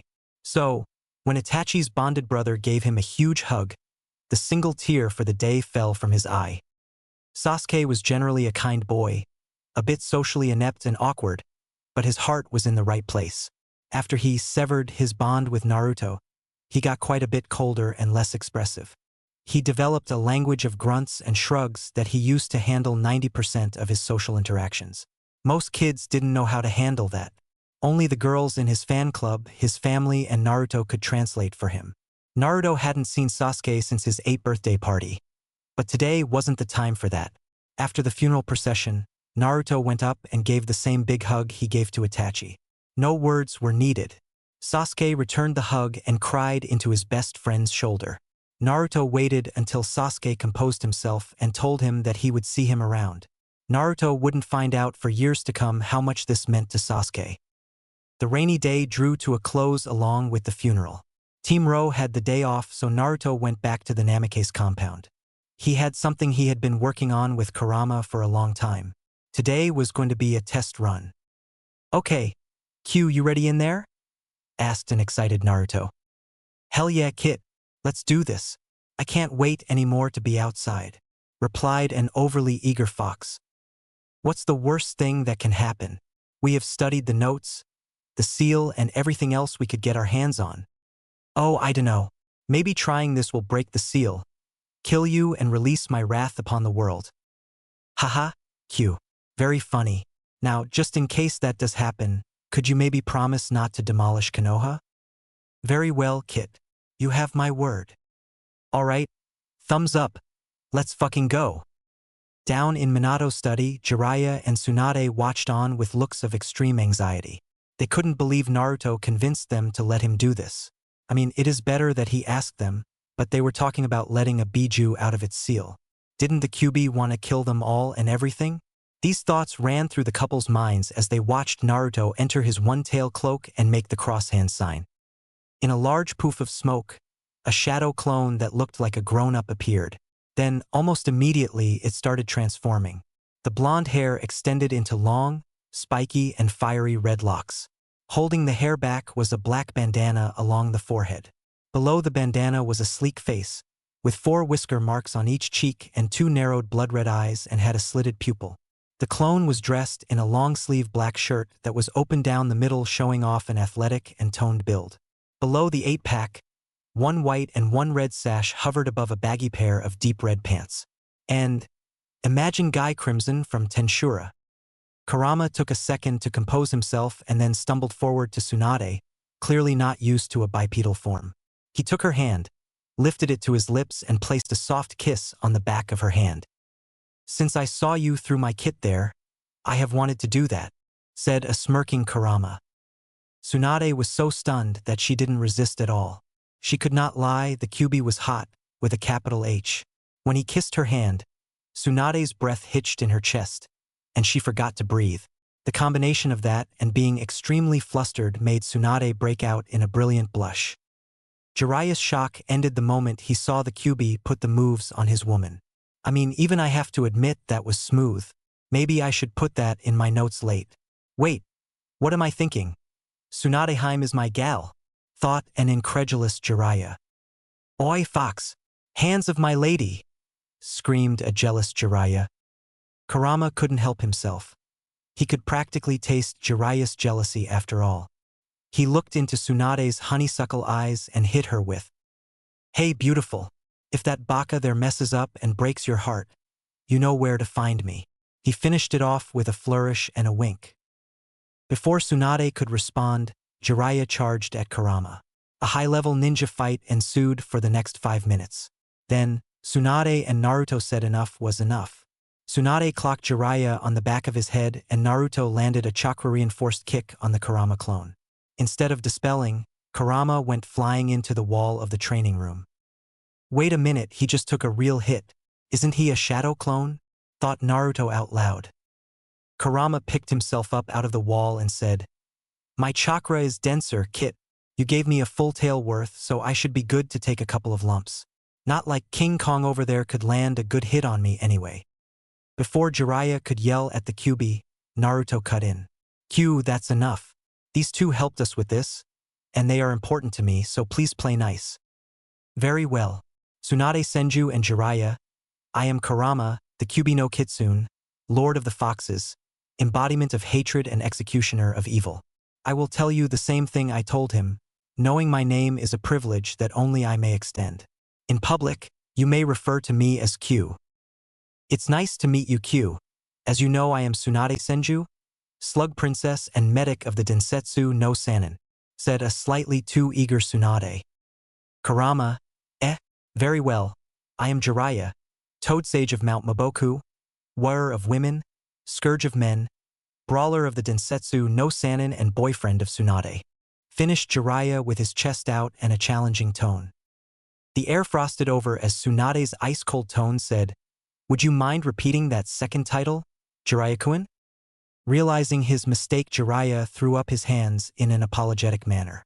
That didn't stop Tsunade burying him halfway into the training room wall, though. "Well, Kit, this test was a success. I am going to check out the compound for a bit," said Kurama, waving goodbye. "Kurama, wait a sec. You said it was your chakra that made it so you could take a hit, right?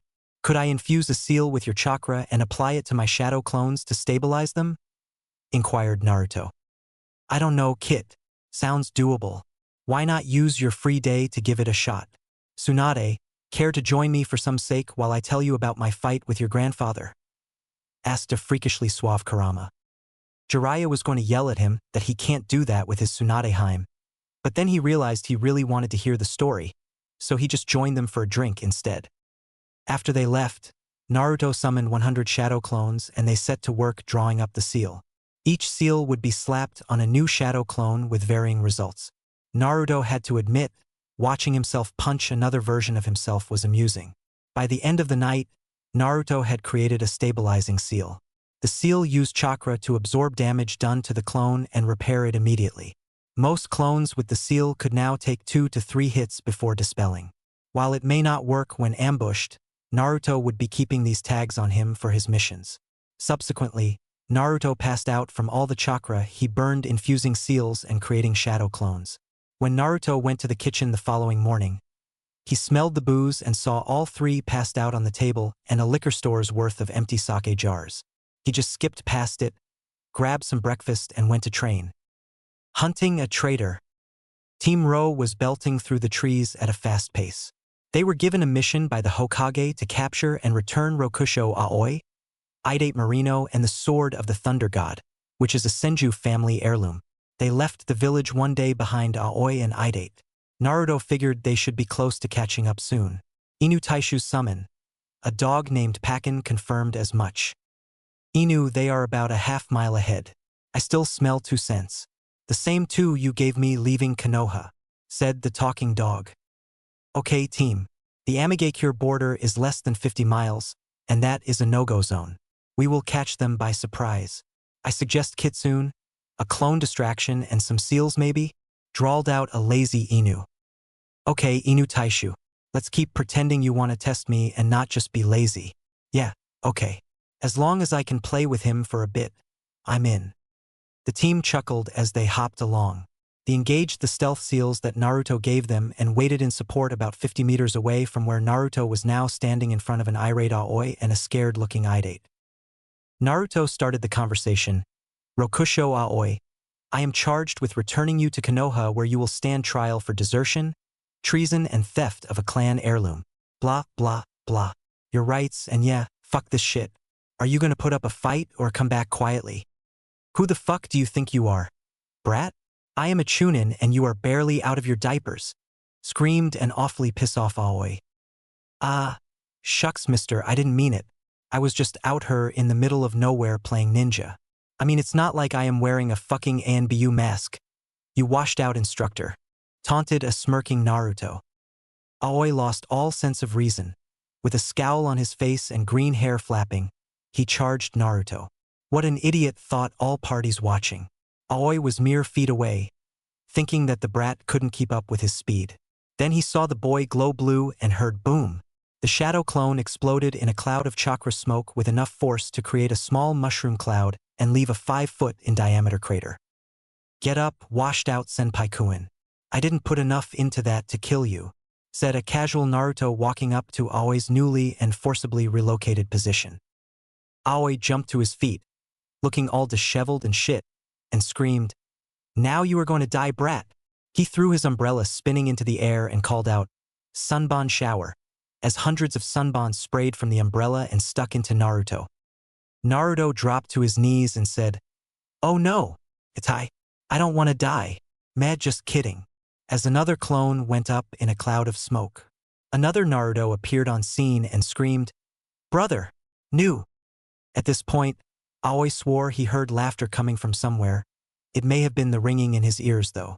"Enough, brat. I guess it's time to get serious. To think a kid would make me use my new sword. Pitiful," Aoi said softly. "You got that right. Pitiful was the perfect word. Couldn't have said it better myself. Welp, if you were getting serious, then I guess I should too."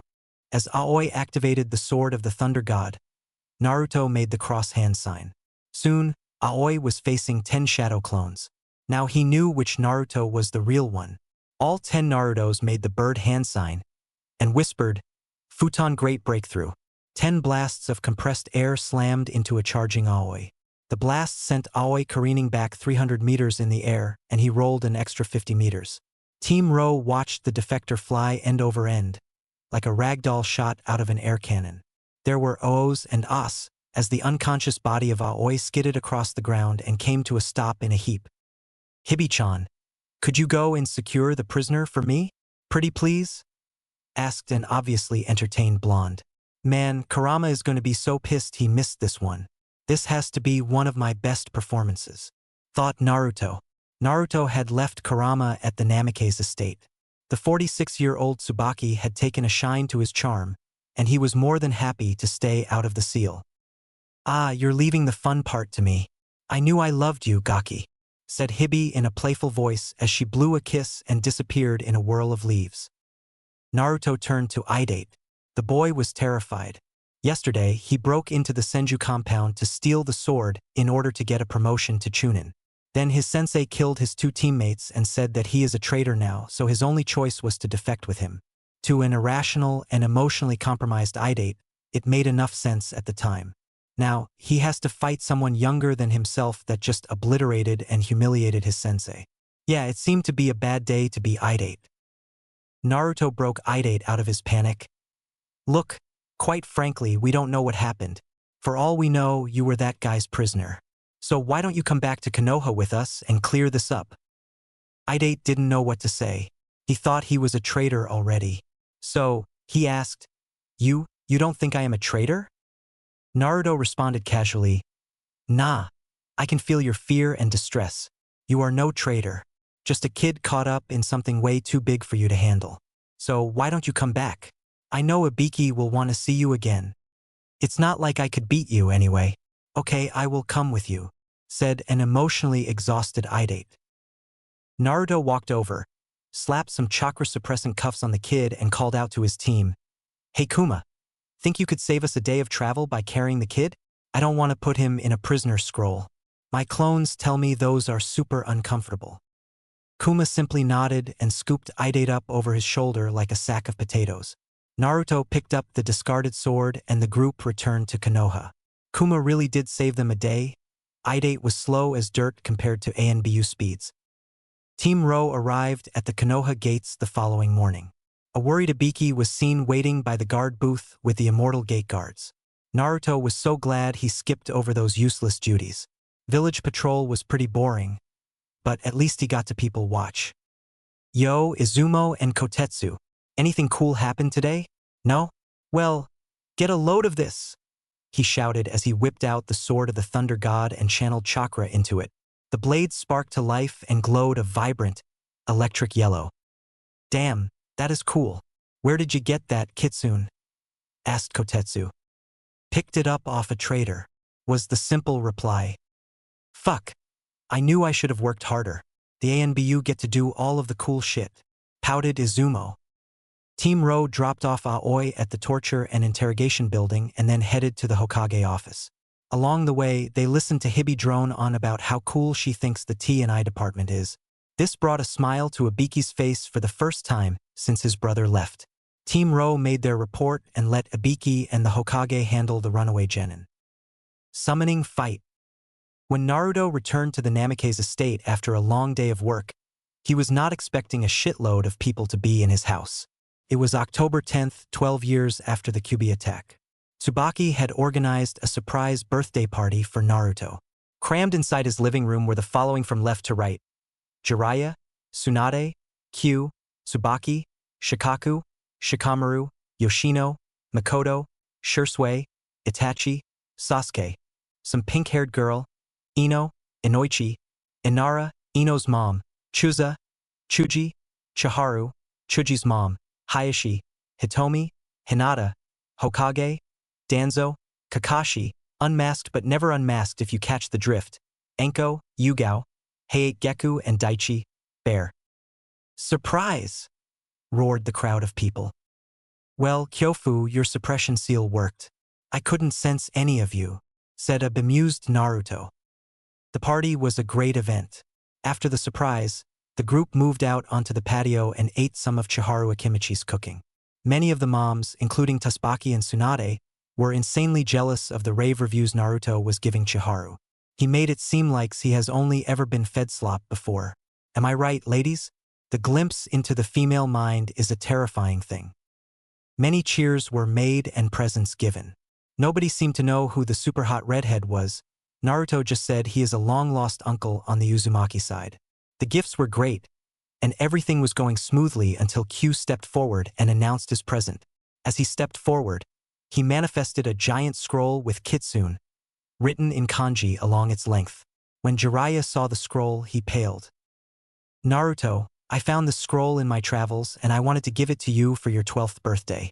It is the contract to the Kitsune clan, and I think it suits you perfectly, Kyuubi said with a wink. Naruto jumped up and embraced him in a hug. Thanks, Q. I didn't even know there was a Kitsune summoning contract. Well, there has never been a summoner. If you open the scroll, you will be the first, Kurama stated proudly. That scroll said the Kitsune clan is where the sage took the Kyuubi from when it was still a kit.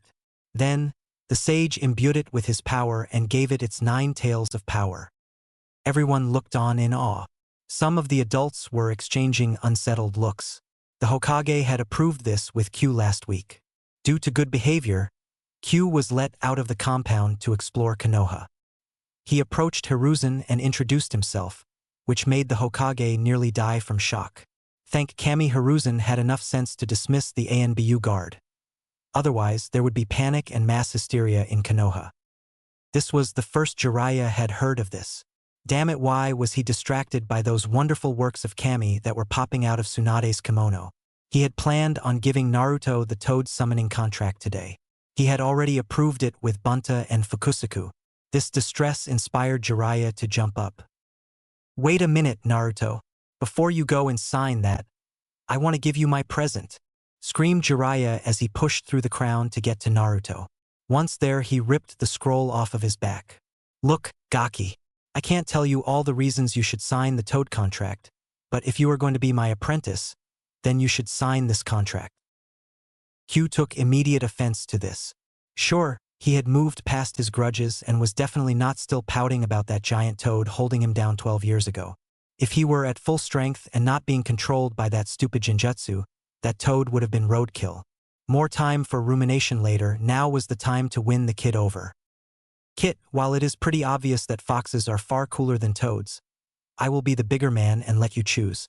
Just know that this choice could affect your future in a significant way.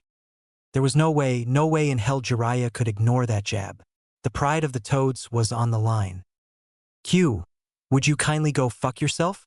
Toads are one of the 3 great summoning contracts. The toads are useful in battle and infiltration. They can be used as messengers too. Gaki, I have already talked to the Toad Elders. You are a shoo-in. You should definitely sign my contract. Jiraiya, never the one to learn the subtle aspects of the political arts, insisted. All parties involved watched the bickering in bemusement. There were more than a few feelings of jealousy that Naruto caught as well.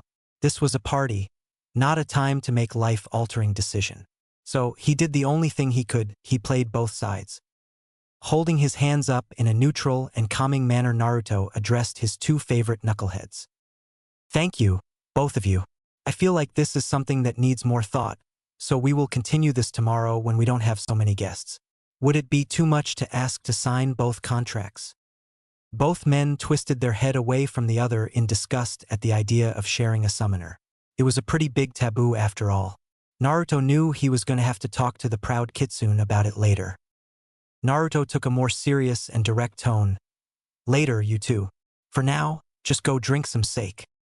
Despite how much the two despised each other's company, they challenged each other at everything for the rest of the night. Eating contest, drinking contest, burping contest, push-up contest. Are they sure they aren't children? Tsunade provided Naruto with the perfect word later in the night. Man-child. As the crowd was clearing out and Naruto was saying goodnight to the Hokage, Hiruzen spoke up. Naruto-kun, could you tell Kitsune to be in my office at 1000 tomorrow? Please and thank you. Sure thing, Gigi. With that, Naruto found the comfort of his pillow and laid the day's events to rest. The next day, Naruto woke up and put in his morning workout as usual. He was up to resistance level 4 on his gravity seal. It made any workout challenging, especially with the weight seals set to 50 pounds apiece. It made keeping up with Guy and Lee running around Konoha impossible. Naruto often ran into them during his morning runs. Quite the eccentric pair. Naruto returned to the house, created a horde of shadow clones to deal with the mess left over from the party, and then went to wake up Jiraiya and Q. They needed to hash this out. Naruto found the pair passed out on the couch. For two guys that seem to hate each other, they spend an awful lot of time together. A quick water jutsu and some screaming with a side of eggs and bacon later, Naruto led the conversation. Kyofu, you both know that you are important to me. I need a serious answer. Is there a middle ground on this? They both responded negatively. Okay. I was thinking about this a lot of last night. Jiraiya Kyofu, I am bound to Kurama. There is no denying that. So, I make this offer the Toads. I will be rebuilding the Uzumaki clan. I plan on enrolling in the CRA to assist me in this. Yes, you pervert, wipe that look off your face. Anyway, what if I promise to make the Toads the official summons of the Uzumaki clan? The look on Jiraiya's face went from dejected to pensive to content. I will make the offer to the Toads, Gaki. You have no idea how much pressure Ma and Pa were putting on me to find a new summoner. They would likely want to meet you and evaluate your character before they make that decision though. Naruto turned to Kurama. Kurama, does this mean you are acknowledging me? Will you progress my training in your chakra? Yup, Kit. We will start on the third tail. As I have previously warned you, each tail makes it harder to control. With your current physique, you should be able to handle 3 tails. Once you sign the Kitsune contract, our bond will deepen. We will have to return to the Sage Forest and meet the Kitsune clan. With me by your side, you should have nothing to worry about. Okay. Kyofu, can you summon the Elder Toads here for me? I wish to handle this myself. Sure thing, Gaki. You are saving me the trouble. Give me a minute to build up the chakra. Despite their small size, Ma and Pa cost quite a bit of chakra. After a few minutes, Jiraiya went through the hand signs, bit his thumb and smeared the blood on his palm, then hit said palm on the table. With a Kukyo's no jutsu and a puff of smoke, 2 small toads in cloaks appeared. The pea-green toad with white hair, big white eyebrows and a white goatee spoke up. Jiraiya boy, did you have to interrupt breakfast? We waited for you to summon us all last night. Jiraiya rubbed the back of his head and replied sheepishly, Sorry Pa, some things happened. This here is Naruto Uzumaki Namikaze. He said he wanted to talk to you. Oh, and that there is the Kyuubi. Both toads turned to look at Naruto and then processed what Jiraiya said. Then their eyes bugged out and they slowly turned their heads to look at Q. He gave them a casual wave and a yo. Ma took the reins as Pa recovered from a minor heart attack. Ma is a pale yellow-colored toad with a purple perm. Naruto-chan, it is nice to finally meet you. Jiraiya-kun has told us so much about you.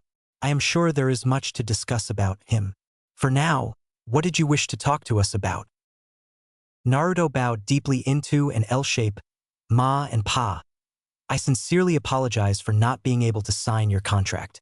When I met Q 4 years ago, I made a promise to him that I would earn the right to be his partner. Last night, he offered me the Kitsune contract. In keeping to my word, I find it only right that I become the Kitsune's first summoner. I am deeply sorry if I have offended you. Naruto stayed bowed until Pa spoke up. It is a shame to miss out on such a wonderful young man as a summoner. Before Pa could close the conversation, Naruto spoke up again. Kyofu informed me that the Toads are looking for a new summoner.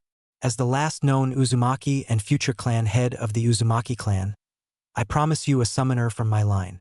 If you wish, I will formally make the Toads the official summons of the future Uzumaki clan.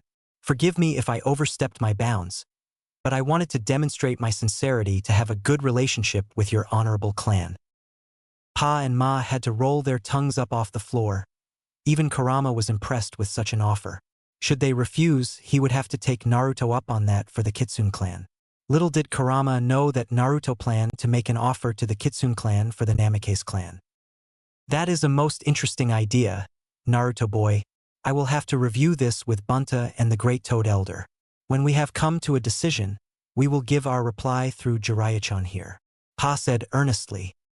After a little more conversation, the elder toads said their goodbyes and went back to Mount Muboku. Jiraiya was relieved that he didn't have to do anything at all, and his godson might have set the toads up for the foreseeable future. Uchiha Corps. A little while after his talk with the toads, Kitsune reported with Team Ro to the Hokage's office. Hiruzen had 4 copies of himself reviewing papers and sorting them. The Hokage was reclined in his chair, smoking a particularly potent herb. Team Ro, I am glad you could make it today. You are to rendezvous with the Sannin Jiraiya and head to the ruins of Uchiha Corps. You are to protect Kitsune while he follows instructions left to him by Lady Kushina. Kitsune will assume command when you have gotten to the ruins. You will meet Jiraiya at the gates in 10 minutes. When you leave Fire Country, you are to remove your masks and assume your Jonin identities until you return to the Land of Fire. With a salute and a "Hi Hokage-sama," Team Ro disappeared from the Hokage's office and went to pack for an extended trip. They met Jiraiya at the gate, made it out of the Land of Fire without incident and embarked on a boat for Uchiha Corps. The boat captain was nervous, but when Jiraiya paid him double his normal fee, he shut up. After a day of travel by boat, the captain halted the boat and pointed to the whirlpools. Naruto learned from his mother's scroll how to deal with these. He hopped out of the boat and made a chain of hand signs, bit his thumb and slammed his hand down on the water. The whirlpool collapsed in on itself in a mighty roar. Naruto jumped back on the boat and ushered the captain forward.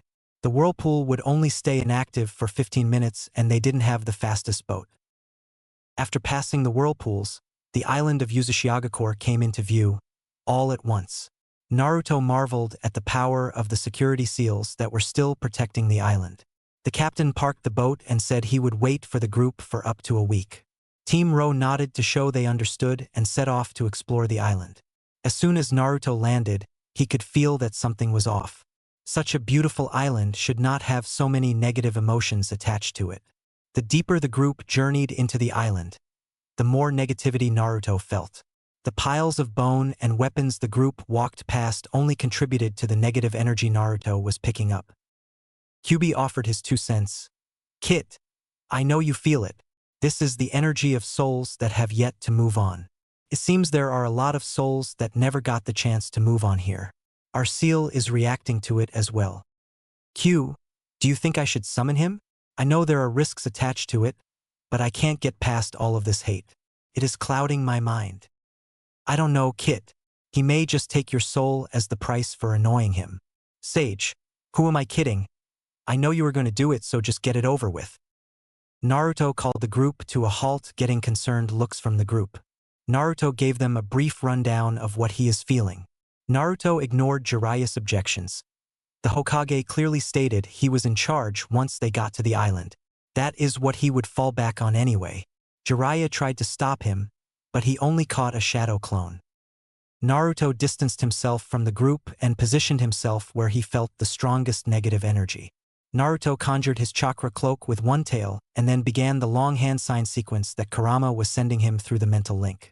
For those wondering, Kurama was just reading it off of the Uzumaki scroll from one of Naruto's memories. After a couple minutes, Naruto bit his thumb and slammed his hand on the ground. Immediately, the air on the whole island turned bitterly cold. A silence filled the air and the environment seemed frozen in time. A ghastly figure with purplish skin and long white hair appeared. 2 red horns peeked out from the white hair. In its mouth, among rows of rotted and sharpened teeth, was a knife. The Shinigami wore a billowing white cloak that swayed in the wind. Why have you summoned me, mortal? came the frigid voice of the death god. Naruto bowed low, showing complete submission to the god in front of him. Shinigami-sama, forgive me for summoning you without your permission. I have prepared this chakra in recompense for your journey. The Shinigami reached out a long bony finger and touched Naruto's chakra cloaked. It disappeared and Naruto instantly felt drained. Your offering is sufficient. Now tell me why you have summoned me, mortal. Shinigami-sama, I just arrived in this land. This is the island of Uchiha and a great battle was fought here over 25 years ago. I felt many negative emotions and your seal that you gave me reacted to them. I learned of your summoning agreement with the Uzumaki clan and wanted to see if you could lay these souls to rest. This is my ancestral home and I do not wish it to stay clouded in such negativity. The death god looked around at something Naruto could not see. He raised an arm and two beautiful, ghostly figures flew out of the cuff of his sleeve. They returned a few minutes later, disappeared into the sleeves, and the Shinigami fixed its eyes on Naruto. You have done a good deed, mortal. It is not often that Yami forgets to collect nearly 10,000 souls. It must be the barrier around this island. Your chakra offering and the souls collected earns you a favor from me, mortal. Speak it. What is up with all-powerful beings and favors? Thought Naruto. It is a code of honor, Kit. Your father is in the Shinigami's belly, Kit. Just thought I would let you know. With that, Kurama went back to observing. Shinigami-sama, I do not wish to offend by overstepping my bounds. Is it possible for you to pass the soul of Minato Namikaze on to the pure world and restore the other half of my friend here? He said while pointing to the seal on his stomach. That is a great favor to ask, mortal. The souls here are insufficient, though I will grant you this favor. In return for the second part, there are two people that live in this realm that have incurred the wrath of Yami and me. In return for restoring Kurama, you will need to kill these two people. They have cheated death and are long overdue. Do you accept? For Kurama, I will do all I can, Shinigami-sama. Should you have need of me, I vow to answer your call in the future, Naruto said while bowing low again once more. With that, the Shinigami plucked the knife from its teeth, plunged the knife hilt deep into its stomach and swiped it across the length of its stomach. It reached a hand in and pulled out a single soul. Naruto watched the soul take the shape of his father. His father wore a confused look until he saw Naruto. Once they made eye contact, Minato broke out in a full smile. Then, the Shinigami used its right hand and pulled out a glowing red orb of chakra. The Shinigami extended its arm and placed the orb on Naruto's seal. The white-hot pain that followed lit up every nerve ending in Naruto's body. After what seemed like an eternity, the pain faded, and Naruto watched the Shinigami touch a finger to his head. When the ice-cold finger made contact with Naruto's head, he saw the images and names of two people, Kakazu and Haiden. It is good to work with the Uzumaki once more. Do hold up your end of our bargain, or your soul and the soul of Kurama are forfeit to me upon your death. If you complete this task, I will call on you again in the future, Naruto Uzumaki Namikaze.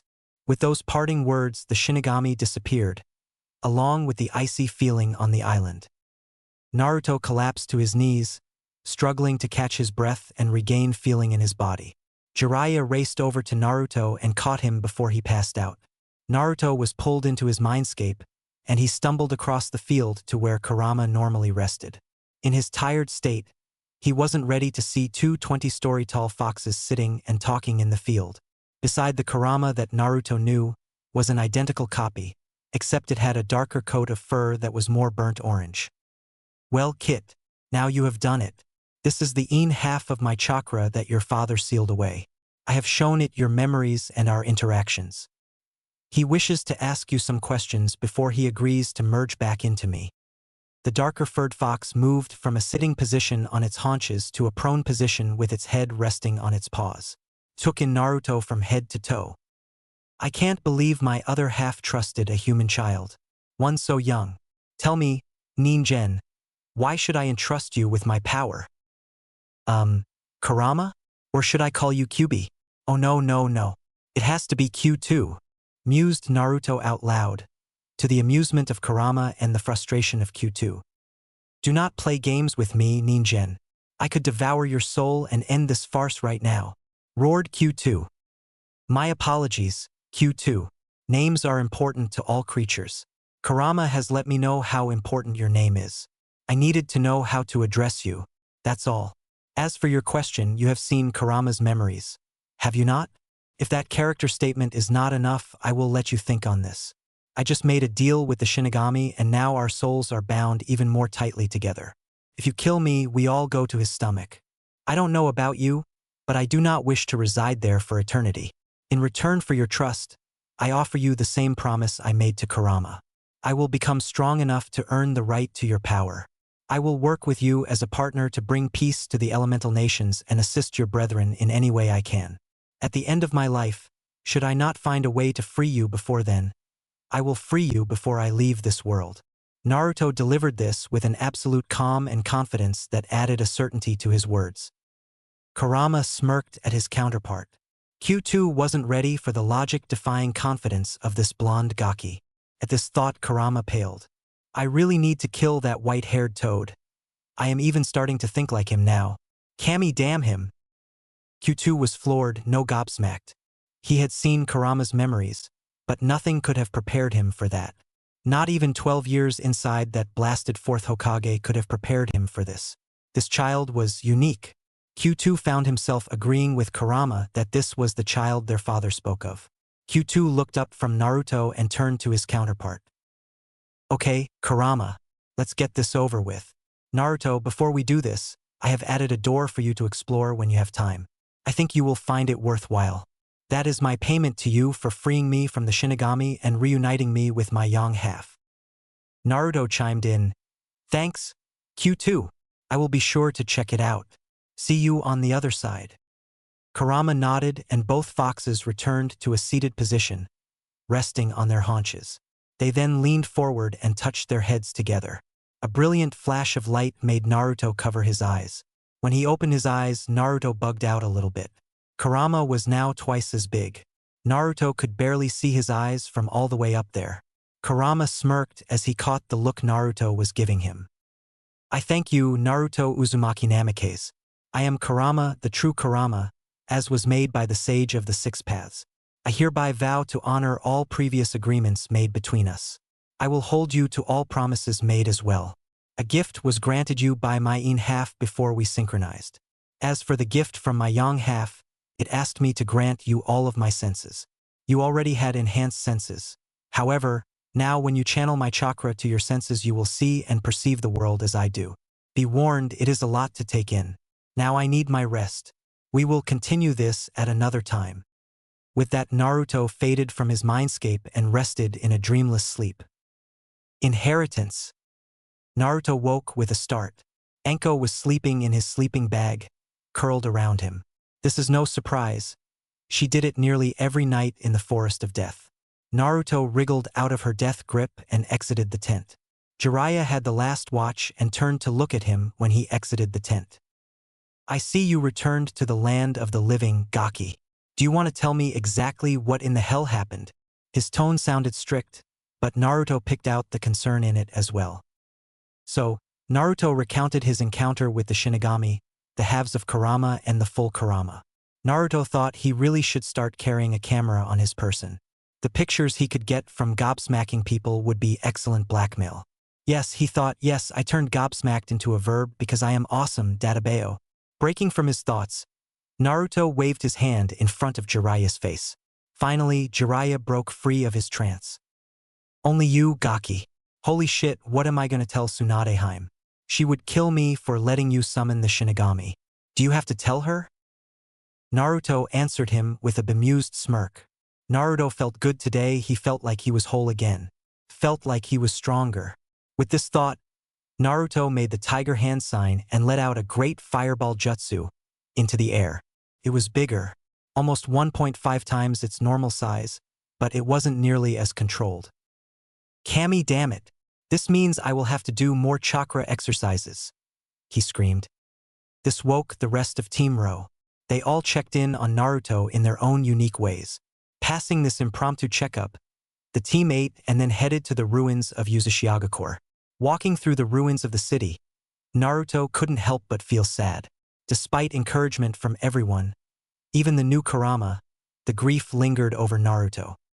Finally, Naruto made the way to the cottage on the northwest edge of the village. It was run down and looked very simple, but looks can be deceiving. Naruto channeled some or Kurama's chakra to his eyes and he had to close them immediately. Everything was so bright and in so much detail. Not to mention the chakra he could see fixed into the seal array on the wall. It was practically blinding. He would have to learn how to control this later. For now, Naruto opened the door, broke the genjutsu hiding the sealing array and inspected it. He had Jiraiya come in too. They both agreed that blood and chakra would need to be provided at 3 key points on the sealing array. So Naruto cut his thumb with a kunai to get enough blood to place on the 3 points. Then he focused his chakra into those points. The sealing array glowed a vibrant blue and a line of chakra manifested and took Naruto out the door and into the treeline. It stopped at about chest level on what appeared to be a normal tropical tree. Naruto sighed and he once again cut open his thumb. What is with the Uzumaki and all of these blood seals? Are they trying to drain me dry? With a little more blood and chakra, Naruto placed his hand onto the free and felt the seal respond. A few feet away, a lock clicked open on a door that was hidden in the foliage. Jiraiya opened the door and Naruto asked the group to set camp there and wait for him. Naruto walked down the staircase and into the dark. He activated his kitsune eyes and had to admit they were far better in a dimly lit atmosphere. Foxes are nocturnal hunters, Kit. We were made to hunt in the dark. With time, you will learn to compensate for the light. With a thanks, Kurama resumed spectating Naruto's journey down the path. After passing through multiple chakra and blood barriers, Naruto came upon a door with an Uzumaki clan crest. Naruto tried the usual and smeared some blood on the crest and pumped some chakra into the crest, but it didn't work. So he read the writing on the door. Speak the thing that is the most important to the Uzumaki. Naruto thought that his was easy.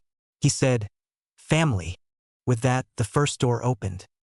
The next door read, speak. What is the purpose of power?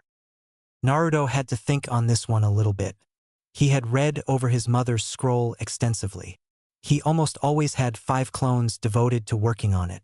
In the clan histories, the Uzumaki rarely, if ever, started a conflict. There were tales of battles fought to avenge the fallen, but most of the Uzumaki clan's battles were fought around Uzunokuni. That is when it hit him. To protect that which we hold most important. The last part was probably not necessary, because the door started opening after he said protect. Whatever, he felt like he gave the better answer. Naruto came upon the third door. This one was more ornate than the previous 2. Illustrations of dragons circling around the whirlpools in the center of each door projected an air of majesty into the gloomy hallway. After examining the seal array, Naruto found a unique blood seal on each door. He had to write out his mother's name in blood over the array on the left. Damn healing factor made him cut open his finger 4 times for this array alone.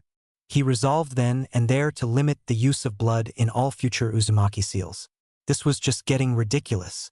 For the door on the right, he had to inscribe his own name over the array. When this was complete, the doors unlocked, and a barrier shimmered out of existence. Inside the door were 2 separate rooms. One room held several scrolls lined up neatly on shelves. In the other room were racks of weapons and armor that still held their sheen after 25 years. Naruto could sense barriers present in front of each room that were linked to a pedestal in the middle of the room. Naruto inspected it for a bit and then fed some of his chakra into the pedestal.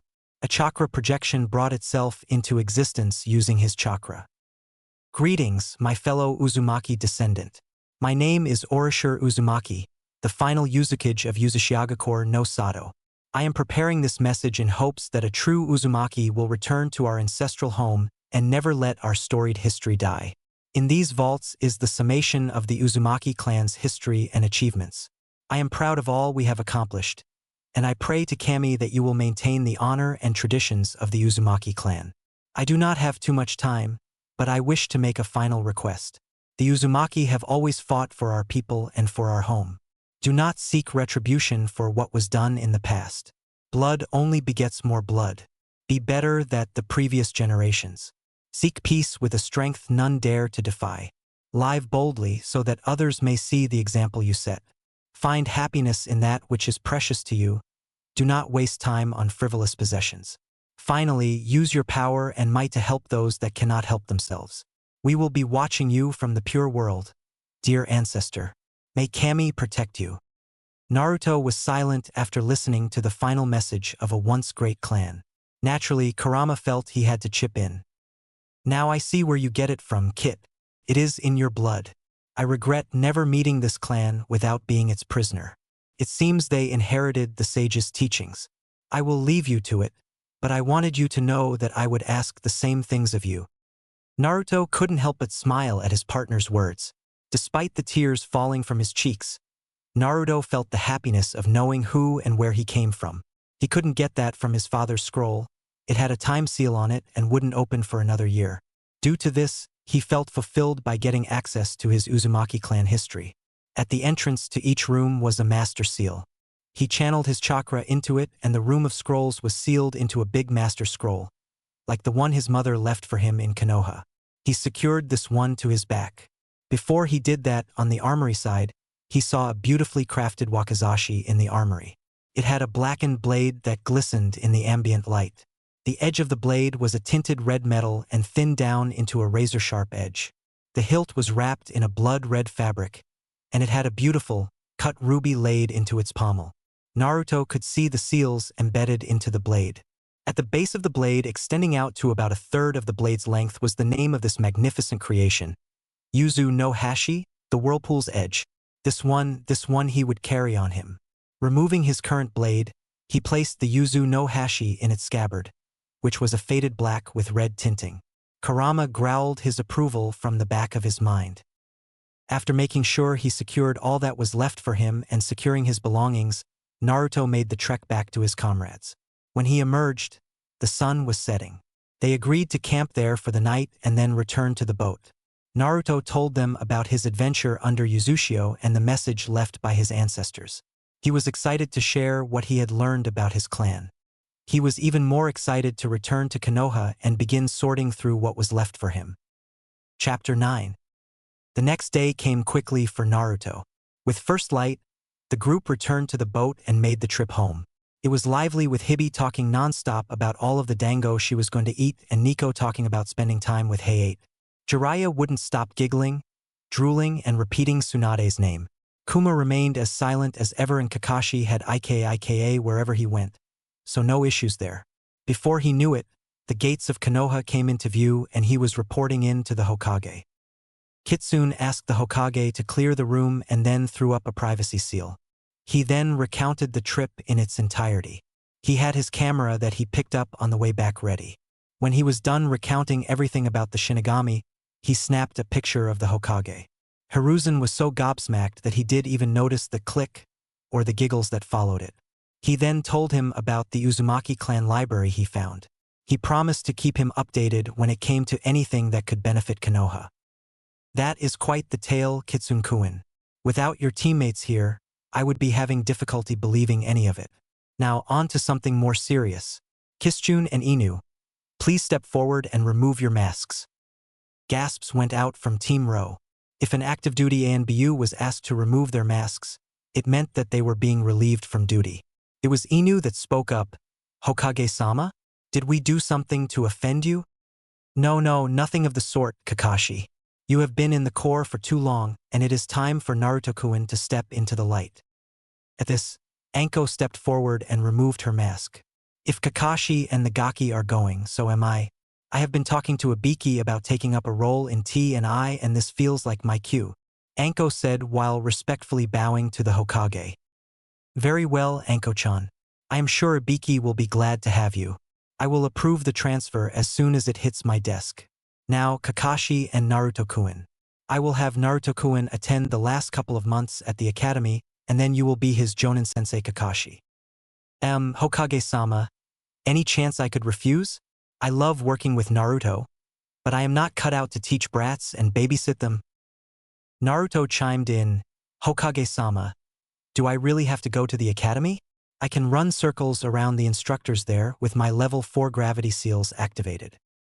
This brought laughter to the whole room, including Hiruzen. I have no doubt you could, Naruto-kun. See this as an opportunity to spend time with your friends. You will be attending as Naruto Uzumaki, for the time being. At the upcoming Chunin exams, we will announce your heritage. Kakashi will be your Jonin sensei because I want you to have reliable backup if any missions go pear-shaped. Are you sure, Hokage-sama? The way I see it, Kakashi Taishu is just going to freeload off me. No doubt about it. Another round of laughter followed this statement and left Kakashi rubbing the back of his head. Nothing he could really say against that. Will my Genin teammates be aware of my capabilities? Will they know I was in ANBU? Yes, Naruto-kun, I am sure.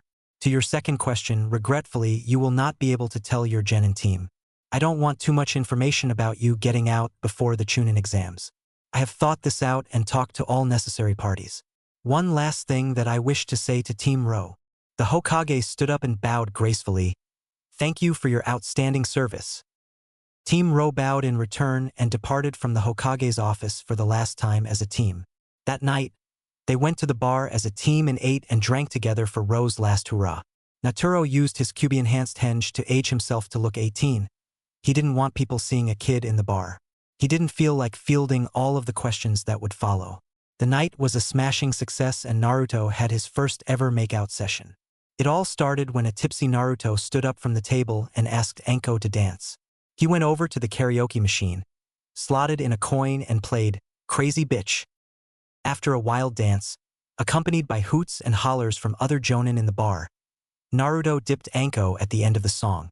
When their eyes met, she gave him the go-ahead. He planted a confident, yet inexperienced kiss on the purple-haired snake mistress. When Naruto stood her back up, he saw her flush and he regained eye contact with her. After a meaningful look, he pulled the hem of her collar down and planted a kiss on the cursed seal, then a kiss to the nape of her neck. Finally, he whispered in her ear, I will remove this tainted fucking seal from your perfection. I give you my word, and as you know, I never go back on my word.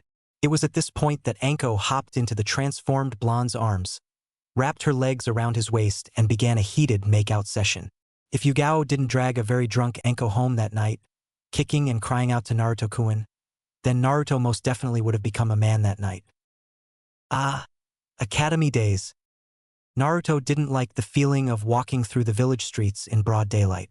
His ANBU instincts screamed at him to get back up on the rooftops and use the shinobi highway. However, the Hokage asked him to maintain a low public profile for the time being. Naruto had been going to the academy for the past 2 months.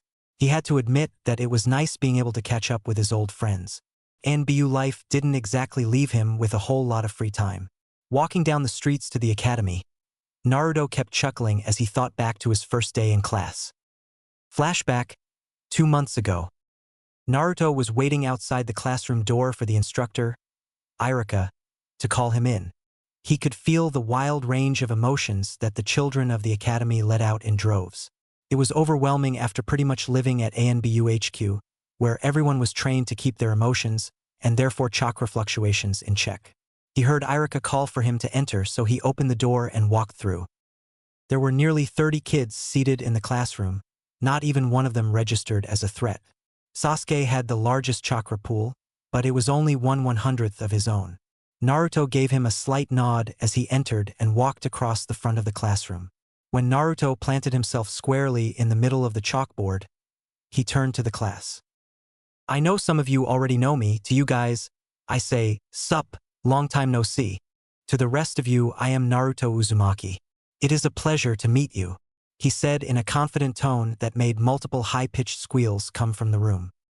Irika took over from there. Very good, Naruto. Why don't you find an empty seat? Naruto walked to the back of the classroom and sat down next to Hinata. He squeezed her shoulder and mouthed Heya, which got a brilliant blush out of the shy girl. Naruto sat down next to her and immediately went to chill with Kurama in his mindscape. Hinata couldn't believe it. She hadn't spent much time with Naruto since their training sessions ended nearly 3 years ago. She looked up to him so much, he filled her with so much confidence.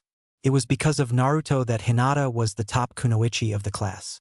She kept sneaking glances over at the blonde, but he just stayed unmoving with his eyes fixed on the chalkboard. She would have to work up the confidence to talk to him more later. Ino was so excited that Naruto was in her class. That meant she would be able to be a genin with him. I might even get to be on Naruto's genin team. She shrieked in happiness and hoped within her mind. She had missed him so much. He seemed to get more distant over the years, but every time they were together it was like the time apart never happened. They always picked up right where they left off when he would spend time with her on the increasingly sparse weekends. Now he was here, and he is sitting next to Hinata. She couldn't help the fit of jealousy that struck her. I will talk to him at lunch, she thought determinedly. Naruto just kicked it with Q until he felt the class beginning to move. He exited his mindscape and followed the flow of children out onto the training field. Ino ran up and grabbed his arm and walked with him out onto the training grounds. Naruto loved Ino's possessive side. Constantly being around horny ANBU meant that Naruto could pick up on flirty behavior. Not to mention the pheromones that he could sense behind Ino's sweet lavender perfume. Irika called out to Naruto and broke him from his thoughts. All right, Naruto. Why don't we see where you are at in taijutsu? Mizuki here will be your sparring partner. Hi, sensei. Chimed out an amused Naruto as he walked into the center of the ring. Hey Q, how should I handle this? Thought an amused Naruto. You do you, kid. My container doesn't lose, and I don't like the feeling of that guy. I think I will keep the gravity seals on then. Set them to level 5 should put me around Chunin speed. Do I play with him a bit or just knock him the fuck out? Kurama couldn't help but chuckle at this. Why don't you put on a show for your classmates, Kit, and then end it with a bang? Kurama's chuckle turned into howls of laughter at what happened next. Mizuki hated being a teacher. He could be so much more, and they stick him with a bunch of brats. So what if he failed a couple missions and his teammates died? He did that on purpose in order to help his master. Now he must fight a kid, this cocky little bastard at that. Mizuki's face morphed into a smirk. I think I will play with him for a bit, then hit him just a bit too hard to vent some of my frustrations. Thought a fucked-in-the-head Chunin bully. When Irika started the fight, Naruto stood there with his hands in his pockets. Do you not know a taijutsu style, Naruto? Asked a bewildered Mizuki. Oh, I know plenty. I just don't need them to deal with someone of your caliber. Step 1, piss him off, great success. An enraged Mizuki charged at Naruto at Chunin speed and attempted an easily dodged straight punch. Mizuki swerved into a roundhouse kick and found himself looking at the sky. Naruto had done a small yet swift leg sweep that took out Mizuki's plant leg. Step 2, humiliate him. Mizuki hopped back to his feet and threw a flurry of strikes at Naruto. The blonde, with his hands still in his pockets, nimbly dodged, ducked, dipped, dived and dodged out of the way of Mizuki's strikes. Irika's interest instantly changed to terror when Mizuki whipped out a kunai in a blind fit of rage.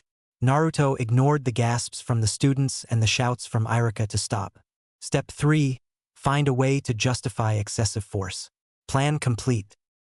Naruto launched forward and planted his shoulder into Mizuki's solar plexus. He followed that with a 1-2 uppercut combo and sent Mizuki flying into the air.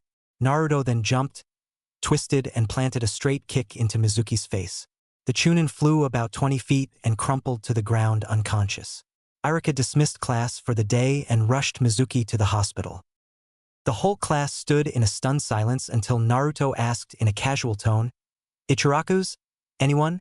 He then led most of the class to Tuchi's restaurant. After collecting the money for his demon prankster mission, Naruto had loaned Tuchi 200,000 Ryo, interest-free, in exchange for 20% ownership of Ichiraku's. So, when Naruto showed up with most of the class minus Sasuke, Sakura and a couple other fan club girls, Tuchi was ecstatic. It was great catching up with his friends over a casual 10 extra-large bowls of ramen. Mizuki had to formally apologize to the class the next day. It was brilliant. Kurama couldn't have done it better himself. He set the memory on replay for the rest of the week and Naruto was forced to mute him to escape his laughter. End of flashback. A morning greeting and the scent of lilacs broke Naruto from his musings. The beautiful smile and shiny blonde hair were worth it though. He continued to casually chat with Ino until they walked into the classroom. Naruto sat down next to Hinata and Ino. Chuji and Shika showed up a bit later, followed by Kiba. He returned their greetings and asked, Hey Kiba, How is the clan enjoying those silencing seals? And thank your mom for training me. Will ya? A big grin spread across Kiba's face. Sure thing, Naruto. Kachan asked to have you over for dinner tonight. She said just got back from a long hunt and you would know what that means. Yeah, she wants another free massage. Sure, I will be by for dinner. Tell your mom the price is a bag of your best jerky. I am sure she will agree. Confusion crossed Kiba's face, which then turned to a scowl. You better not be doing anything with my mom, Uzumaki. Naruto held his hands up. Hey, don't look at me. I just give her massages. It's my Uncle Q that you have to worry about. Kiba's scowl deepened. Kiba fancied himself an alpha. So, when his mom started dating Kurama and Q put Kiba in his place with his bestial dominance, it left Kiba with a wounded ego. It didn't matter that his mom was far happier than he had seen her in a long time. What bothered Kiba was that his mom insisted on not using privacy seals. She wanted to make a point to the clan that she had found a mate, and Q was more than happy to help her make that point. Side note, whenever Q dispelled his clone and returned to the seal, Naruto got the memories just like a normal shadow clone. That is why he was constantly blushing around the feral woman. Haha, Kit, go easy on the pup. I still have a lot of unfinished business with Tsum, chuckled out a highly amused Kurama. The rest of the day passed without much significance. The negative emotions coming from Mizuki were far more intense, but Naruto would deal with that eventually if he must. He left the academy with his group of friends and spent some time in the park just shooting the shit. Around dinner time, he walked to the Inuzuka compound with Kiba. Naruto had to listen to Kiba complain about Q the whole way. He had no way of knowing that Naruto has first-hand knowledge of all the times Q had given Kiba shit. Naruto had asked Kurama to take it a little easier on the poor mutt, but Q insisted that it would be good for him in the long run. When they walked into the Inuzuka house, Tsum brought Naruto into a big hug. Naruto couldn't stop the blush that came from all the first-person view memories of Q rutting with her. She had known Naruto for years, since he was 6 if he remembered that right. She had given him some basic lessons on tracking and helped him learn to track and discern scents. She knew of his tenant, so she wasn't surprised when Naruto told her about his enhanced nose and all the problems that it gave him. It was thanks to Tsum that Naruto could tone down the potency of smells, which was awesome when he was hanging out with Kiba. That kid really hated taking baths. Dinner was always a rowdy affair with Kiba, Tsum and Hana, in large part to Kiba's inability to keep his mouth shut. Hana was talking about her mission that she had joined Tsum on. Evidently, some Chunin had broken into the vacant Senju compound again and tried to steal some scrolls from their vault. When the alarm went off, the Chunin bolted and fled the village. The downside of being an Inuzuka was that they were almost always recruited for tracking missions. Her mom had pulled her for this mission, and it ended with Hana getting her first ninja kill. She had killed bandits before, but she had never killed a ninja, much less a Konoha shinobi. Naruto gave her a massage to help her deal with her nerves, which made Tsum jealous. Naruto summoned a shadow clone to take care of the feral clan head. He really came to appreciate the rowdy and straightforward behavior of the Inuzuka clan. Exposed. Night broke over Kanehagakure with the usual bustle and shining of storefront lights. In a civilian bar, 3 people were having a whispered conversation. The 3 were Mizuki, Mibuki Haruno, representative of the Civilian Council, and Akui Zankaku, chairman of the Merchants Guild in Konoha. After Mizuki told them of Naruto's strength, Mibuki told him it was because Naruto was the QB. Mizuki didn't bother double-checking this. He already hated the brat, so he went along with the conversation. Akui spoke up. The boy has far too much influence. He has already bought into a weapons shop and a restaurant, and he is only 12. Not to mention the whole Shinobi Council has placed the demon under their protection. That demon killed my husband. I will not allow it to spread its demonic influence through the rest of the village. Something must be done, Mibuki said quite passionately. Mizuki chimed in. If he is indeed the QB, and he is protected by the Shinobi Council, then you will need to secure help from outside the village. Maybe someone like Orochimaru? Akui hissed. Do not say that traitor's name in public. I hate the demon, but I will not associate with the snake traitor. This comment earned a scowl from Mizuki. A devious smile lit upon Mibuki's face. We won't have to hire anybody. We will just leak information. The demon possessed the child of the yondaime. We can spread this information and make it seem like IWA found it out naturally. Mizuki's smile exploded on his face. He is the son of the yondaime? That is hard to believe. I bet that the demon deceived the old monkey. I have some contacts that can spread the rumor. However, won't that make the boy more popular in Konoha? Akui answered in a self-assured manner. Popularity won't matter when the demon is dead. Let's use this. Remember that it can never be traced back to us. Mizuki, you are on your own if this leads back to you. Mizuki smirked. Don't worry, counselor. I can handle myself. I just want the demon dead once and for all. 2 weeks later, 2 weeks before Naruto's graduation, Jiraiya burst through the Hokage's window. After waving an apology to the ANBU guard and Hokage, he spoke in a rush. Sensei, I don't know how it got out, but it did. Multiple contacts have been fed information that the 4th Hokage sealed the Kyuubi into his son, Naruto Uzumaki. I have heard this from multiple contacts, and it seems the information will make it to IWA any day now. Hiruzen groaned, let out a long sigh and then retrieved his pipe. We knew this day would come, Jiraiya. This is just a little sooner than expected. Lion, please retrieve Naruto from the academy and bring Tsunade and Tsubaki as well. 15 minutes later, the necessary parties were assembled, and the ANBU guard was dismissed. Naruto let Q out to join the conversation. After listening to the Hokage, Naruto spoke. Don't worry, Gigi. I have been thinking about this a lot.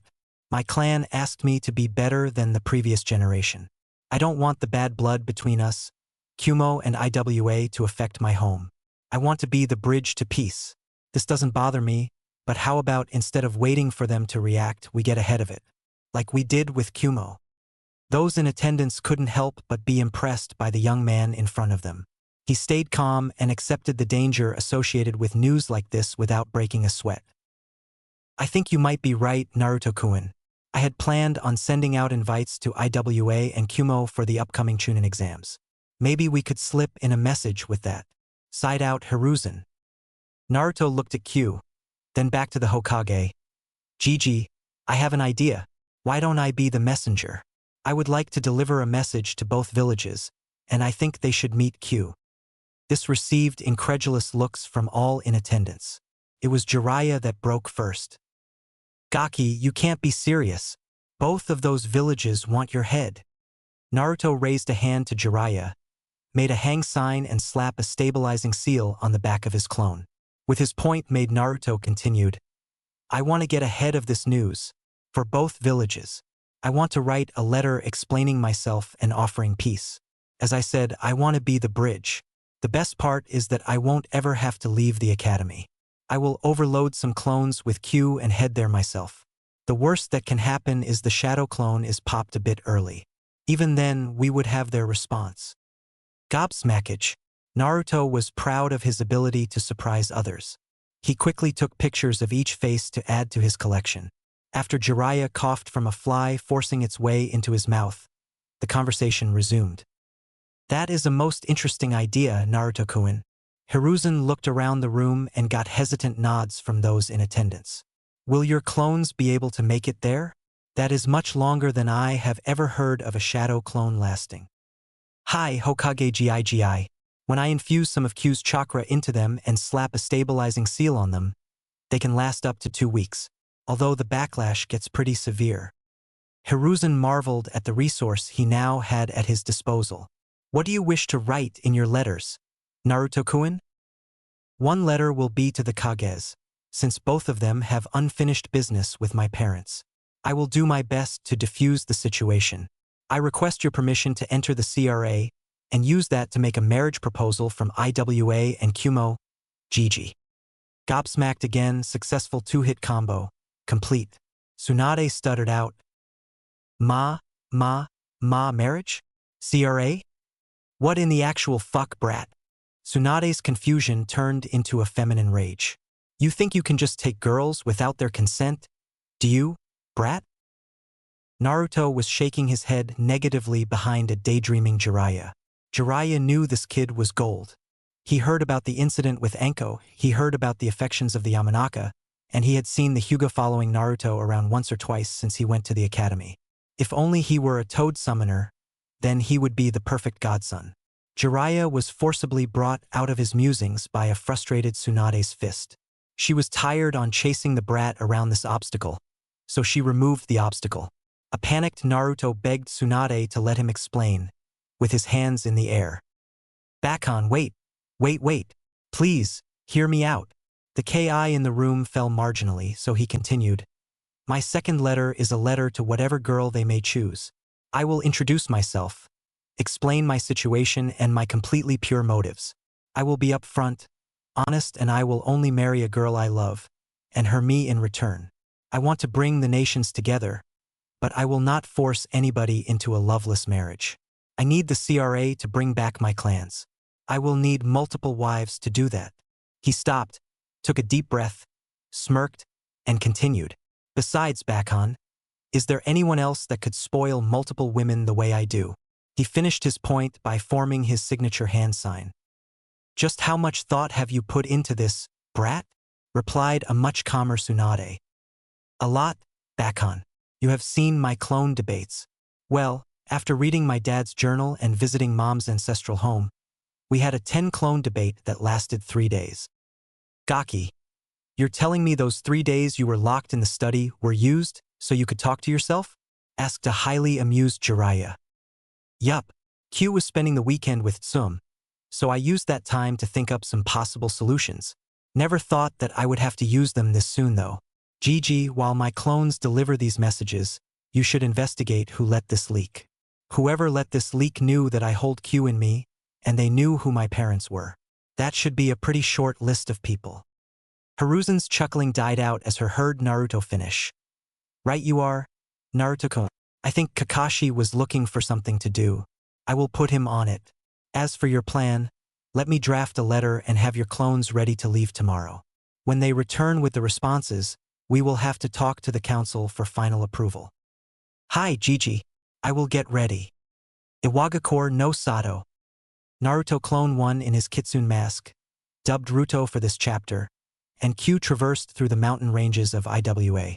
They were halfway through their second day of travel when they were halted by an IWA patrol, which was extremely wary of Ruto in his kitsune mask. Kitsune had become an internationally known mask over the last 2 years, and he had earned a fierce reputation. After a tense exchange and showing the scroll with the Hokage's seal, the patrol escorted Ruto and Q into IWA and into the Tsuchikige's waiting room. After 15 minutes or so, he was called in to the Tsuchikige's office. Anoki had heard of Kitsune.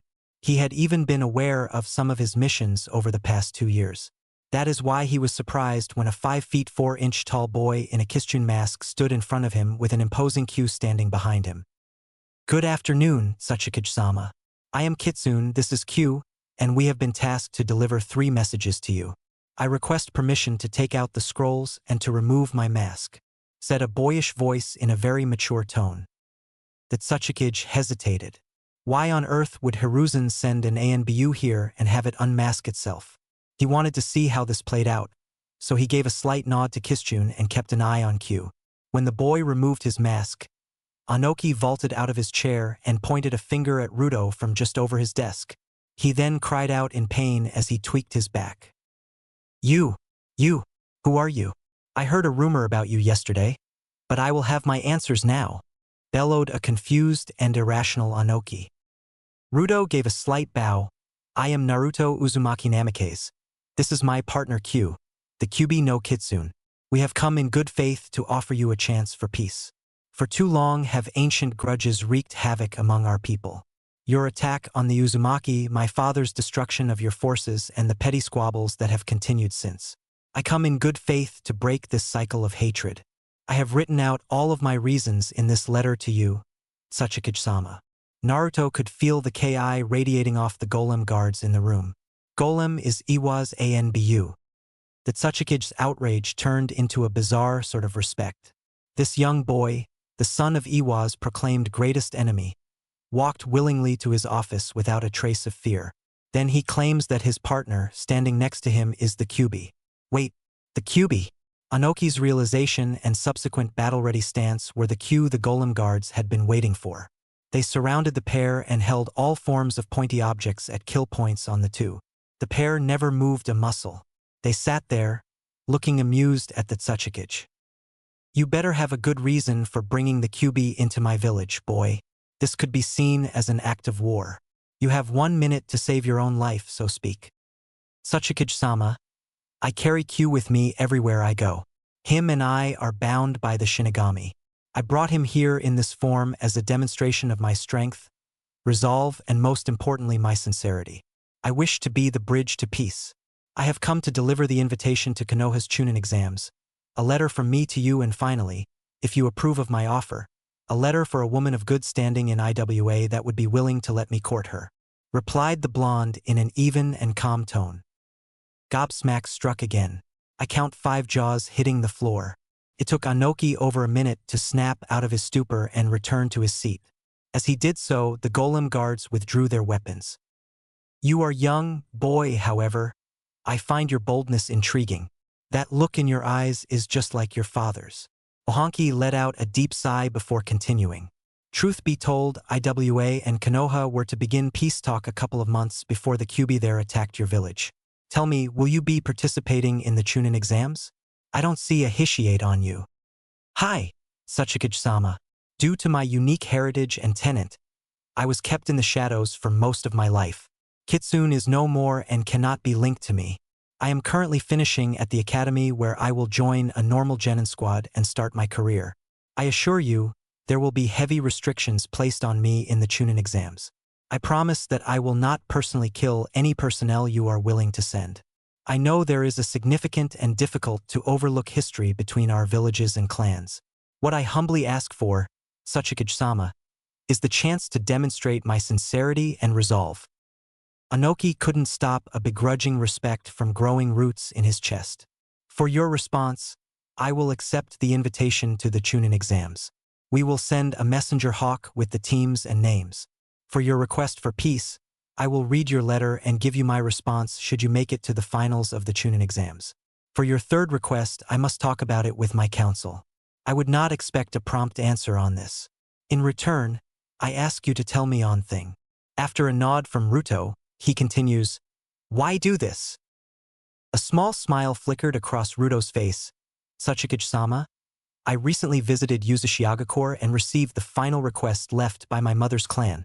I have read the journals of both of my parents. The one goal that I embrace is guiding the shinobi world to peace. I want to create a world where my future grandchildren can flourish without the threat of death looming over them. I want to unite the nations, not under one banner, but under a common goal. I want to bring as much happiness as I can to as many people as I can. One of your esteemed age and experience can surely understand that desire. For the debts and grudges of the past to be settled, I will become a leader of unrivaled strength that will light up a better path. Of this, I give you my word, Tsuchikage, and I never go back on my word." Anoki saw Q nodding his head proudly at the bold declaration of this boy. He couldn't help but feel the same. "Tell me, Naruto, how did one so young gain so much wisdom? I have never seen a boy carry himself the way you have." Ruto scratched the back of his head sheepishly. "I had a lot of people invest their time into me. I fostered a relationship with one of the most ancient and powerful beings in existence." The QB was now nodding its head enthusiastically with an aura of pride radiating off it. "But mainly I was taught etiquette by the Hyuga," Ruto finished with a sheepish chuckle. Anoki stood up and walked to the boy.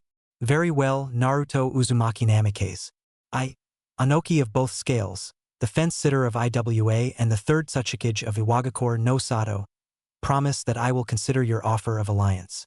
I will deliver my answer to you at the Chunin exams. I will be watching you. Do tell that old monkey well played," from the Tsuchikage. As he said this, he reached out his hand for a handshake, which Naruto confidently returned. After that, Ruto and Q departed from IWA, leaving an old man with a lot to think about. Anoki moaned when he thought about the response of the council. There will be many that will vehemently oppose this. I hope you are ready, my boy. You just made a statement to the world. Anoki would remain trapped in his thoughts until his raucous granddaughter forcibly extracted him a few hours later. Once they were out of IWA, Naruto and Q dispelled since they didn't have a solid message to return with. In the academy, immediately following Naruto dispelling, Naruto screamed out in shock and pain as the memories suddenly hit him and then his head hit the desk. Everyone was concerned, but Ino and Hinata were spazzing out. Irika let Mizuki take over the lesson and took Naruto to the school nurse's office. He also sent a teacher to inform the Hokage what happened. When Hiruzen showed up with Tsunade, they found Naruto munching on some cookies from the nurse's office and in perfect health. He informed them that it was just his clone he sent to IWA dispelling when he was unprepared for it. Kumogakure no Sato. AI, the fourth Reikage of Kumo, was an immensely proud and terrifying man that rarely, if ever, wore a shirt. He was 6 feet 1 inch with slicked back blonde hair that went down to the base of his neck. His broad shoulders and ripped chest emanated power. The 8-pack could be seen peeking over what looked like a golden prize fighter's belt. This belt was a award to those that took down the Gyuki when it rampaged. He wore 3 massive arm bracers on each wrist that weighed 100 pounds each. In short, AI was a beast of a man. AI was in the middle of talking to Killer B and Yujito when a squad of Bolt appeared in front of him. Reikage-sama, we have apprehended 2 ninja that are bearing a scroll with the seal of the Hokage. Well, let's see them then, replied AI in an almost bored tone.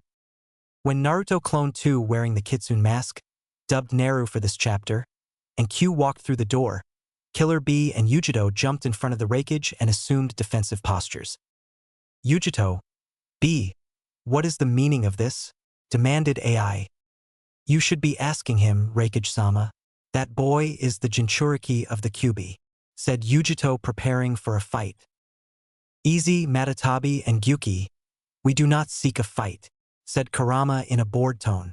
My Kit here just wishes to speak with you and your Reikage. Quite lucky, Kit. 2 of those you seek are right in front of you. This got incredulous reactions from B and Yujito. Nobody should know their partners' names. Naru held his hands up in the universal sign for I come in peace. With an even tone, Naru spoke. Reikage-sama, I am going to remove my mask and bring out 3 scrolls. I am here in good faith and wish to discuss some things with you. AI replied, Why would you reveal your identity, Kitsune? You are a well-known ANBU operative. Naru chuckled. This is the last act of Kitsune, Reikage-sama. He is to come out of the shadow and into the light. You will see why my identity is relevant if you give me permission. Now AI was intrigued. He towered over the boy in every sense. Yet the calm aura the boy was radiated made him want to listen. Not an easy task. Ask the repair crew that is constantly fixing his office walls. Very well, Kitsune. Let's see what you have to show me. Naru's posture relaxed. He slowly moved his hand to his face and removed the mask. AI was gobsmacked immediately, while B and Yujito were intrigued. My name is Naruto Uzumaki Namikaze, partner to the Kyuubi no Kitsune. I come bearing 3 scrolls. An invite to the upcoming Chunin exams in Konoha, a letter from myself to you, Reikage-sama, and I will reveal the 3rd letter after our conversation. B and Yujito joined AI in his gobsmacked stated. Kyuubi took a mental picture so he could share it was Gyuki and Matatabi later. AI recovered and made a movement with his finger, after which Yujito retrieved the scroll and letter. Very well, Naruto Uzumaki. You have my attention. State your reason for being here. Thank you, Reikage-sama. With a small bow he continued, I have come to bury the proverbial hatchet. I am aware that you do not share in some of your father's more questionable ambitions. I wish to bring peace to the elemental nations. I do not wish for Konoha to rule or to subjugate nations under my banner. I have come to be the first step in the long and arduous effort to achieve peace. I read of your battle with my father in his journal. He commended you as a ninja of great speed and talent, but more than that he praised your character. He saw you as a man that valued integrity and courage. I have come in person to deliver these messages to you as a demonstration of my strength, courage, and sincerity. Kid, are you telling me that Konoha is seeking a new treaty with Kumo? Also, the rest of your claims are quite bold. So, you appeared as Kitsune as a demonstration of your strength. Huh. Naru chuckled and recomposed himself before speaking. No, Reikage-sama. I came as Kitsune so only those in this office would know my identity. I came with QB. He pointed behind him with his thumb, as proof of me's strength. I revealed my identity to you as a show of my sincerity, and by doing this I am taking the first leap of faith. AI marveled at the boy. Not even a teenager, and he maintained his composure in front of a Kage and two Jinchuriki. He had been looking for a way to de-escalate tensions between Kumo and Konoha. He would need to be sure before he committed to this. I see no reason why Konoha would begin talks after the Hyuga incident. Tell me, boy, what does your Hokage seek to get from Kumo? Naruto laughed at this. You misunderstand, Reikage-sama. The invite to the Chunin exams is the only thing from the Hokage. The rest is from me. Of course, I got Hokage-sama's permission to do this and write to you personally. I found the library of my mother's ancestral clan, and to gain access, I swore an oath to the fallen Uzumaki. An oath I had already made to my partner Kurama over there. A pregnant pause followed the casual use of Kurama's name. Inside B and Yujito, the Biju couldn't believe what they just heard. The sage was the only person Kurama had ever given his name to. Now, this boy knew his name and wielded his power? And Kami, damn it all, how did the boy let Kurama out of his seal? The ranting Biju made both Jinchuriki close their eyes and cut the connections to their Biju. AI was curious. His curiosity was eating him alive. What oath could the boy have sworn to gain the Biju's trust? Okay, boy, you have my undivided attention. I wish to hear your oath so I may judge it as your Biju has. Naru nodded to the Reikage's request. He brought his heels together, stood up straight, brought his right fist over his heart and exclaimed, I am Naruto Uzumaki Namikaze. I vow to become the Hokage and use that power to bring peace to the elemental nations. I vow to use all my strength to protect that which I hold dear. I vow to earn the respect of my partner, Kurama, to earn the privilege of wielding his power. I will use the totality of my power and influence to create a better world for as many people as I can. I will sacrifice and suffer to be the bridge to peace. I vow to never go back on my word. Until all vows have been met, I will never give up. Naruto said his vows while maintaining eye contact with the Reikage the whole time. AI had never been more pleasantly surprised in his life. This young man is unwavering. He could feel Naru's resolve. The brilliant azure blue eyes show the depth and power of his soul. His face and posture were unshakable. Behind Naru, AI noticed Kurama adopting a proud parent look. AI's thoughts could really be summarized in one word: unfucking believable. Yes, it's hyphenated, you motherfuckers, so it is one word. AI cleared his mind and refocused on the boy. Very well, Naruto Uzumaki Namikaze. I, AI, the fourth Reikage of Kumagakure no Sato, hereby receive and acknowledge your vows. Should you break them, the price to me will be your life. AI paused here.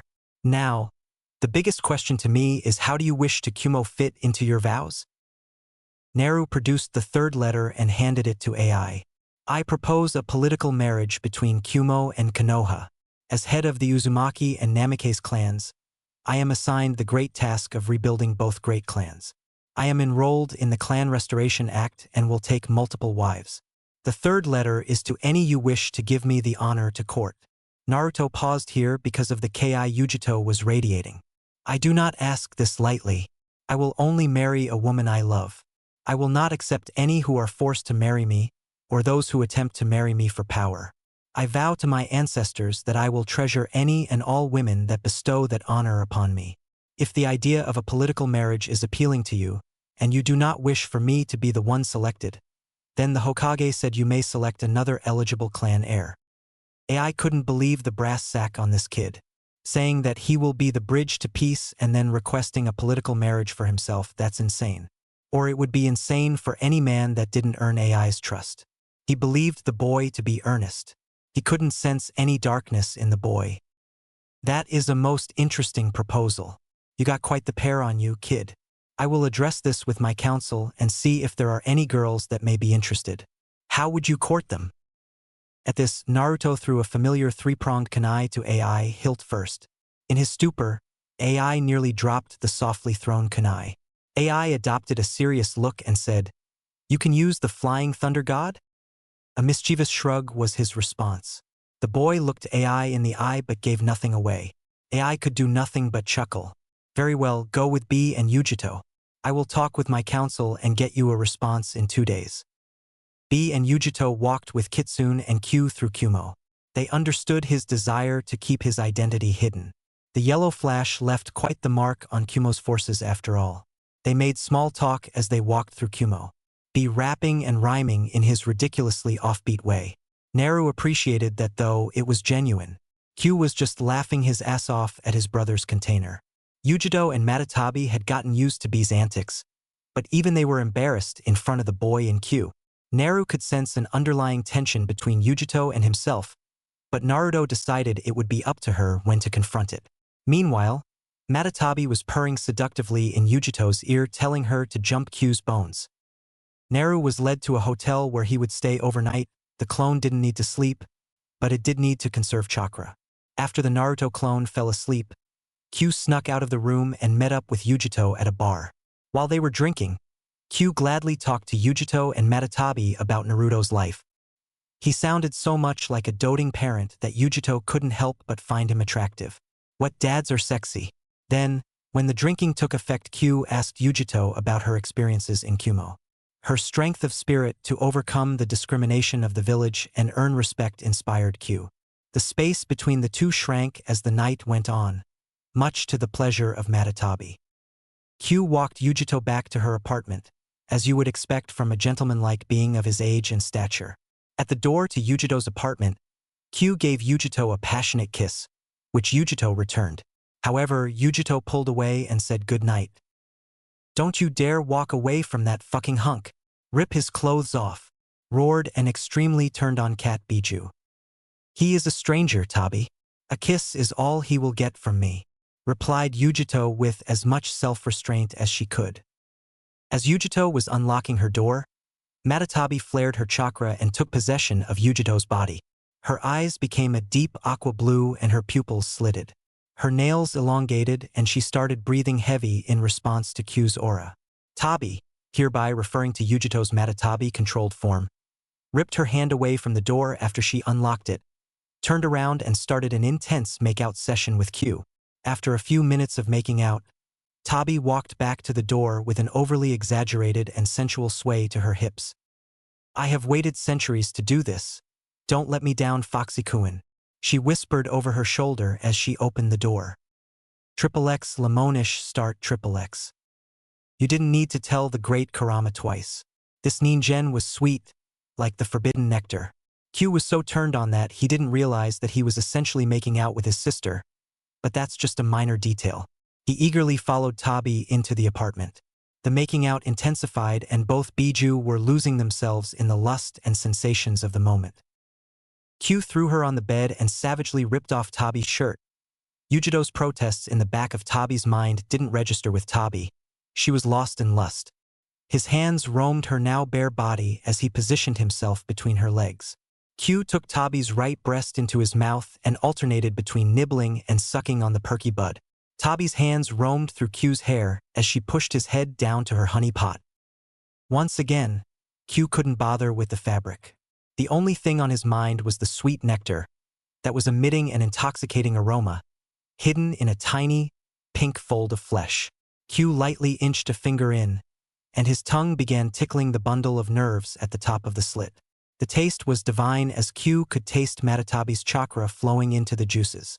After a few minutes of ministrations, Tabi was getting close to her first orgasm. As she hit her high point, her nails elongated, and her grip tightened. As she screamed out her pleasure, there was a pop and a poof of smoke. Tabi roared in a chakra-enhanced voice, fuming mad as Ujito tried to take control of a demoness that had been denied her just deserts. It took Ujito a minute to forcefully take control of her body back and lock the naughty cat back in her mindscape. She let out a deep sigh, torn between being relieved and sorely disappointed. XXX Lemonish N XXX.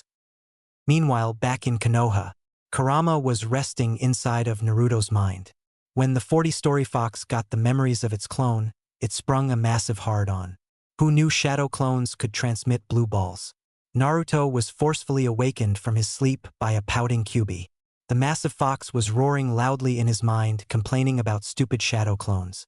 It wasn't until Naruto woke up in the comfort of his bed that he processed the memories.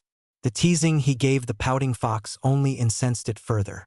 So Naruto hopped out of bed, jumped out to the training grounds, formed Q with one tail worth of chakra and began an all-out spar. Q apologized after 3 long hours of venting.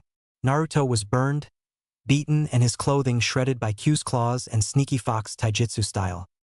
Back to Kumo, the following morning, Naru was woken up by a pounding on his hotel room door. The clone wiped the cobwebs from its eyes and went to the door. "Where the fuck is that perverted fox?"